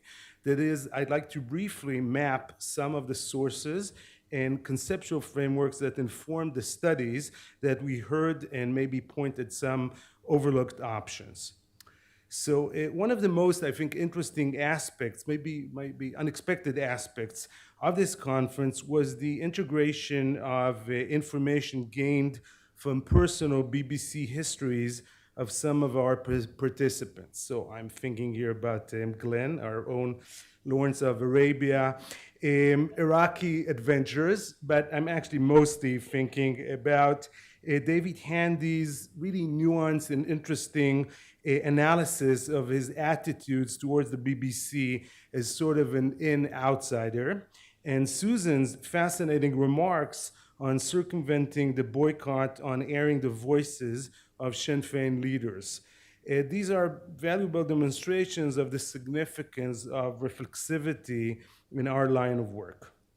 On the next level, the information presented throughout the last 3 days was gathered through interviews with BBC staffers and managers and careful readings and rereadings of the material of these individuals that these individuals left behind, autobiographies, personal letters, and much more. The next level is the institutional memory level.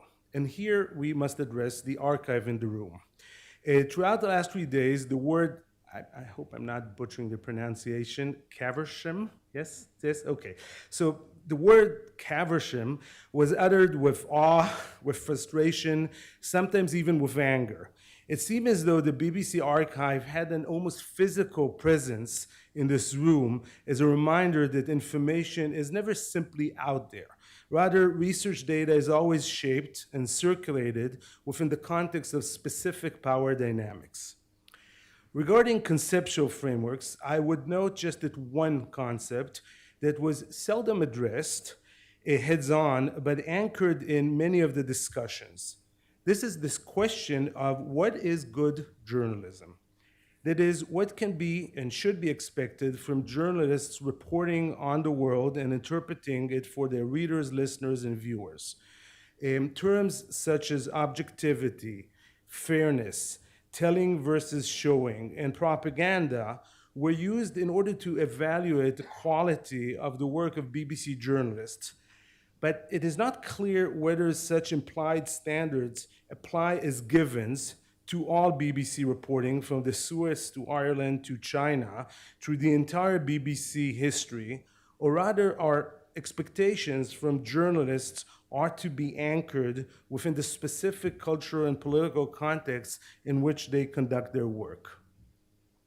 In fact, this tension between differing evaluations of the work of BBC personnel, the evaluation from above, and in contrast, the evaluation from within, echoes, at least to the ears of this listener positioned on the margins, a story of two BBCs presented in this conference, the good BBC and the bad BBC, the heroic World War II BBC versus colonialist BBC, the BBC of Swansea versus the BBC of his snobbish superiors, the BBC of many voices versus the silencing BBC, and so on and so forth.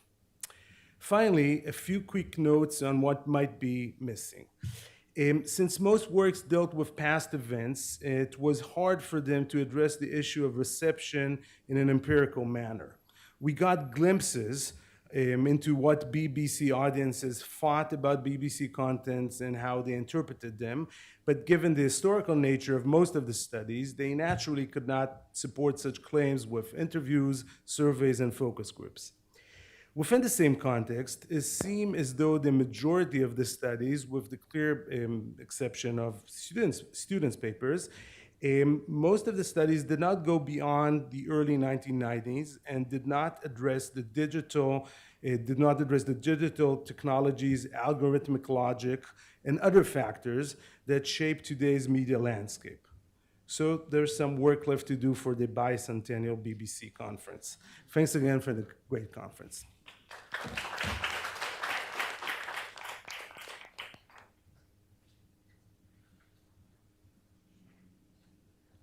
Okay, so not a simple act following Owen as well, I'm afraid. So I'll see what I can do.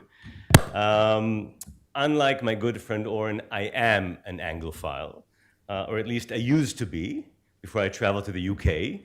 I discovered that being an Anglophile is a bit like being a Zionist. It's easier to be a Zionist when you're not actually living here. And the same thing with, I think, British culture.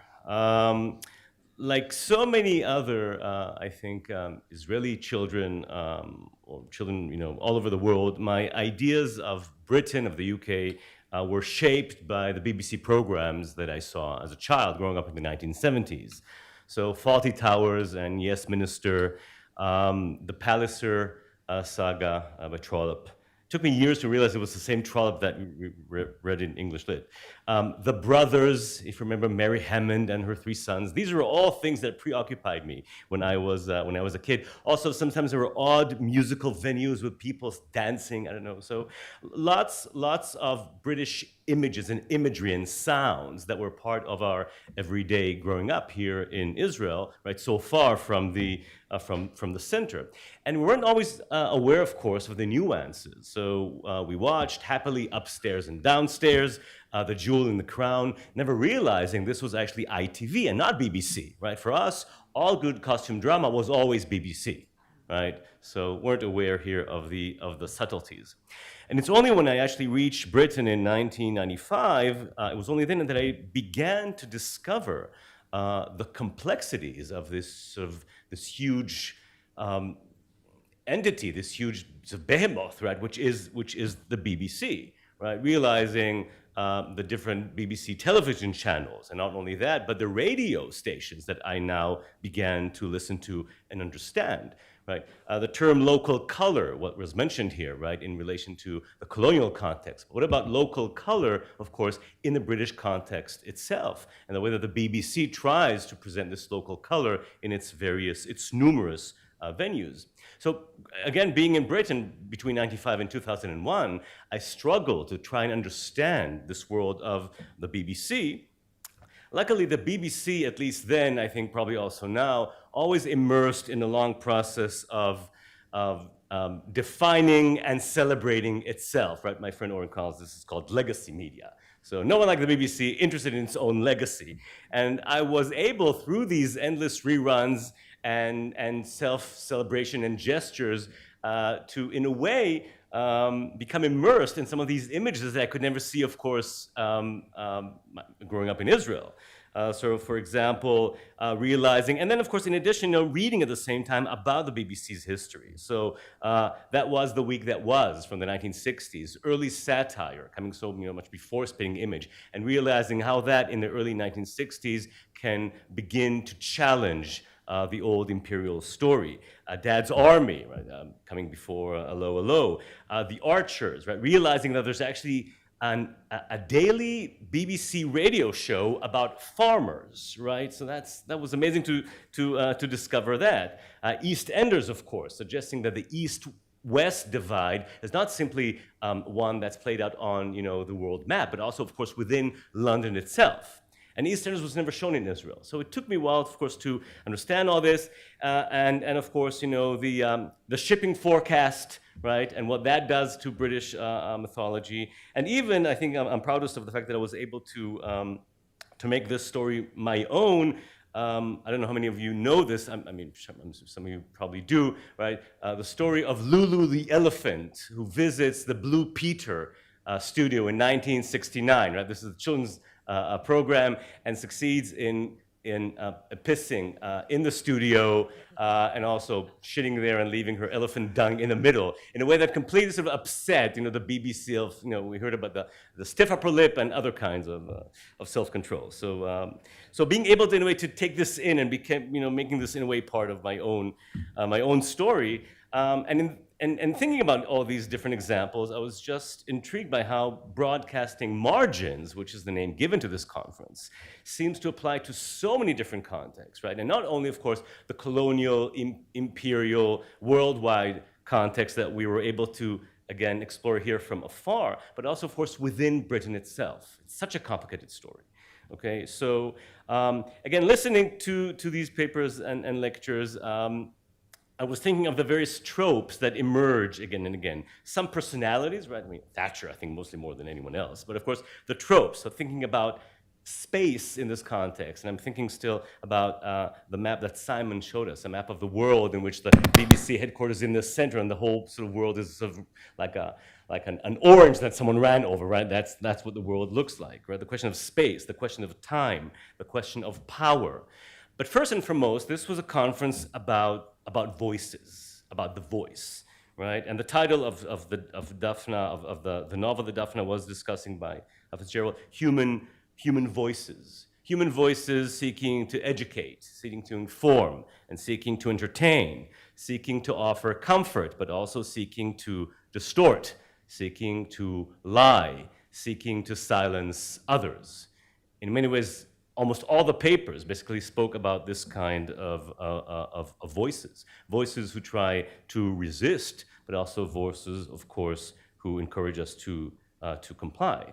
So I was thinking about, Jessica's image of the villagers in India listening to All India Radio, and Glenn's image this morning of the authors, the poets, the writers in Jamaica listening to British actors reading the story that they sent, right, to London, and now they're coming back, right, relayed from there.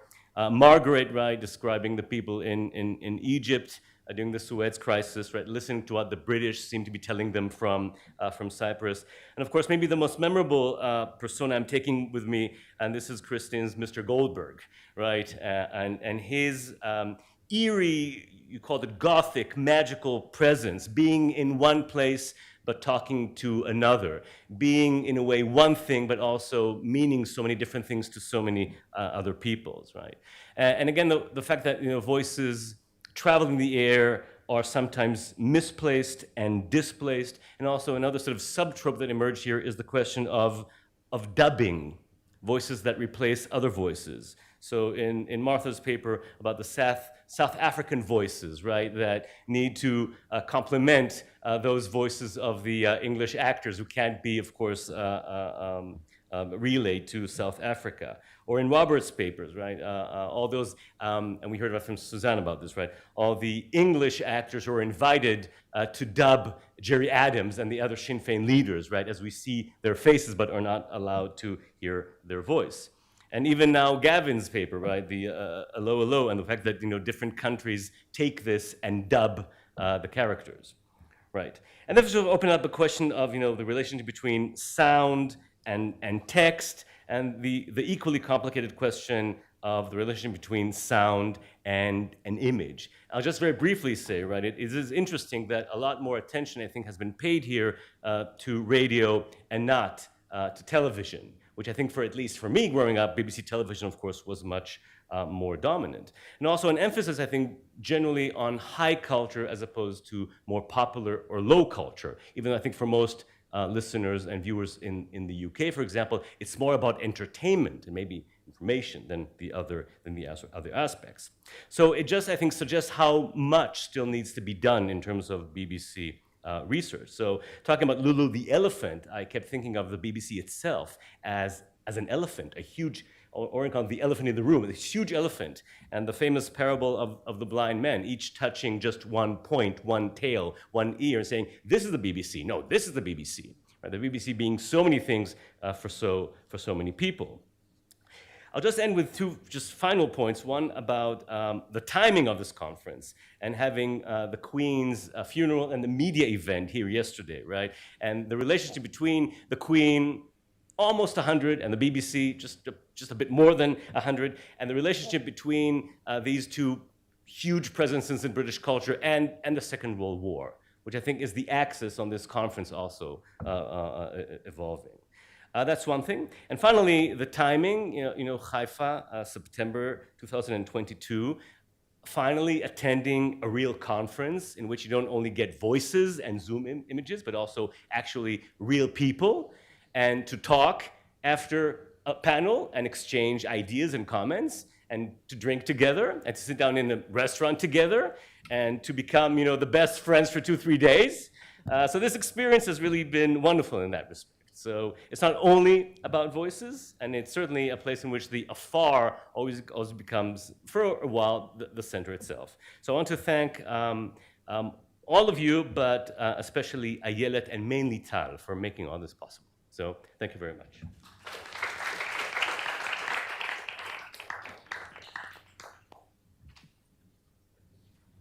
Thanks. As a radio kid, I love hearing about voices, and sound is still my medium.